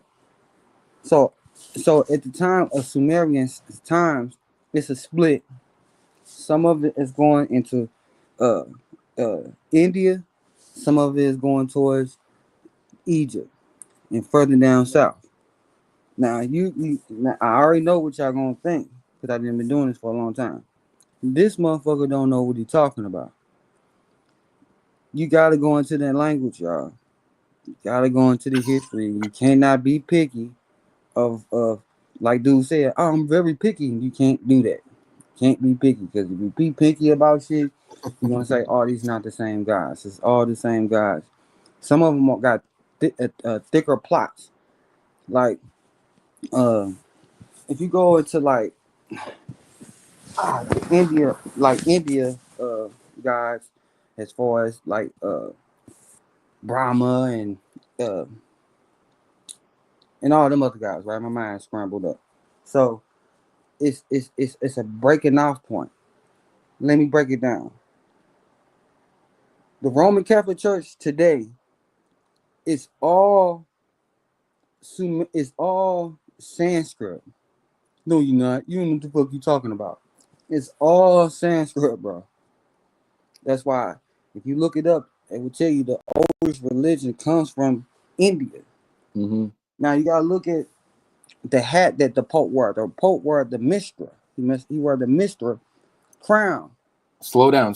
You're going too fast for Darvis. Slow down. Darvis, you listening? Said going too fast for who? Come on, man. Darvis got one response to all of this. Oh, that was here, King. That was in America, King. That's all he got to say. Go ahead, Marquis. I'm about to tell you this: the origin of all those different religions, or without co-religions, still stem from over here. Mm-hmm. Yeah. The religion is the consulting or dealing with or guessing the cosmos. Right. That's what religion is. Okay. You dealing with the cosmology. Yeah, that's what everything is. Every one of these deities is named after some kind of constellation or heavenly body. Okay, what is L named after in the heavens? L's the title. Oh, I'm sorry. What's his name? The Most High. What the fuck is the Most High? The Most High is the title. Yahweh. Who's Yahweh? Yahweh, in yeah. the cosmos? The name given to Israel when they was in the time of what they call Aries. That's why before they got to that time, he told them in the Bible, your father didn't know me by this name. He gave him a different name because we moved in a different area. This whole thing is spinning. Mm-hmm. And the key is the pattern. Once you understand the pattern, you can do what they call witchcraft or predict what's about to happen. I thought you was a flat earther. What? I thought you believed in flat earth. What I got to do with what I'm talking about? You said something about the earth spinning. How can it spin? The whole universe can't hold souls. Everything is spinning. These constellations that going past us, these shit spinning. Coming from the Milky Way, going into another hole. Prove it. Hey man, look at the pattern.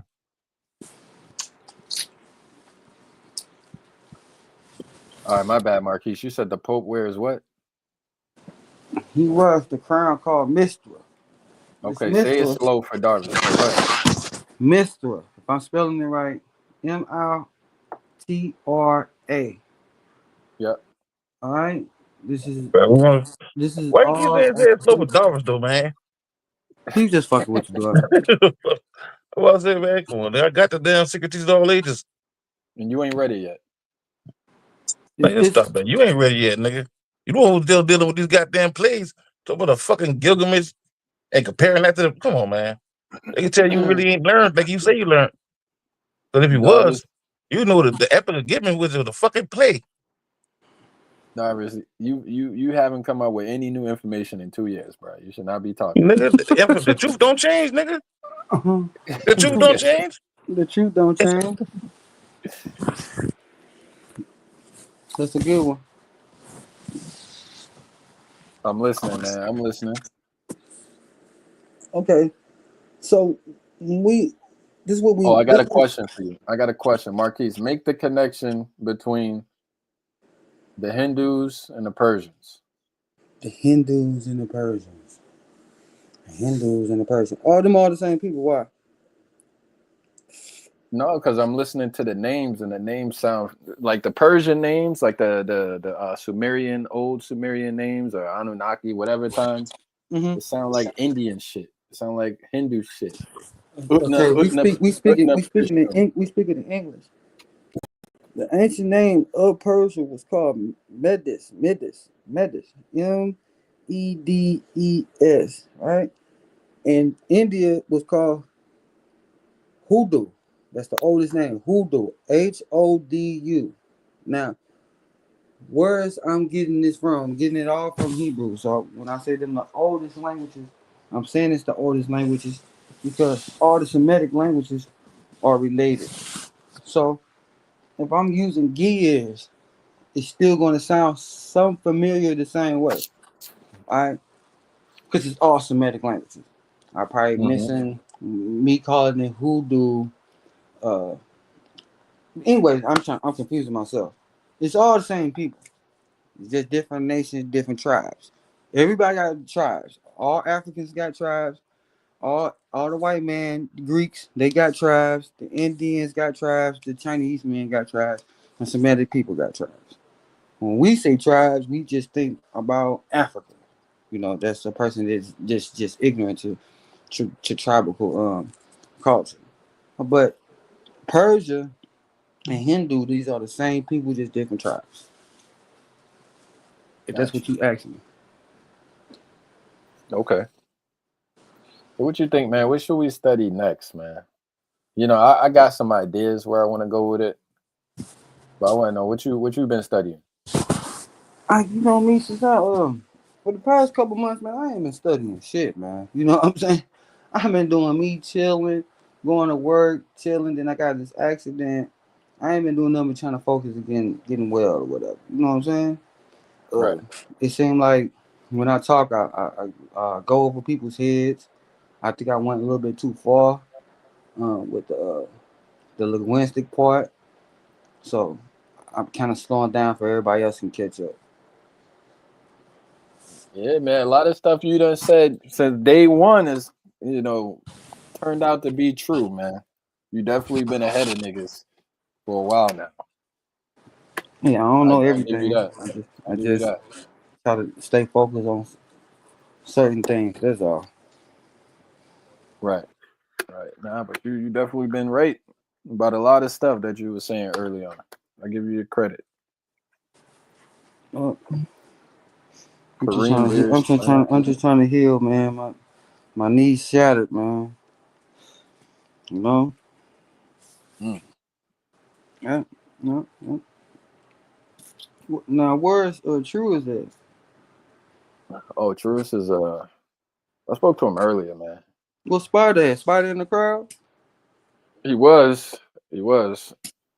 It's good to Yeah. see him coming through again because Yeah, I man. didn't hear from him for a little bit. Yep. Now he's starting to come through and whatnot. Yeah. It one thing why Darvis her.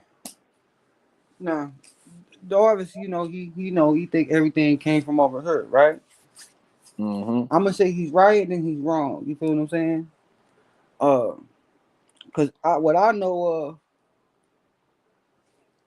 everybody that ruled the world at a time went all across the world. My thing is, you be like everything started in America, right? I say, why it Take can't it be easy on him. why it can't be simultaneously? Why it can happen all at once? Mm, Why right. the people that ruled didn't just go across the world and just planted their seed there? You feel what I'm saying? So like we see pyramids over here or ziggurats, whatever you want to call them, over here, and we can see it over there in Egypt. We can see it in all across the world, right? So why it's not the same science happening simultaneously Mm, all across the world? mm. I'm not saying Darwin's wrong. All right, cool. You want me to answer that? Yeah, answer it. All right, cool. The same thing we talked about earlier, the flood thing. After the flood was over and the water starts receding, the Americas was out of water first. They start repopulating America first, building these All these pyramids already been there. We start dealing with sciences, agriculture, and all that. Soon the water starts seceding. You go over that place they call Africa, or the place they call India now. That shit was still underwater. When the water start coming down, people start going over there, and they going over there to get in search of resources. So Nigga, you be making shit up, nigga. Nigga, if you read, nigga, you'll see what the fuck I'm talking about. The problem is you don't really read like you say you do. Leave him alone. I try to give you some serious books, my nigga, to read. But you dealing with these play ass books, these fucking plays and shit you reading all fucking day. Nigga, I gave you some books, some sources that you should really be checking with. And they explain it, King. Every culture in the world agrees on it, except G. Oh, so okay, this how I'm looking at it, right? So you think America? All right. So you saying America? Okay. So do you agree with every continent is just a big mountain underwater, right? I said the land still connected to something that flooded up. Right. Yeah. It's basically like a big island, right? Okay. Yeah. Okay. So you saying that America is just a big ass mountain and it's No, bigger that's not what I'm than saying. I'm saying higher land, altitude. okay. Okay. Nah, that's North Africa has the highest altitude, bruh. Okay. Man, somebody told you a lot, King. No, because I agree with that. For North them just Africa just saying coming that, up out because I the was water finna too. say, so you think it's larger than the Atlas Mountains? That's what I was finna say, but Jay threw it out there already. All Now, right, cool. We can prove that North Africa was still underwater because you go over the edge of North Africa in the Mediterranean, you can still find buildings, pyramids, statues, all kinds of shit in the Mediterranean and the bottom of that Mediterranean. All that was connected one time. okay, I agree with you. I agree with you on certain things. Bro, I the agree. highest point in the United States is in Alaska. All right? For It's real, in let's Alaska. look this up, Jay. Yeah, I looked it up. Okay. It's in Alaska. It's 20,000 feet. But these niggas, they don't talk about Alaska. That's the Americas. America's a continent, King. Alaska's a All part of it. America is not Alaska, though. No, but Alaska is part of America. That whole continent came up out the water. Not the whole thing, because you can look in the Atlantic Ocean and you still see buildings, pyramids, and It's all in the Atlantic Alaska Ocean. cold. It's They Alaska got cold, right? It's pyramids like it's snow inside the there, right? Pacific Ocean. Alaska is right across from Russia, man. Cool. I'm not saying not, gang. What I'm saying is that there was a flood. So you saying that it was life in the cold first? That what you saying? Say that one more time. You It was realize life. Mount Everest is in Asia, right? Nigga, so what? What that got to What do do you with we mean? talking about, man? Mount Everest is the tallest fucking mountain on earth. So why wouldn't it come out of water first, nigga? it probably was. But that's just a mountaintop. By the time the whole body of land started coming out, it this thing took years to happen now. The water ain't just a seed in overnight.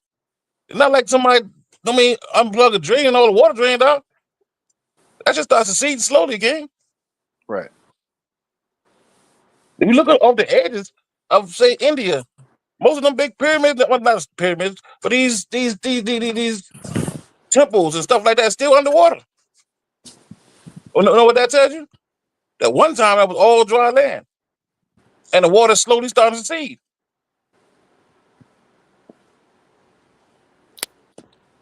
My thing is, I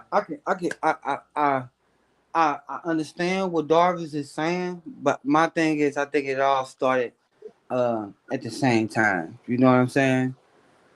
That would sound good. Don't get me wrong, it would sound good, but then That's you start dating these things. We start putting dates on these things that happen. I don't know, man. I can't trust these dates, man. Cool, I understand what you're saying. But we can say, though, that the place they call Egypt, the ancient Egypt was over here. When it come down to say, all of them deities that they dealing with over there in that place they call Africa now, most of the writings came from over here. You can go to Yeah. Grand Canyon and see Osiris, Isis. I mean, there's all over the place, gang. No, I agree with you. That's why. Yeah. That's why. I And they said I think outdate it happened what they bringing over there. simultaneously. That's You why I got to said remember now. We start talking about that place to go, Alexandria or Egypt. That was like a big library. All cultures all over the world start bringing their information there.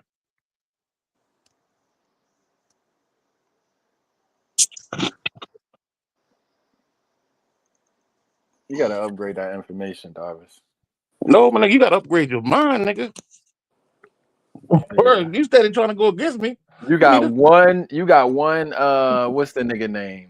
What's that nigga's name, man? What's that nigga's name that's in jail right now? You got one doc. You got one Dr. York lesson back in 2005, nigga. You've been stuck on that shit ever since, nigga. Nigga, I was studying this shit in the early 90s, nigga. Oh. I'm talking about in the 80s. You know how old I am, nigga?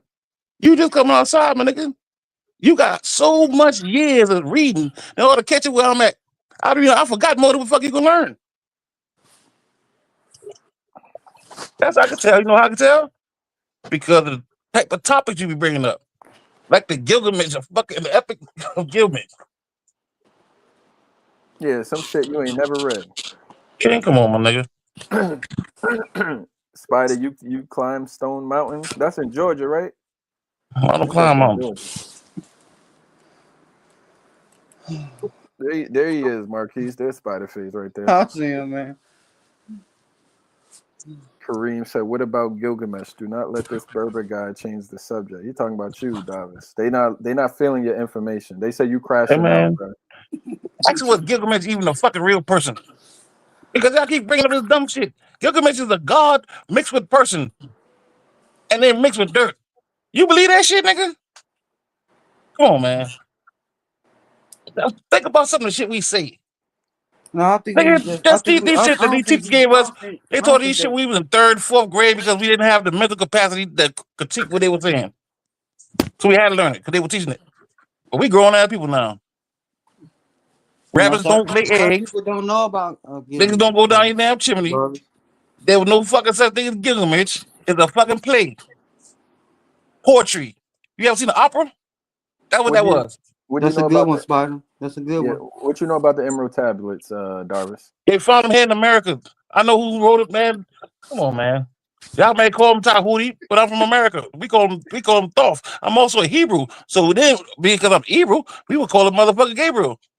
Okay, let me ask you this. Oh, now you're asking me I'm glad we're elementary talking questions. about this. Now, Darwin. Now, What's up, gang? the Emerald Tablets. We talking about thoughts, right? So, what does the language of the letters that's on that tablet? Do it look more African or Semitic? It's like an old paleo. But wouldn't be African. The term African didn't come into existence during the time of that tablet. Okay, okay. You think it's more Semitic or Semitic or Hamitic writings on it? Because we talking about Thoth, and Thoth is a guy from Egypt, and we all know Egypt is okay. Now, if Jay want to pull up the Emerald Tablets, I think Jay will be like, oh, I know exactly what that look like because me and him studied that them type of languages. Okay. So you trying to say it's not a Semitic language? No, I'm saying it's not a Hamitic language. Oh, I didn't ever say it was a Hamitic language. I said it's Semitic. Okay. It looked like Hebrew. It's Paleo Hebrew. Yeah, it looks like Hebrew to me. But the languages we start talking about Hamitic and Semitic, they were all similar. It looks. So keep that in mind too. It look. We the same people. It looks Ham and Shem were brothers, so they can speak the same language. Right. And they are whatever Noah was. Noah was Hebrew. Right. So that make all them Hebrews, right? Right. All right, then. No, I'm not taking away from it because Semitic is an Afro-Asiatic language. No, it looks like Hebrew to it's me. a fusion. It's a fusion there. But when we look at some of like the Egyptian hieroglyphics, it looked totally different from Semitic. That's how I look at it. But when you look at the hieratic, you can see the relation. You know what I'm saying? Another thing we got to remember when we start talking about those writings they found over there, man. That place was like a library for the world. All cultures of the world, most powerful cultures in the world, came and brought their information and stored it in that area.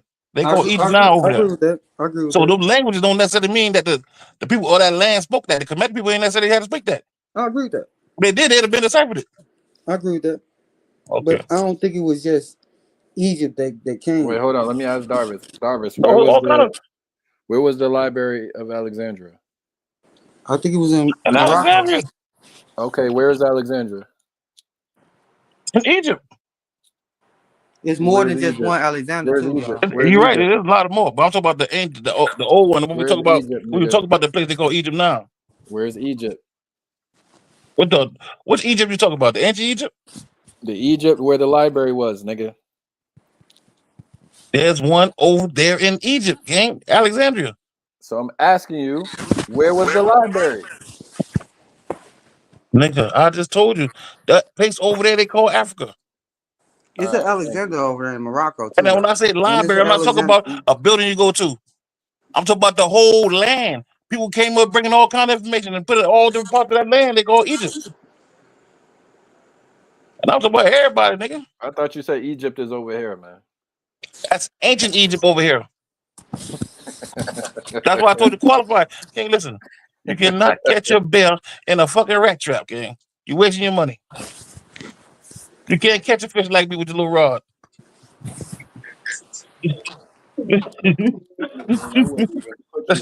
But see, man, I came to Bill anyway, man. Every time I come on your channel, man, I'm in defense mode, man. How come we can't just build? Wait, hold on. Didn't you get your ass beat over there by Smoke Signal? He said you ain't win that one fight yet. Why Smoke Signal saying you ain't win not one fight? He hasn't witnessed you win not one fight yet. And that's Smoke wouldn't know a winner and loser. His mind limited like yours. So if I tell you some information that's above your head, you can't say right or wrong. I could tell you a lie, you wouldn't believe it. You wouldn't be able to prove it's a lie. Didn't you get beat upside your head by that woman over How there? can I get beat up, nigga? Homegirl beat you up yesterday, bro. No, Stop. shit, no, nigga. Ain't nobody beat me up, nothing. Ain't nobody ever critique nothing I said and prove that I said something that was a lie. Who you talking about, Darvis? You know who I'm talking about. Yesterday? You talking about Don't make me play it. Cerise? Don't make me put it on a big screen right now. Nigga, put it on the big screen. You act like you about to do something, nigga. Come on now, you ain't about to put a curse or nothing on me. You about to play a fucking video. What the channel? It was oh, on man. channel? Y'all niggas done took information too far. We talk about sharing information. Y'all niggas talk about competing. How you win or lose on somebody else's source? Neither one of us wrote none of them books. So if you read the fucking King James version, I read the damn Tanakh. How the fuck I could be a winner or you could be a loser? As if we wrote either one of them books. Think about it, King. We got the time to grow up. This information here, King. Right. All right, now play who the fuck supposed to beat me up. What time was it, y'all? You want to experience your ass whooping twice? You don't want to just Nigga, how the fuck I get an ass whooping, nigga? If I got an ass whooping, I have to feel some kind of pain or something. Okay, first I of don't all, feel no pain. Okay, So I gotta get an ass whooping. First of all, Root Words came in and beat you up first. We didn't even talk about, man. We didn't even talk you know about what? Root. We didn't even You talk the about only nigga Words, Root smarter than. That's so crazy. And you've been ducking Hawk School for a good 2 months. Man, listen, man. Y'all niggas sound like cheerleaders out there in the parking lot trying to see the two biggest, strongest people fight. You trying to put up a fight so you can see a fight. You remind me of Don King. Love a fight, but never really fought. Y'all niggas crazy. What's going on? Don't worry about him. I see little games when they got smile. No, I think Doris got some knowledge that we don't know nothing about. I think he knows something. You know what I'm saying? I appreciate that, King. You know what I'm saying? But like Jay said, I think he needs a little bit of little upgrade to certain knowledge that he got. All right, cool. But listen, so you got to find out what need to be upgraded. In order for it to be upgraded, that means something was a lie. I don't know. What did I say that was a lie? That's your journey. You know what I'm saying? I'm saying, but what did I say that was a lie? No, I ain't saying it was a lie. You know what I'm saying? All right, so what you mean? How do you upgrade the truth? I think some of it's misled. You know what I'm saying? All right, cool. All right, the little thing you brought up a little while ago, we done straighten that up. So tell me something else that you feel like was misleading. Hey, you good, man. You good, Darwin. Man, I'm just saying, y'all boy bring it up. Fuck it, bring it up, my nigga. Anything I said, I stand on. And I can prove it. The problem is, the proof might go over your head. Right. Because you still talking dealing with 5th grade shit. I'm a college student. Right. Right. Right. We don't do the kind of math I'm into. Hey man, well, if you're gonna continue studying the same stuff you've been studying and you're not willing to step outside your comfort zone, Darius, you're gonna get left behind, man. By who? Everyone. Ken. That's why I'm you so can't far in even. front of That's you, why nigga. you You think can't. I'm behind you, but I'm about to That's lap why. you again. You really That's get in front of why. me, gang. That's why you Any have a story, hard any time. topic you bring up, my nigga, I got the basic understanding of it. That's why you Because have you're a only a hard. 5th grader. So That's why name you something I have a. don't know nothing about. What you That's ever talked about on the that. TV on the tab? I That's got my Name some of the panel that's that you talked about that I don't know nothing about. that's why you have a hard time surviving on Smoke Channel, and that's why Smoke said he ain't see you win not one fight yet. Man, Smoke your daddy or something? You and Smoke go together? You keep bringing this nigga name up like that's your boyfriend or some shit on the low. Nah, this is just Fuck you this keep is bringing. current. This is And then bring up the whoever folks got lost at or whoever did something. Prove do me not. lying. Hey, Bring it hey, up. Let's do get to not. the Hey, bottom of it right Darvin, now. Darvin, do not make me play you versus Hawks School right now. I will embarrass Nigga, you, bro. the fuck? That's why It we don't was matter just what you confirming We're gonna. play. that Hey, shit hey, from hey, hey. yesterday. You If know what I I'm saying? play that, No, we're gonna play me. have the. No, play you Hold against up, me. nigga. Hold up. If I play that shit, we're gonna have the time of our lives over here laughing, nigga. Don't make me go get that shit, bro. Don't Nigga, make Don't make me I me do do don't it. it. give a fuck what you Don't get, make me do nigga. it. Don't make me Ain't do no this nigga shit, ever bro. critique me over there. None of them. Nigga might Shit. yell. See, y'all young cats, y'all like to scream and shit. You don't know what you're talking about. So you get to Right. talk about you this or you that, all that name calling shit over the internet because that make it feel strong because you ain't never really been outside and deal with real shit. You just read about on TV. Right. Y'all live your life in front of a computer in your living room. Yeah. You don't go Yeah. outside with none of that shit. Nigga be Yeah. dead. Right. Yeah. So if me and Hawk School got going on, me and Hawk School deal with it. But if you Right. want to referee it, you glad that you can come on in. Nigga, I got a whole case of ass cut, nigga. Well, you said if I want to what? I said, if you want to set something up between me and Hawk School, I'll smash his ass for you, nigga. And I'll smash you too. I got a whole case of ass cut, nigga. I'm talking about a subject that either one of y'all probably never heard about. And I'm talking about Moorish subjects. I'm talking about Islamic subjects. Darvish, you talk a good game, but Hey you man, don't like do I say, you don't put in if you enough say work. me, if I lie about something, nigga, your job is to come up there and catch me in that lie and show me where I'm lying at. That's your job as my brother. No, I don't want to catch you in no lies, man. You don't think if you can see, you ain't not responsible for the blind? No, I let you believe what you want to believe. I ain't got a I'm problem with saying it. so, but if you can see, you know I can't see. You don't think it's your responsibility to walk me, guide me through the dark areas Some people or like hazardous being areas? blind. You like being blind. I'm not trying to change that for you. That boy crazy, boy. It's always the young bucks, boy. Y'all get indoctrinated in them damn schools to come out that motherfucker dumber than when you went in that bitch and trying to critique the grown people. Yeah, yeah. Oh man, but don't worry about it though. Hey, don't worry, man. Next time you come up here and start talking crazy, I'm just gonna play that Hawk School video, nigga. Nigga, play the fucking video now. I gotta The find it. fuck you talking about? Like, you think, listen, if you play that video, you think I'm gonna fall asleep or something? Oh no, Or you think I'm we gonna have gonna the get a time of stomach our ache or something? lives. I'm gonna have a stomach ache laughing at your ass. That's the only way I'm Man, gonna that's have what girls do. Yeah, They will laugh. you right. But You you right. never see him in the ring with nobody. Right. I ain't never seen you in the ring with nobody. Half You the right. things I hear you say, though, my nigga be so far off. You get mad at me because I'm trying to tell you shit far off. Yeah, But yeah. you mad at me. Just like when I had to help you out with that 1789 Treaty of Peace and Friendship, right? When the fuck you help me out with that? I got the treaty. How you had to help me out with that? I'm a Moor. I walk around with that. Well, I used Yeah, to. I still got that video. How you had to help me out with that? Yeah, Bring it up. Let me see what we talk about. I took you to school on that one. Word, bring it up. Let me see what we talk about.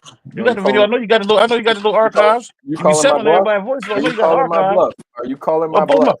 Yeah, pull them up. I'm curious too. Okay. I was gonna re-air it, but if you want to see it, early, shit. Send me a cash app, man. $15. I'll air it right now. A cash app. The fuck I like paying you, nigga, for the information I gave you. The fuck, nigga, you should send me a cash app, nigga. If anything. Yeah, send me a cash at 15 minutes, man. I'll indulge you, man. Shit. I'm I trying to know get you these like that dude. They exclusives. go Darvis. You heard me say that shit last night. Now you don't use it. But don't worry about it. I'm gonna call you low chill. You all right with me? I'm gonna take you out here. I'm gonna put you in school though. I'm gonna get What you you in the shed. what you I'm drinking? gonna Bud lock the Light door right on you. now? Put some headphones on you. Tie What you you down to drinking? bed What and you feed drinking? you E and information J? for 30 days. What you drinking? You E go and back J? live, nigga. You be the smartest thing walking and talking. You drinking E You and be J or great Bud though. Light? E and J or Bud Light? I gotta put something in your mind. Too much information to hurt a E and sober J. mind. You drinking E and J or Bud Light right now? No, I ain't drinking nothing yet. Nothing yet. You ain't start drinking yet. Nah. What you gonna start drinking? E and J? Depends what I want to drink, gang. I'm grown, nigga. We do what we want. I don't do what I can. Right. So back to this whole gods thing, right? Go ahead. So is Yahweh simply the highest force above all forces? According to the Bible. But that's an acknowledgement of other forces. Like even man could be a force, right? No, not in that status. So man can't be a god? No, not in that status. You can be a god on earth, but you can't be the kind of the Elohims we're talking about. And see, the issue is the term God.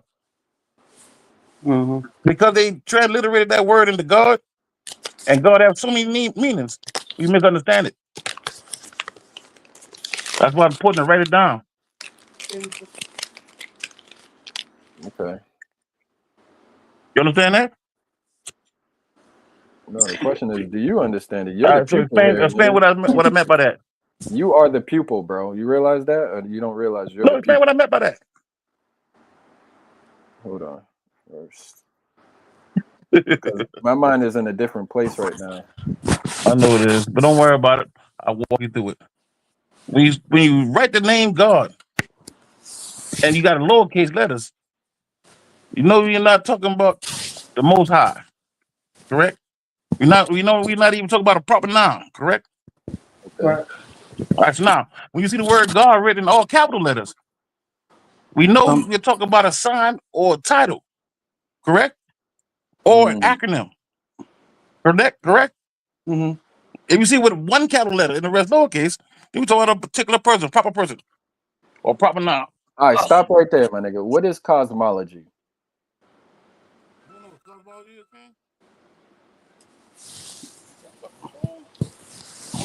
I'm gonna test his knowledge. I don't know what's going on the phone tonight. What is Anyway, cosmology? I break it down for you, but it cost you $2.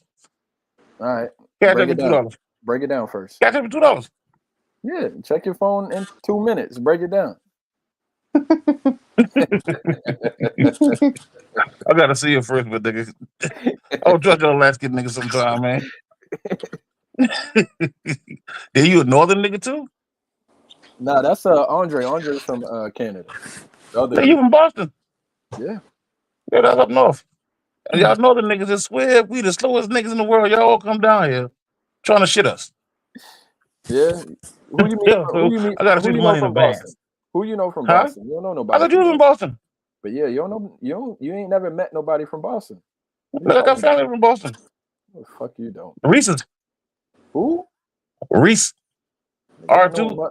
ain't no fucking Reese in R-E-2-S-E. Boston. No, man. There ain't no Reese in Boston, bruh. R-E-E-S-E. Man, don't There's tell me no that shit, Reese nigga. in Boston, bruh. I think you lying. There is no Reese in Boston. Okay. Now, if you want to say Springfield or some shit, maybe they out there. There ain't no Reese in Boston. Nigga, don't tell me that, man. Man, double check with your family, see where they live. There ain't no Reese in Boston, bro. I ain't All right, never man. come across a nigga in Boston with the last name Reese. You ain't never go outside before in Boston, though. Stop, You ain't but 12 years old, nigga. Stop. How fucking many times you really been outside? What is cosmology? Stop running, man. I told you to send me $2 and I break it down. See, this nigga don't be knowing what he be trying to dish out, man. But hey, it's all right. I just use the word, I don't know what I mean. Hey, it's That's what all you telling right. me. I'm trying to tell you all religions come from, it's basically cosmology, but I don't know what cosmology means. Don't worry about it. So Send me you telling $2. me, And if hold I'm on. wrong, then I'll send you back the $2. You wanna know why And you I'll send you wrong? two more. You wanna know why you wrong? Why? See, I'm inclined to call you stupid, but you're the eldest, so I ain't gonna call you stupid. But If I was stupid, what would that make you? hold You don't on, know man. Hold on. let you see, Go ahead, man. Darvis, he like to skip, hop, and jump. You know what I'm saying? He like a fucking slug. He don't stop moving. Nigga, I'm a Right? god. I'm all over the place. I ain't moving. I'm stationary. I'm just all over the fucking place, nigga. I'm a god. Yeah, you squirm too much for me, man. Pull it up, man. Fuck it. Nah, it's all good. But you know, you don't know what it is. Well, that's where I'm heading next. So don't worry about it. I'm gonna teach you. You ain't gotta worry Go ahead, about it. teach me, man. Not yet. That's where I'm going. All And I'm gonna prove to you why religion doesn't come from cosmology. Cosmology is actually after the fact. That's what I'm gonna prove to you. What? Just watch. Yeah, watch. All right, man. Go ahead, man. Because you want to know what you can't do? Hey, man, go ahead, shoot yourself with the foot, man. Go ahead, do the thing. Listen. Hey, don't say nothing. Go ahead, do it. And allow Listen, me to man. shoot your ass down when you bring that sauce up. Listen, I'm gonna say Go one ahead. simple thing. Go ahead. Let me ask you a simple question. And I don't even want to ask you because you would like to fucking Yeah, squirm just say around. it. You gotta ask me a question for this. Say it. Just give me a rough idea according to whatever timeline you want to use. Just give me in terms of years ago. How many years ago were some of the oldest writings for the Bible written? Just roughly How many speaking. years ago? Yeah. So we can go back to the Mesoretic text. God damn. You don't know. My bad. We go back to the Mesoretic text. We know the Septuagint came out around 285. Okay. And the Mesoretic text was the origin of the Septuagint. Okay. And the Mesoretic text came from what they call archaic writings. Okay. Like shit they got found right on the walls. Mm-hmm. Old shit written on the wall. That's what I mean by archaic writings. Mm-hmm. The book was translated from those. And it wasn't a book. It was just a bunch of different scrolls. Scrolls, right? So give me a rough idea in terms of years ago. That's why I told you. I'm not exactly sure, but I can date the Septuagint. You said 285 CE? No, Or BC, man. Okay, cool. All right, give me 1 second.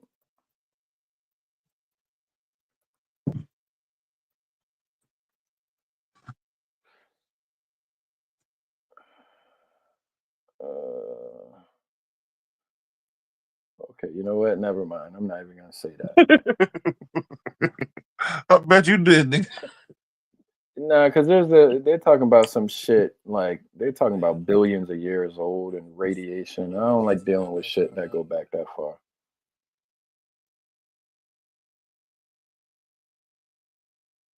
Gave me a goofy ass answer. But too much of Billy Carson.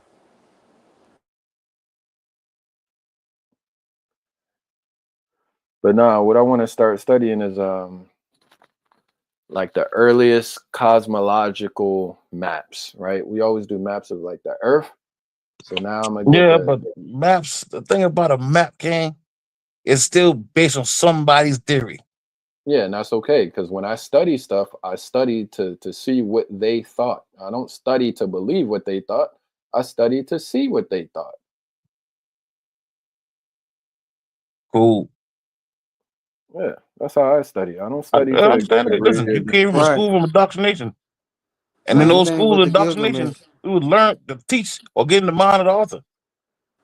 I understand that. I got you. That's why we had to write papers on authors. I understand that. So I understand your process. You've been You gotta, indoctrinated. That's why hey, you're thinking like that. hey, listen. You got to get a little bit more strength in that arm to try to reach me, man. All right, Say get a word. little bit more strength in that arm, nigga. You can't reach me. Well, let's get back to the cosmology thing. Then you about to tell me about. No, I mean, I was looking up, well, what's the oldest cosmological map? And then it said, it started talking about the Big Bang and shit. So it's like, it's talking about the Big Bang is the oldest cosmological map in terms And the of Big data. Bang was a map. Listen, this is what it's saying. It says, therefore, the oldest cosmological map in terms of the data it represents is about 380,000 years old. But the maps themselves, as visual representations of this data, are much more recent. So I don't know. It's just taking What the me fuck all was over that the nigga place name? right now.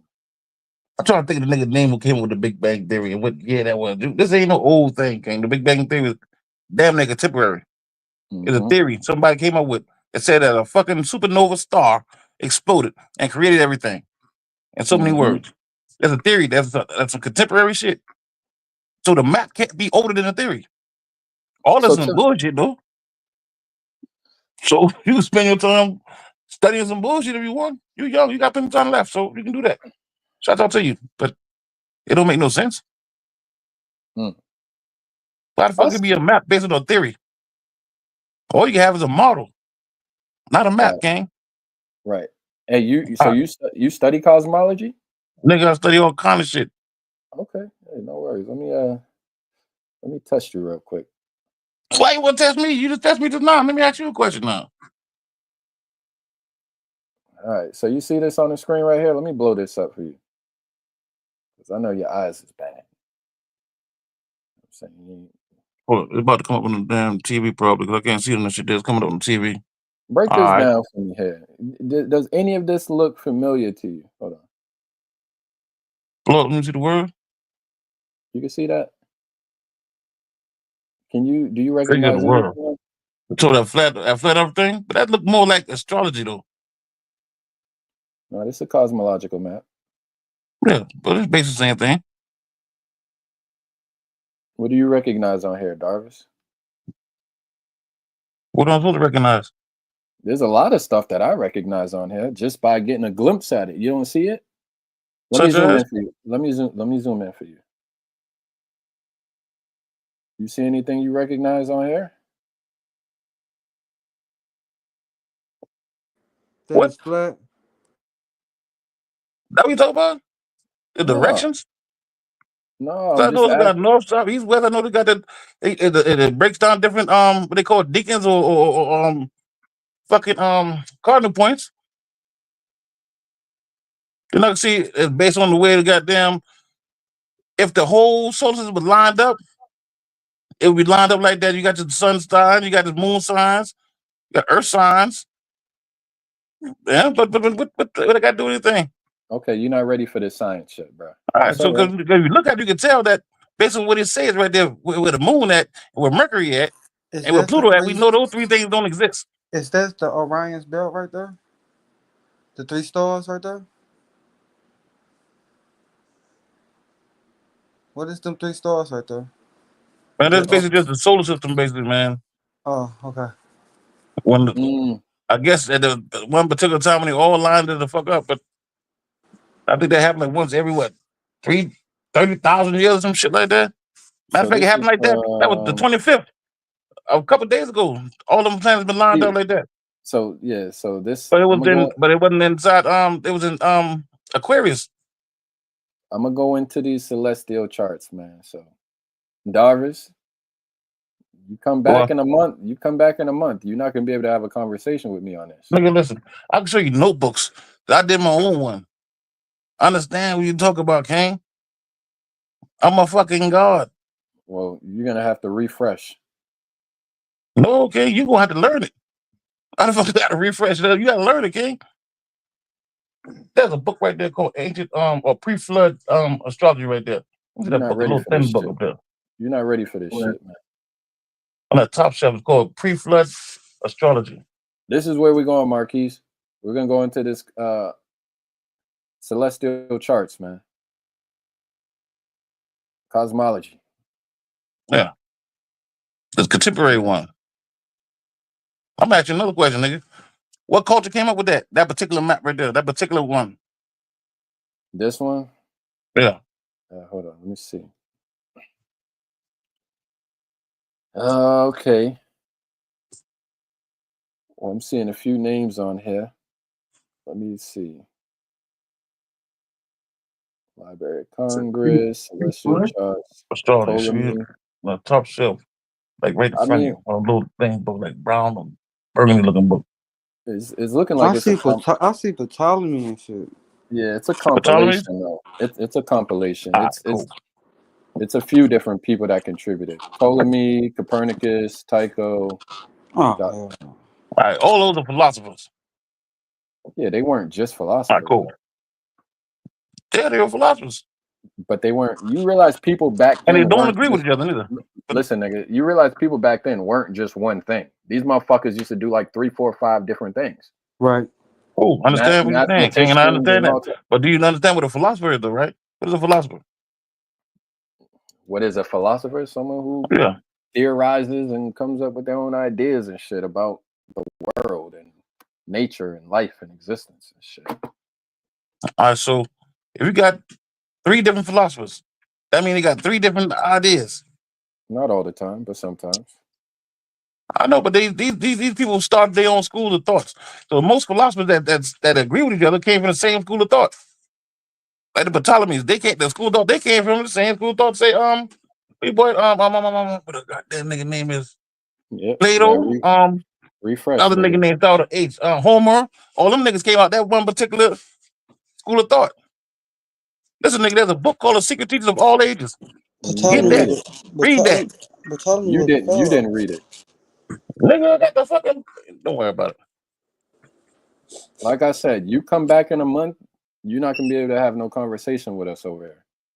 Nigga, well, until then, nigga, you Do can't your have no homework. conversation, period. Because you ain't Do learning your shit homework. yet. Yeah, but you know I will. So do your homework, nigga. But until you learn it, my nigga, fall back. This is somebody who already know what they talk about. I'm a Hebrew. We call it Jacob's ladder. You heard that term before? Yeah. All right, cool. That's the same wheel. Okay. Yeah, so let me drop this for anyone who wants You to see this study. on my phone? I'm gonna drop this for y'all. You see what I'm showing you on my phone? Yeah, I see it. It's a book. I see it. It's a book. The 5 something, the flood something. Hey, this is a good site, y'all, if y'all want to go look up some of those charts. Library of Congress, exhibits, world/heavens. It look like it got some good stuff on there. Yeah. I was just Another thing looking you at gotta keep in mind too, man, when you start dealing with astrology, every culture didn't deal with astrology the same way. Like some people may have 12 zodiacs. Some only have 9. Some may have 10. Some may have 8. And they use that as guidance to their time. That's how they tell time. That's why time doesn't match based on cultures. A lot of cultures, the time don't match. So maybe one time in that culture, but say somebody over here, like say we use the Mayan calendar, they only had 9. But the boy over there had 12 tonight we showed. Yeah. Marquise, you know anything about this or not really?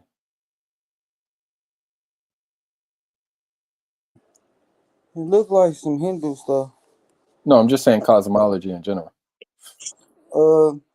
Yeah, I don't know a lot of it, but I know that India went very far into that type of cosmology.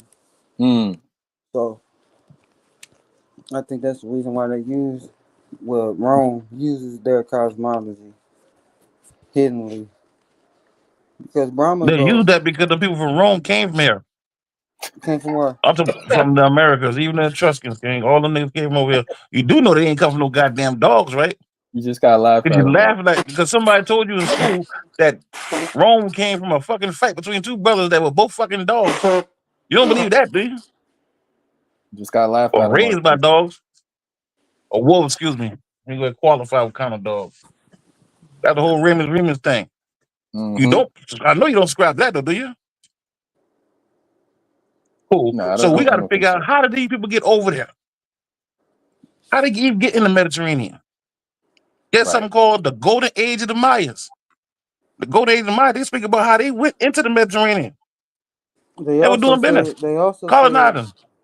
said they went to the stars too in a spaceship. Yeah. So you believe that? Yeah. Nigga, you don't see UFOs?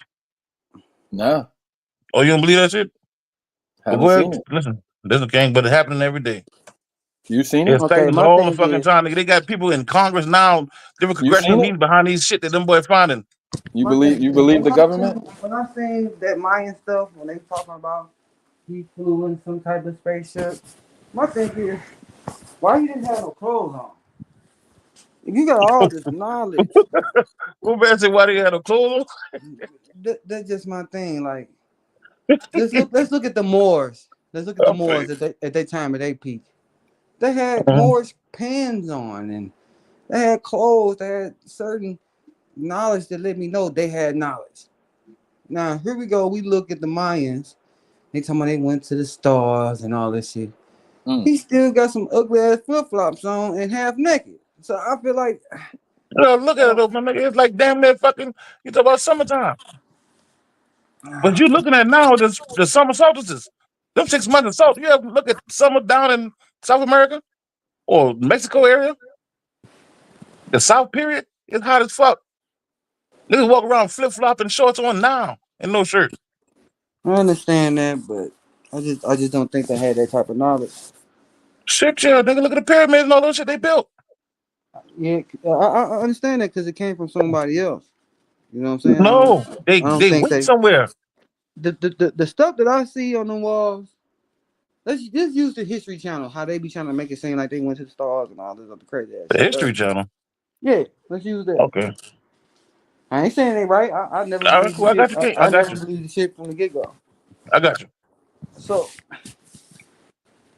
my thing is the things that they had, what Christopher Columbus said about them. They didn't even have the people that we call Indians today. They didn't have that much knowledge. It's. I'm telling you, man. It's Hey, man, I'm a listening to you. Persian man. It's a Persian man today. He's talking about how Islam had went to America before Christopher Columbus. This is a Persian man that we call Arab today, right? And he was saying that they was teaching these so-called indigenous people everything. And I can believe it because how can I explain this? I know they didn't have no damn knowledge. All right. Christopher Columbus said that they didn't have no knowledge for real. He did say it. There's nobody. He said they was fixed. He said they was. Christopher Columbus lied about his own He name. said that the Islam came over there and taught them weaponry and everything. They was still using stone, piercing, goddamn me, bow and arrows until Islam came over there and was teaching them how to build mosque and everything. Say word. Through my research, I believe in America, and I believe it was a melting pot of a lot of people that was here. Always been a melting pot, right? I believe people came here and gave them knowledge. All right, cool. Now, Islam. Let's get to the bottom of this. What is Islam? It depends on who you talk to. It's basically just peace. It's like a law, way of peace. Islam. Mm-hmm. All right. Islam was here in the Americas before people started leaving out the Americas and traveling all over the world. Sound crazy, don't it? No, Don't worry sounds about it. like Look at some of the names of these places over here in the Americas. And Darvish, you Such as spitting this old ass Alabama. shit, man. Nigga, be quiet. You don't understand what is going on. So you fall back and listen. Love me and my man Bill. Go ahead. Why they didn't have no metal? That's my thing. Is why they didn't have the No knowledge to make metallurgy, metal? huh? No They did. metallurgy. I don't. We've been dealing with that, King. The story says that other people came and showed them how to make steel. Yeah. How to Who wrote make the iron who and the author that said that, They though, were King? still using stone tip arrows. Mm-hmm. Yeah. Yeah.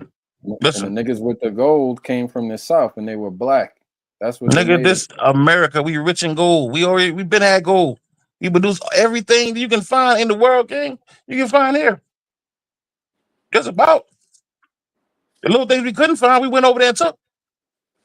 If they so old, right? This is my thing is why everything, even the gun, the powder, all comes from over there in the Middle East where the Moors That and ain't the because somebody Europeans told and you a shit was lie. at. They say you came from the Middle Why? East. They lied, King. You ever thought that? So you saying you saying the guns was made in No, the people America that first? this is what I'm saying, right? Okay, the people that controlling our land right now.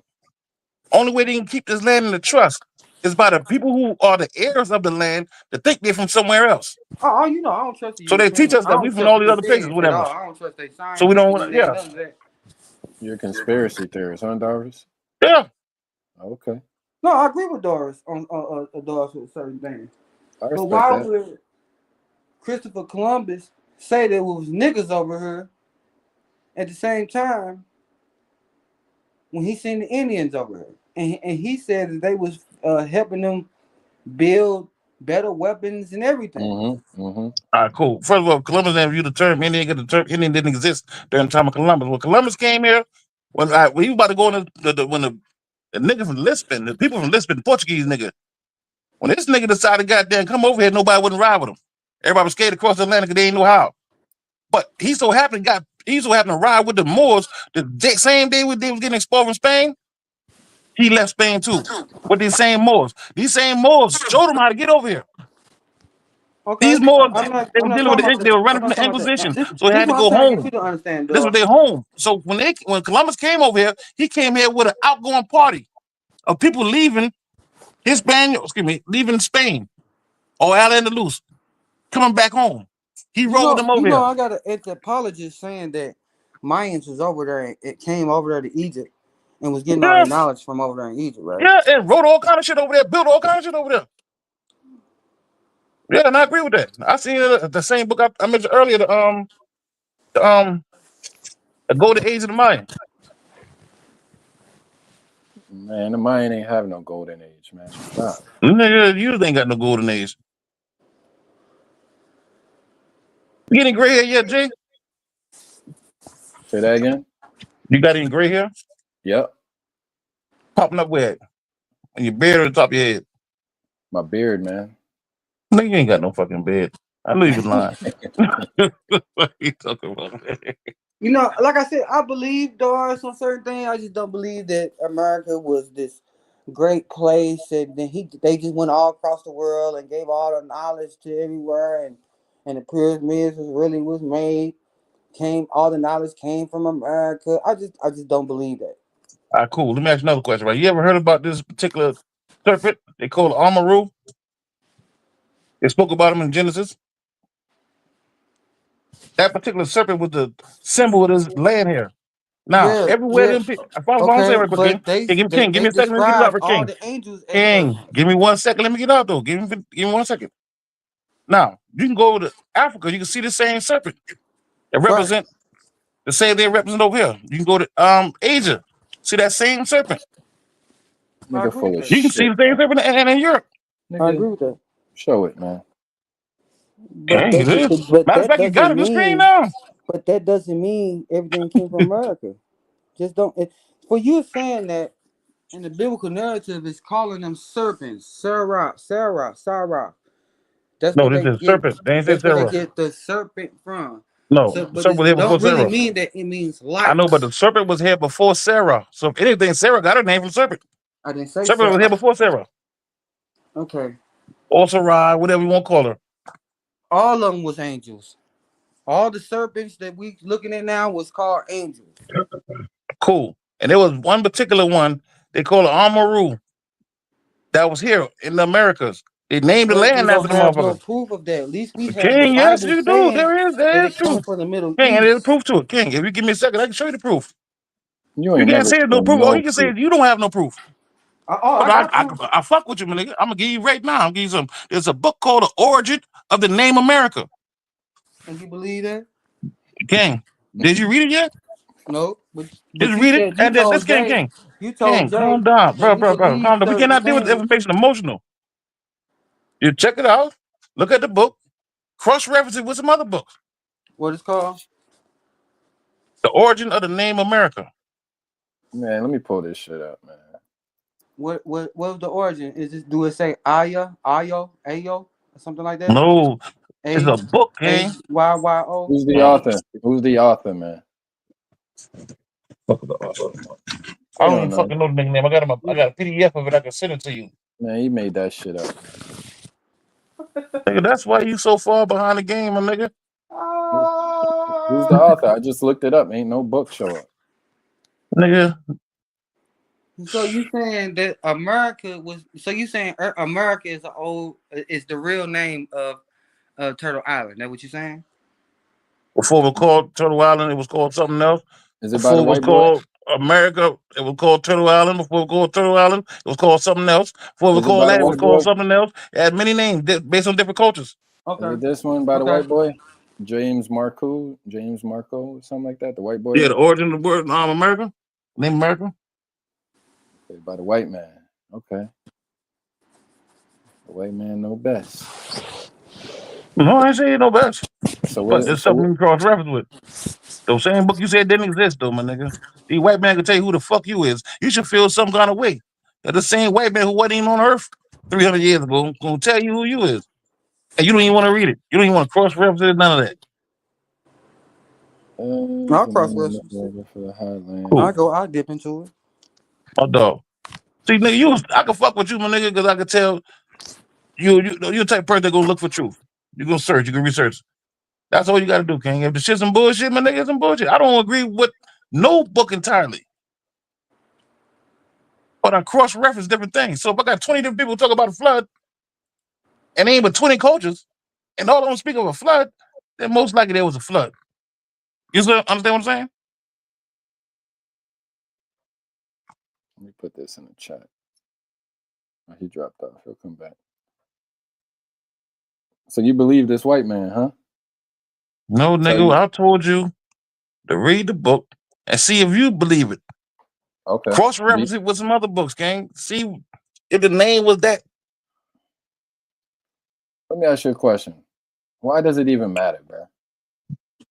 What you mean? Why does it matter? Yeah, like who gives a shit? We have a discussion about what land is the oldest land. So No, the that's name of not the what we're land has to talking about. matter. No, the name doesn't determine what's older. That's No, poor but you logic. got to be able to research the motherfucker. Got to have a name. You got to be able to look it up. So we got to find an older name. Man, that shit come from Nicaragua, nigga. You not from Nicaragua. You be quiet, man. I ain't never heard y'all attach yourself to Nicaragua, bro. Hey, man, I'm not from Nicaragua. But ain't nothing wrong with that. That's America. The Nicaraguans ain't Americans, but you understand the place. The issue with the land, not the people. You understand how people migrate. No, it's not about the name. It's about who named it. That's what matters. Who named it, not the name. Who named it? Cool. And listen, and that's a good place to start at. Good place to start at, King. With that It's same saying ideology. So let's go into the book. Let's see what you come up with. it's only 12 pages. This is a baby book, man. Exactly. It ain't take you but a minute. Yeah, I'll read it because I know you didn't read it. But it's all good. I'm not going into this. I'm going into cosmology. So when you come back here into But February, nigga, March, listen, you got to learn more than one thing to be wise. Come on, baby, to make it out here, but we gotta be 360 degrees. right? That's why I take my information all around the globe. I don't stay in one Exactly. spot. You Check know out what I'm saying? home. You remember Man, the boy told Malcolm X in it? Earth is my home. You realize that? Earth is my home. Word. This I whole feel you. shit. I feel you. How do you connect yourself to it? Because my ancestors from all over the place. Who's the ancestor that connects you to it? All of them. I got like 25 million of them. Keep on going back in time. I hear you. Well, you go ahead and do your thing, my dude. I got ancestors from Asia, ancestors from Africa, ancestors from America. I got ancestors from everywhere. Hey man, and I believe you can. Ain't nothing wrong with that. So Earth is my home. You want to be confined to one landmass? You be confined to one landmass. I'm not. We just talk about the subject matter right now. I'm global. Okay. You continental. You know what I'm saying? You baby food, nigga. I'm global. That's why. Nigga, you ain't even. Listen, man. This Word. is why. Your IQ don't make you that. Listen, You man. don't know who you is. I'm trying to tell you who you is. You claim you global. You don't know the name of your home. Be my turn. What up, Marquise? I'm trying to tell this nigga I'm an earthling, man. I'm not confined to one spot. I got ancestors from every continent. Oh, you fell out. Got ancestors from every continent: Asia, Africa, Europe. Damn, I I'm not didn't even knocking say that, Europe.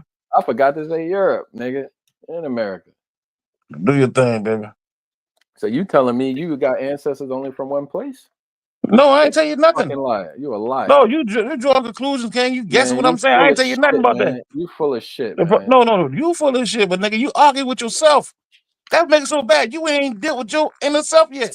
You So gotta all first your learn to ancestors control is from one and deal place? with yourself. You All your argue with yourself and ancestors, thinking out and putting me in the middle of it. all your I ancestors ain't got come nothing to do from with one your place, argument, bro? King. That's you and you arguing.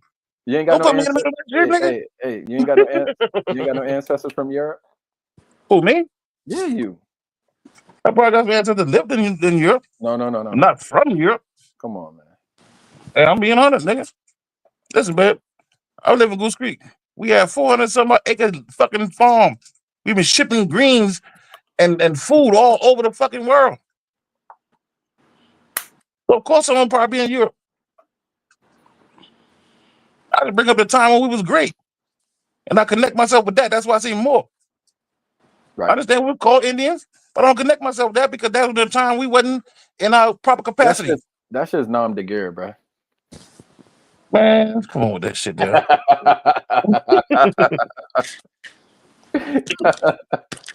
Oh, they caught you on that one last night. They caught you on that one.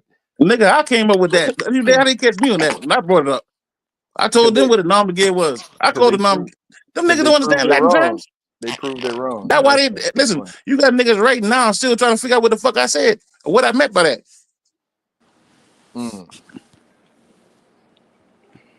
Yeah, I can't wait to get into this astronomy and astrology, man. This is gonna be good. Hey, Spiderface, we was just talking about that, how Europe is actually connected to Asia.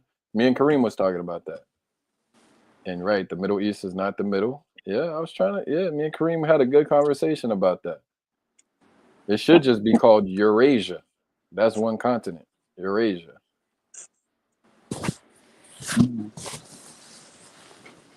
Darvis don't know shit about that, though. Nigga, I learned out about that shit when I was in the 5th grade, like everybody else. We gotta slow it down for him. He a little Nigga, slow. everybody with the 5th grade, didn't they? We learned about the continents then and before that. But I'm grown now. I'm damn near 50 years old. My mind elevated way beyond my 5th grade thinking. Right. Okay, now let's go back to this Emerald Tablet, right? Okay. Now, this how I know, and some of y'all scholars don't know what y'all be talking about when y'all say that Thoth or Tahuti, whatever word you want to use, saying that it came from the Atlantic Ocean. So they say Thoth came from America. That's not true. They talking about West Coast. They talking about West Coast of Africa. The Let him Atlas finish, Mountains. Darvis. Let him finish. My God. They Go was ahead, not Marquis. talking about America. They were talking about the Atlas Mountains. Are you finished? Break that shit down. I'm All finished. right, cool. Let me know when you finish, man, so I can shoot that shit down real quick. Shoot it up. All right. That ocean between us and West Africa was once dry land, King. You can dive down that water, you see all kind of shit. You can tell civilizations were there. Civilization, excuse me. Yep. And the whole thing was called Atlantis. Why is it called Atlantis? Because that's what they called it.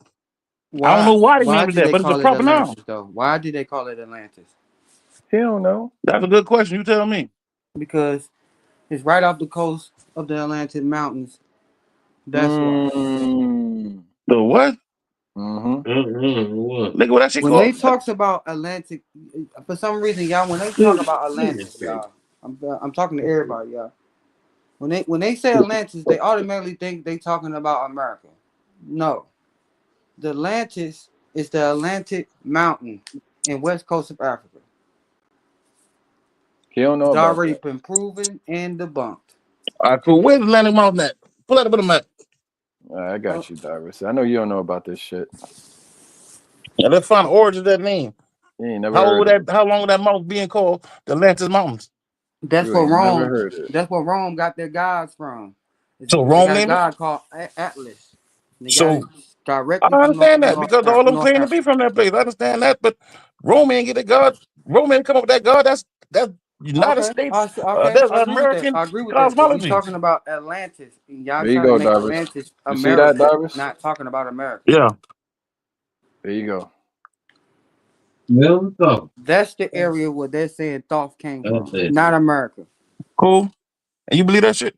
How come they I know finding for a writings over fact. here in America though? I know for a fact that's what they're talking about. Just looking No, at the okay. language, That's not what they talking about. just looking at the Arrow tablets and Nigga, that shit is straight the fucking alphabet sand and that they rocks. use to write the That's Amber not Atlantis, tablets. bro.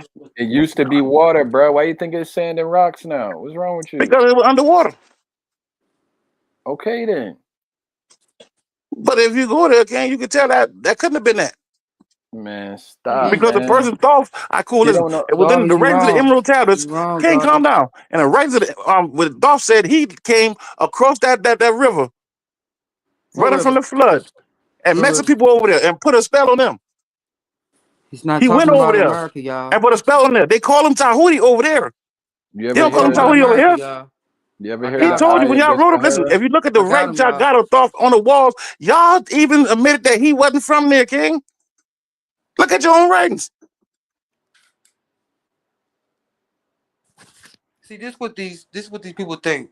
When we talk about Egypt, right?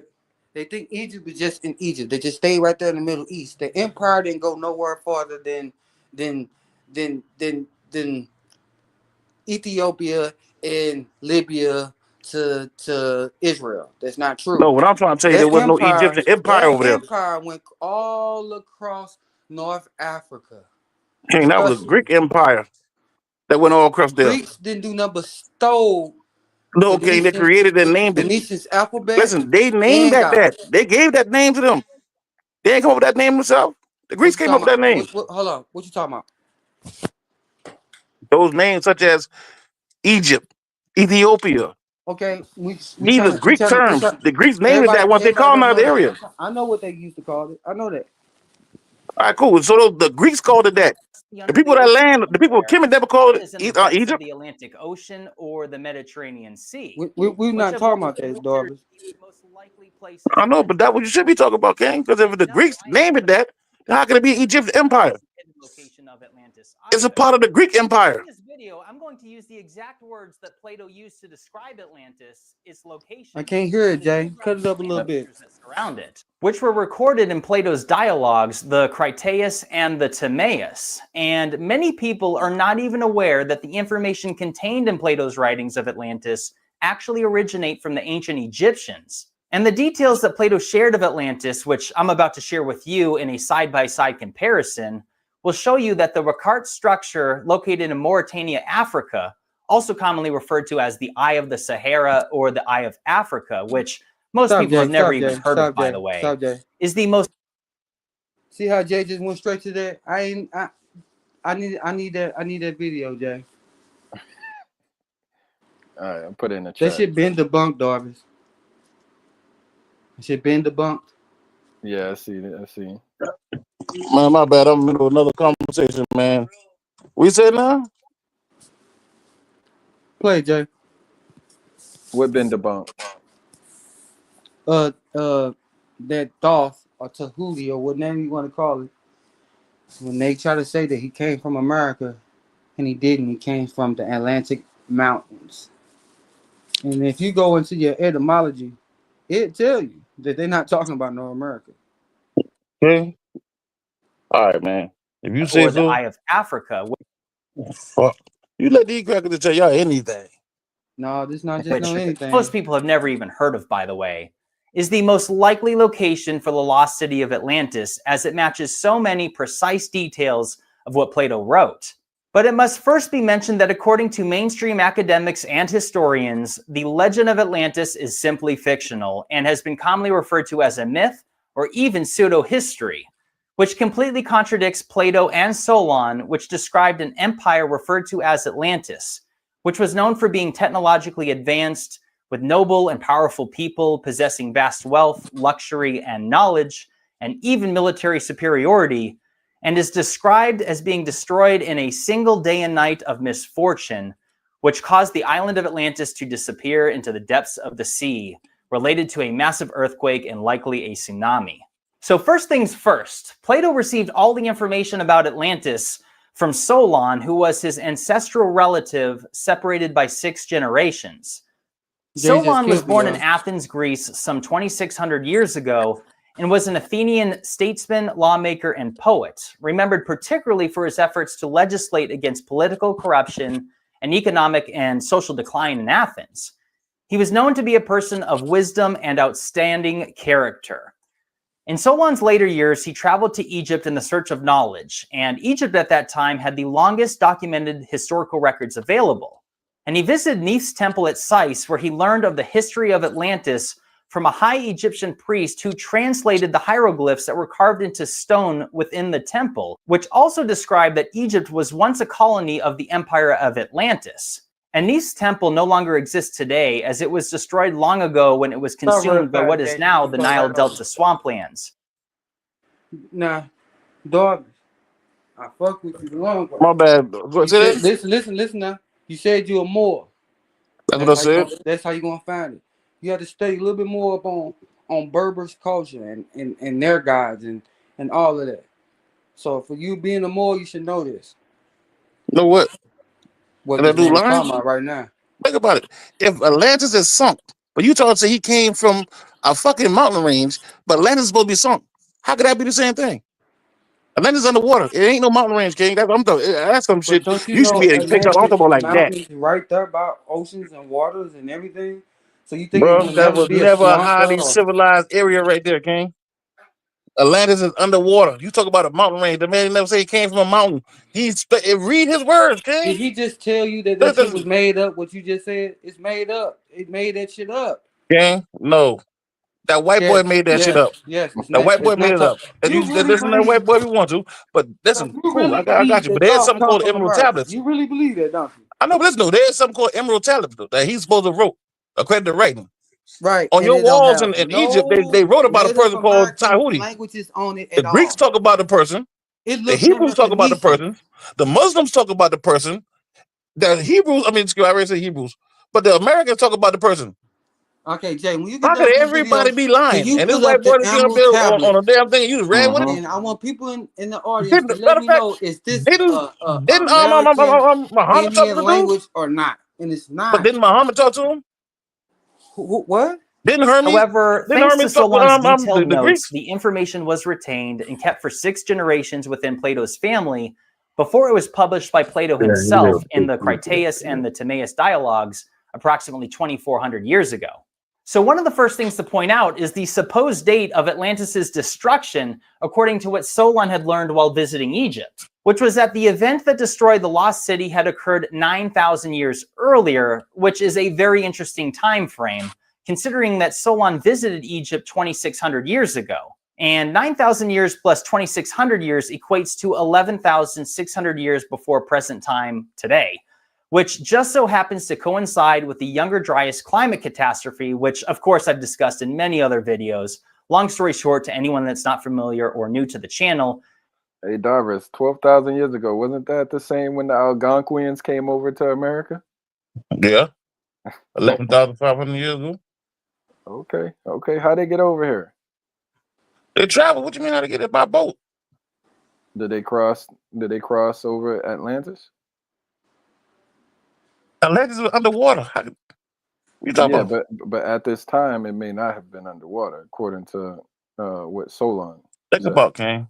If we talk about after the flood, that means it was the flood. It was already underwater, King. The last I flood guess flooded out Atlantis. We'll do a show on Atlantis. Let's see. We'll look into Atlantis. All the evidence. There you go. Do that. And then we had a talk. Then we had a conversation. And you should also check out the Emerald Tablets. Y'all brought it up. Y'all didn't find out what's going on. Who the dude they called Thoth? Who the dude they called Tahuti? Hermes. Let me ask you a question. Gabriel. Abiz. What that? That's PAP. Let me ask you a question. Maybe even for your homie in the back. Unmute yourself, Darvis. Hold on, I'm waiting for him to unmute himself. I gotta ask him a question. You want to say something, Marquise? Man said, Oh, you Aquaman there? real. Oh, you there? Hey, Darvis. I'm listening. Let me ask you a question. Go ahead, man. You think you know everything? No. All right, so shut the fuck up sometimes and listen, my nigga. Nigga, I You know don't know more than everything, you, man. though. You don't know I everything, man. know more than you. You don't know everything, dog. I know more than what you know, though, gang. Sometimes you need Everything to you just know, shut I up and already know. listen, man. Shut up and listen, man. You gotta learn. You got a lot to learn, bruh. You can't teach a teacher, but nigga, you got to tutor your fellow students. You could be a pupil, man. Humble yourself, bruh. You gotta humble yourself a little bit, No, man. you got to humble yourself, man. Oh, I'm humble, man. I don't know everything. I don't act like it I either. know. You think you know everything. No, I don't say I know everything. That's why I All stay right, and so study. shut I your don't know ass up. everything. I stay study Shut because your of that. ass up, then, man. But I Shut do know your one ass up. thing, though, my nigga. Atlantis is not in no fucking mountain range. Dolph did not come from no goddamn mountain range. If y'all want to No, listen to that that's not crap, what then he go said, ahead. You got man. the That right ain't what to. he said. That ain't Cool. what he said. No, I'm He's talking about saying man. it's A man told me that he no, came from the that's mountain not what he. range. No, he said the name. The name, Atlas Mountains, is related to the name. He didn't say it I know came. he said that's where Dolph came from. Did you not hear him say that? Yeah, but that's different. That's I different. did. So we talk about the same person, Dolph. So And I where are say he you did not saying? come from over the mountains. So you saying Thoth came from America? No, I said they found the books in America. Where The was the part where emerald? he was from is Hold on, underwater off the coast of America, hold on. Where right was off the the East Coast. Hold on. Where was the emerald tablet found? And I think they found that either in California. I think it was California. Motherfucker. I Okay, think let it me was. look it Let me be honest. It wasn't Florida. Either Florida or California. Nigga, you said the Something like emerald. that, man. Them shit Hold that on, happened. Listen, man, hold I was on, studying this shit like hold banana on. 30 years ago. Hold What on. up? You said the emerald tablets was found where? I just told you just now. Man. I don't remember exactly where, but if I'm not mistaken, I think it was found in California or either Emerald Florida, tablets something said like to that. have been It was a while since found I in studied. Now it was like various this some shit locations, like 30 years ago I was studying, including the King. Cave of Turkey, under the pyramids of Caliph, or if I'm saying it right, My in bad. Egypt. I ain't hear you say it again. And it's right there. We're reading it right now. Shit. And the great pyramids of Giza have nothing to do with no damn America. No Nigga, you California or and that nothing. source is a motherfucking liar. See what I'm That's what I saying? would say. We can That's a look at lie. you can look at the letters that's Nigga, written on that. cause somebody type something on Google can't don't make it true. Cross-reference that. See who else say that. Oh my God. There's no claims that point to America. None. I don't see how you don't get that, Bubba. Don't worry about it, man. You'll get it one day. Just keep on building. Darius, you're gonna get it one And day. Florida, goddamn temple. Nigga, the nigga who built that temple built the same ones over here. No, man, I've been studying for a long time, Yeah, and but I ain't say you wasn't king. And more power to you. this theory about America, y'all is following somebody else's theory with that bullshit. I remember when this shit first came out. I remember when this shit first came out. Word. I'm telling you, for you to be a Moor, you should know this, man. Nigga, right. For you to be a Moor, you should know. I don't say how you don't get it. You call yourself a Moor. Hey, okay. To be a Moor, American Moor, what's the main thing they teach us? Listen, a Moor is not a student, No, gang. Darvish, You think answer my question. because you Darvish, got it answer confused, my gang. question. You said To to be be a Moor, American what's the Moor, first thing they teach what's us? the main What you thing mean they teach us? What's the main A thing they Moor is tell not us a student. what we need to know? You confuse me with the Moor Science Temple, gang. It didn't That's matter. what it is. You from America, right? Yeah. Okay. So we all know what this philosophy and this idea come from. It all come from Moor Science Temple, period. I don't care if you No, we found don't. something different No, we all new. don't. No, Trust me, we all y'all. don't. I'm a Moor. Cool, and I believe you. And more power to you, King. Shout out to you. Okay. Islam. I have no issue with the Moor Science Temple. Become I a didn't Moor? go through How it did though. you become a Moor? There's only What do you two mean, how did ways I to become a Moor? become a Moor. Three ways. Because I'm a Moor. Okay, tell me how. Moor is a nationality. It's not a religious Does a movement. Moor supposed to Or just know a more religious than movement. anybody? What does a Moor supposed to know more than anybody, Darvis? Tell me that. Where the fuck they at? No, Darvis. How to Come read? on. You mean? I Every don't know what you're trying to ask me though, King. Moor that I know, even me, we are excellent in language. And in etymology. So that what makes them more? That what you telling me? No, I didn't say that. I said, what's the number one thing that the Moor in America is pushed to know? And that's etymology and language. Bro, that's not true. Oh, That's something well, that's going on in the Moorish Zion Temple. so I'm not taking nothing from the no, Moorish it's Zion not the Temple. Zion I Temple. think It's there's not some the bright Zion brothers, Temple. but I It's didn't not go the through the Zion Moorish Zion Temple. Temple. It's the people that's branched off from them. Moor is a people. Like I know, but these are Hutu. people. Everybody, listen, all Darvis, Moors didn't Darvis. have the same religious ideology. Darvis is a renegade Moor, man. Okay, I accept that. Hey, man, whatever you say, gang. Fuck it, man. One time you used to be a Moor, before I heard, but don't worry I'm a about it, man. Moor. I'm a Moor, an Israelite, ancient Berber, a Cushite. I don't pick one in gang bang. I Cool. know. I didn't did Listen, my research. We was all of these things. hey, man, listen, I'm not taking that from you neither, King. How you spell your name, Moor? What you say, Darby? How do you spell Moor?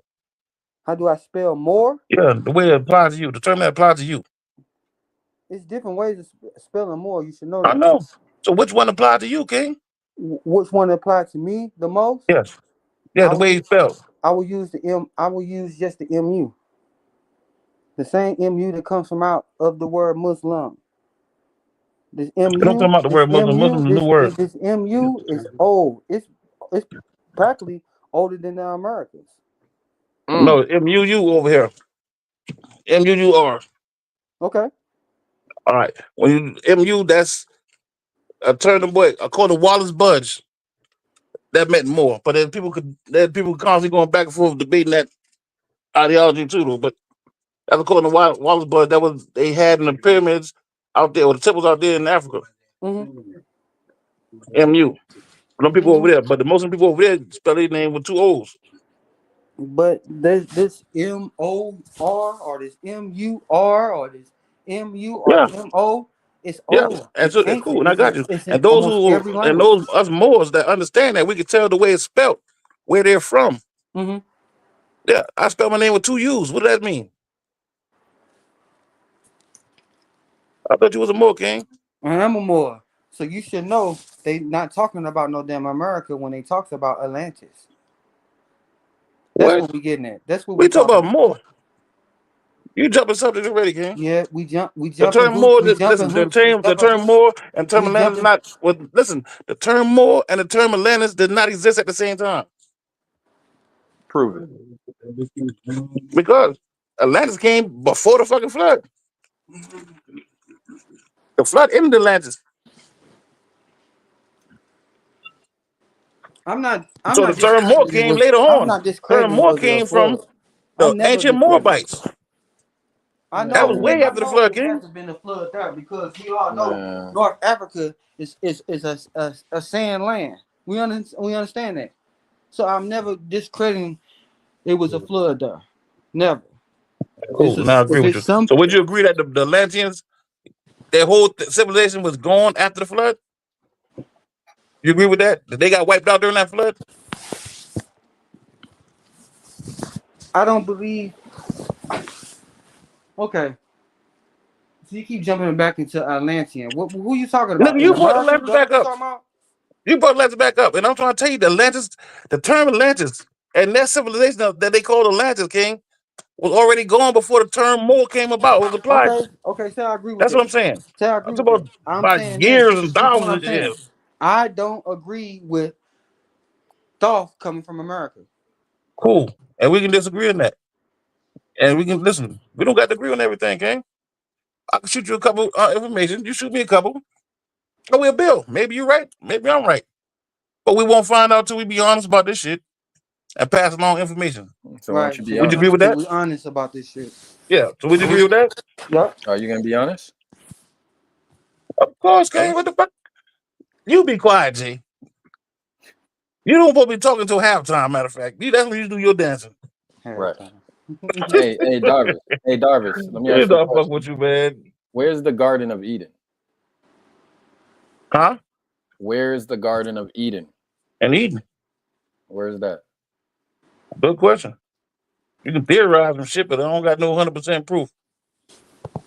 I What's your heard it theory? was around the so-called cradle of civilization, around that thing they call the Gulf of Mexico.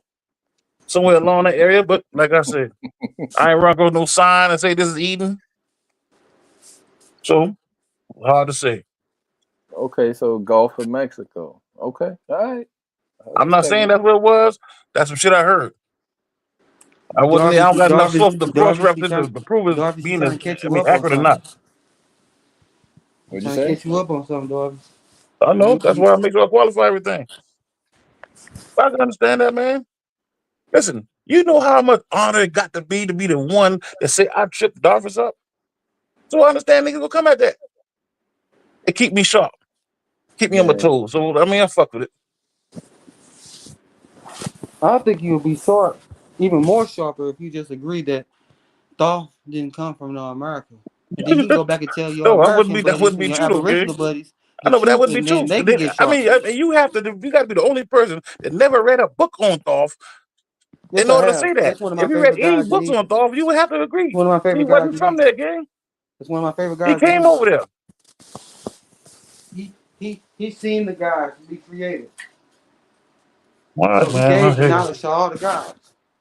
I hear I'm you. hip on Dolph. I hear you, man. We call him Gabriel. Gabriel always been the particular angel that went around spreading this information. He went not just to Americas. I agree He went with over that. that place they called I agree with Egypt, and that. that place they called Europe. He was in these different religious camps, such as these Jadam boy people. I He agree all with dealt that. with Muhammad, them boys. He dealt with the Israelites. That's what he did. He was called many names by many different people.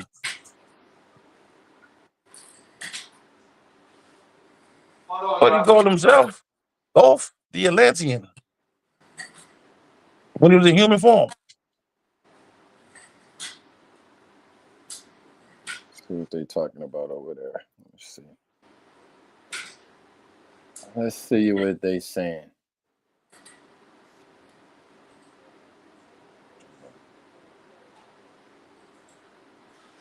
See if it's hostile over there. See if you could go over there or not, Darvis. 1 second. You know, if it's hostile, you can't go over there.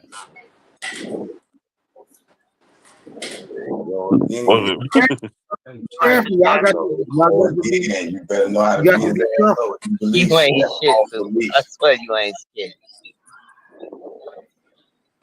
I've been So you told that don't numerous believe times. that the people are under political control of other foreign entities. I don't have any beliefs, but people are free to do as they please in America. People went to the voting booth and chose who they wanted to vote for freely.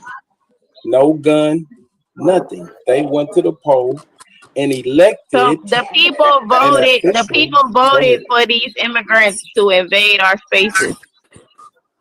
Yes, they did. Yes, they did. Okay. All right, I heard enough. Hold on, what happened, y'all? What was that? No, that was Smoke Signal Channel. Oh. Yeah, they talking about voting and shit. Different day. Yeah, Damn. man. You was walking around just now, Marquise? Sound like you got up and walked around real quick. I went to use the restroom and shit. Uh, Yeah. And then I noticed this, man. When new knowledge come out, people automatically go against it. And they run.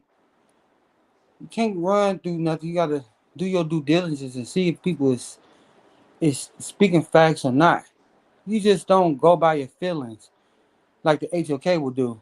Oh, I'm Egypt. I stand on Egypt. I've been doing Egyptology ever since I was in the 5th grade, and that's religion. I'm gonna go against everything else. You can't do that. Yeah. You got to do your due diligence. You just can't pick what you want to be. You feel what I'm saying? Oh, I love Egypt culture so much, so I'm gonna just say I'm Egypt. Or I But you love can't. America culture so much. Like Right. Darvis. Right. Man, I told this nigga I'm global, man. Why am I gonna just be one place? I got ancestors from every continent. Right. Every And we continent. all do, especially if you're African American born in America, man. We got European in us, Indian in us, We got almost everything in us. Feel what I'm saying? So we got a church where we come from, even the Europeans. I know y'all don't like to hear that, but what if this European was your great grandfather, and he helped fight with niggas? You don't know that. You know what I'm saying? He could be a racist motherfucker, whatever. But what I know for being a Moor, we was kings and shit in Rome. You feel what I'm saying? We was mating with Europeans before we even got into this Atlantic slave trade. Most of their greatest scholars was Berbers and shit. You know what I'm saying? So my thing is, when I come on her, JB dropping some straight knowledge and shit, motherfucker like, oh man, that's going on my belief, because it have nothing to do with scholarship. It's always about some belief. And then motherfuckers will leave. You know what I'm saying? Like, why leave? We need to listen to what's going on. You know, like Darby said, a lot of motherfuckers got 5th grade education and shit. You know what I'm saying? I known this in 5th grade, so I'm gonna stick to this. No, man, you can be losing out on a lot of knowledge just because you want to be something. Right. Yeah, man. There's a lot to learn. There's a lot of information out here. A lot of books, a lot of videos you could look. You know what I'm saying? There's a lot to learn. Mm-hmm. So yeah, I'm gonna do the. I know you want to do the Emerald tablet, so yeah, maybe that could be one of my lives for next week. Emerald tablets. I want to do the celestials. I want to go into the celestials, stars, cosmology, shit Mm-hmm. like that. I don't really know too much about the Emerald tablets, though. I'm not gonna lie. I'm gonna study on some of that shit tonight. I've Hell been yeah. studying. I've already studied on it. You know, sometimes you read so much you forget shit. You know, you just gotta go back to it. You know what I'm saying? So that's what I'm gonna do. I'm gonna go back to it type shit. You always got to go back to it, man. Yeah, Always. yeah. That's how knowledge moves, man. You gotta go back to it. You'll miss out on some shit. Like, hold on, man. I seen this word on some shit I read 5 years ago. Hold on, let me go back. You know what I'm saying? Mm-hmm. That's how the Bible is. You know what I'm saying? Further you go, it's gonna take you right back into Genesis. You know what I'm saying? So when motherfucker like, oh man, I read that book 2 or 3 times. He's lying. That book too thick. It's too much shit in that book. Too many different languages in that book for you to say, oh, I read the book and I understood everything about the book. So who you got winning? Sonetta or Apostle? Okay, depending on what platform they on. Now, if they on Sonetta's platform, Sonetta's gonna win. He's gonna dust them. Right. Now, if it's on a platform like J platform, right? Lions Den. I'm talking about this platform or the Lions Den, whatever, right? Oh, okay. I would rather say this platform, right? Because everybody don't know about this platform, but if it's been Mm-hmm. advertised, everybody going to the round table. You come over here, bam, bam, bam. It'd be a tie. Okay? But just because I don't know why Apostle doing that, having that debate over there on the HOK, because you already lost before it even started. You know? It's a big ass cart over there. Do you miss the HOK? Do you miss the HOK? Say it again. I said, do you miss the HOK? No, sometimes I be feeling sorry for something else. Sometimes I be feeling sorry. I ain't gonna lie, I be feeling sorry for him. You think he did it to himself? What if you know, polite ain't shit. You know what I'm saying? And I know Sonetta is all about the money with him. And sometimes you get caught up when you just thinking it's just about the money, and I just think he got caught up just thinking about the money and not the morals. Right. So right. he got caught up. You know, that's a lesson to you be think it's just learned. karma? You think it's just karma? Yeah, it's karma. What goes around comes around type shit. Mm-hmm. Right. And what Spotify say? Sonetta gonna win. Yeah, he gonna win. He's gonna win. He's gonna win. He already bred his room to go against everything that apostles is gonna say. You know what I'm saying? Anything apostle gonna say, they're gonna go against it. Apostle could be dropping some straight fire.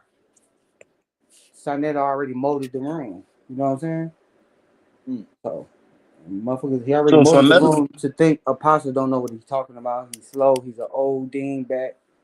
You know, that's how HOK look at it. Yeah. so Sonetta about to debate somebody? Yeah, he debating apostle. Word? Yep. That's the first time I heard about him debating somebody. Yep. And Shout out to him, though. Sonetta getting some of his information from Nepal. So she's throwing a wrench in there. You know what I'm saying? So, Yeah, shout out to her too, man. yeah. Very sharp sister. Yeah, she can be sharp. She can be. She always throw her hidden agendas in with her knowledge that she have, and that's what fucks up everything. Right. Yeah, we all get through that sometimes. Mm-hmm. Yeah. But I'm going for Apostle, man. I know he gonna lose, but I'm going for Apostle. Though. I want Apostle to win. It ain't I know he because he's gonna an lose. Israelite or nothing like that. I highly respect. Shout out to Apostle too, man. That's a I good highly brother. respect. Apostle. He's an elder. You know, he's older than all of us. You know what I'm saying? Right. He's gonna learn more. He's learning. Okay, we're young. You know what I'm saying? So whatever he believe in, it's stuck. You know what I'm saying? He is stuck. And where he's stuck at, it's probably good for his spirituality because he's getting older. You know, he ain't gonna be here forever. Right. So I'm going for Apostle, man. Yeah, it's not happening though. Yeah, we know. That's not happening. You're gonna get smoked, man. You're gonna get smoked in the polls, man. Yep.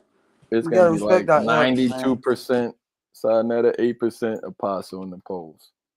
You're gonna get Oh, we smoked. know he gonna win. We know Sonetta's gonna win. We know this. You know this. He already won. So let me.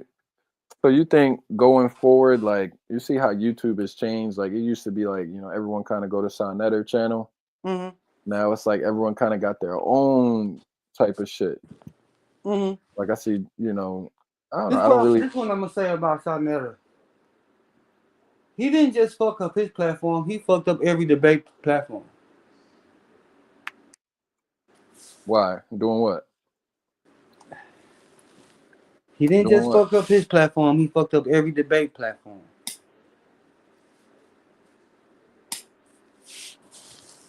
Yeah, So honestly, I don't see no debates going on. People don't debate no more. yeah. The debate is trash. He asked me. Darvin said something earlier. I always say, "Fuck, I want to debate my truth for." Why would I debate my truth?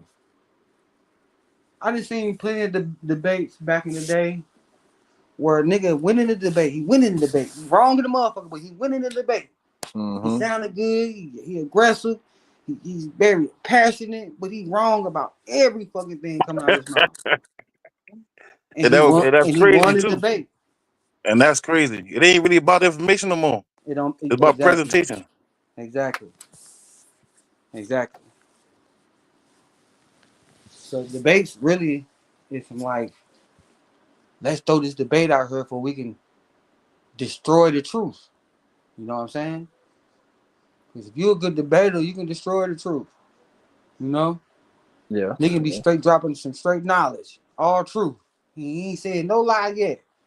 But if he don't come with that straight theory with a debate, he gonna lose.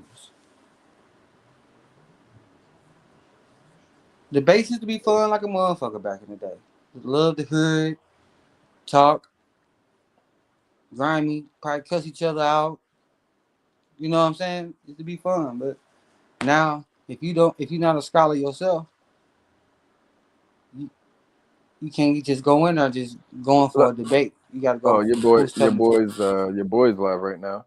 But let me ask you a question. I'm talking about Judah, by the way. Let me ask you a question. You think there'll ever be peace in the conscious community?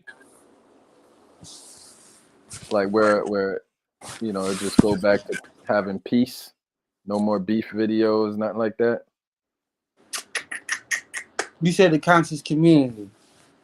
Yeah, I'm When talking we, about when we like say conscious community, they done mold the conscious community to the debating community. Now, the conscious community would it be peace? Yes, it will. It could be peace, but long as it's some type of ideology, I want you to believe me more than the next person and debating. No, I ain't gonna never be no peace. I didn't seen people debate 10 years ago, and they don't fuck with each other even to this day over a debate. right. Yeah, like Darvis and Cube. Like who? Darvis and who? Cube. Who's the fucking Cube? Oh, You you don't talking remember about that nigga I Cube? met over there? Listen, me and him wasn't debating. I just came on a damn platform. I mean, we talk about whatever we talk about. Them niggas, I mean, them boys got this slick ass tongue shit, my nigga. And I don't know where that shit come from, man. I'm really be outside, man. People die for less. Some people want to And that shit there, these separate shit. Some people want the beef. They like nigga. They yeah, hate but they the say they do, but whole. they really don't want no damn beef. Right. Any niggas that really deal with beef don't want beef. They Some just sound good. niggas are atheists and they gonna go against anything you say. Word. Especially an atheist. He have no type of understanding of the creator or nothing like that. He's going to go against you regardless. What, like Spider-Face? Spider-Face? No, Spider-Face cool. That's my nigga. He from Haiti. You know what I'm saying? So I give him a totally a pass. You know, You he's talking about from Haiti. Truist? You talking about Truist? Truist is not a strong atheist. You know, I didn't heard Truist agree with certain things that I thought he'd never agree with. So Right. Truist gonna be tough. He gonna be tough one day. If he just stay an atheist, he gonna be tough one day. He gonna be tough. All right, y'all. I'm about to shut this shit down. I'm about to eat me some goddamn yogurt and fucking watch some TV or some shit. I don't know. Read that damn book, nigga. Nigga, you read it first. You read it, nigga. That's what you should be doing. Yeah, no, you need to start reading, but you old, man. You stuck in your ways I like already read it, apostle. King. Listen, King, You I read it another before, probably apostle, before you man. been born, too. You're another apostle, bro. Hey, man. Done. You Hey, are what man. you are. I respect that, man. It is what it is. I Hey, am man, not. those the young cats that swear they know everything and run out there, motherfucker, get their head knocked the roof off, but didn't quite understand Man. it. Hey, There's an old listen, saying, if I man. thought I knew everything, I wouldn't keep reading. You the one that stopped reading, nigga, because you think you know everything. No, I still read. That's why I got sources. You a I still be lying reading, fuck. nigga. You a liar, man. Go But what ahead. I can say is, what I can say is, though, man, I done seen a lot of young, smart men, but I never seen a young, wise man. I heard it. Work on that. I heard it before. Have a good night. Peace of the gods. Peace, bro. Peace. All right, y'all. I'm about to end this stream, man. Been here for almost 6 hours. I didn't think I'd be here this long. But it is what it is. It's a good stream. About to call it a night. Peace.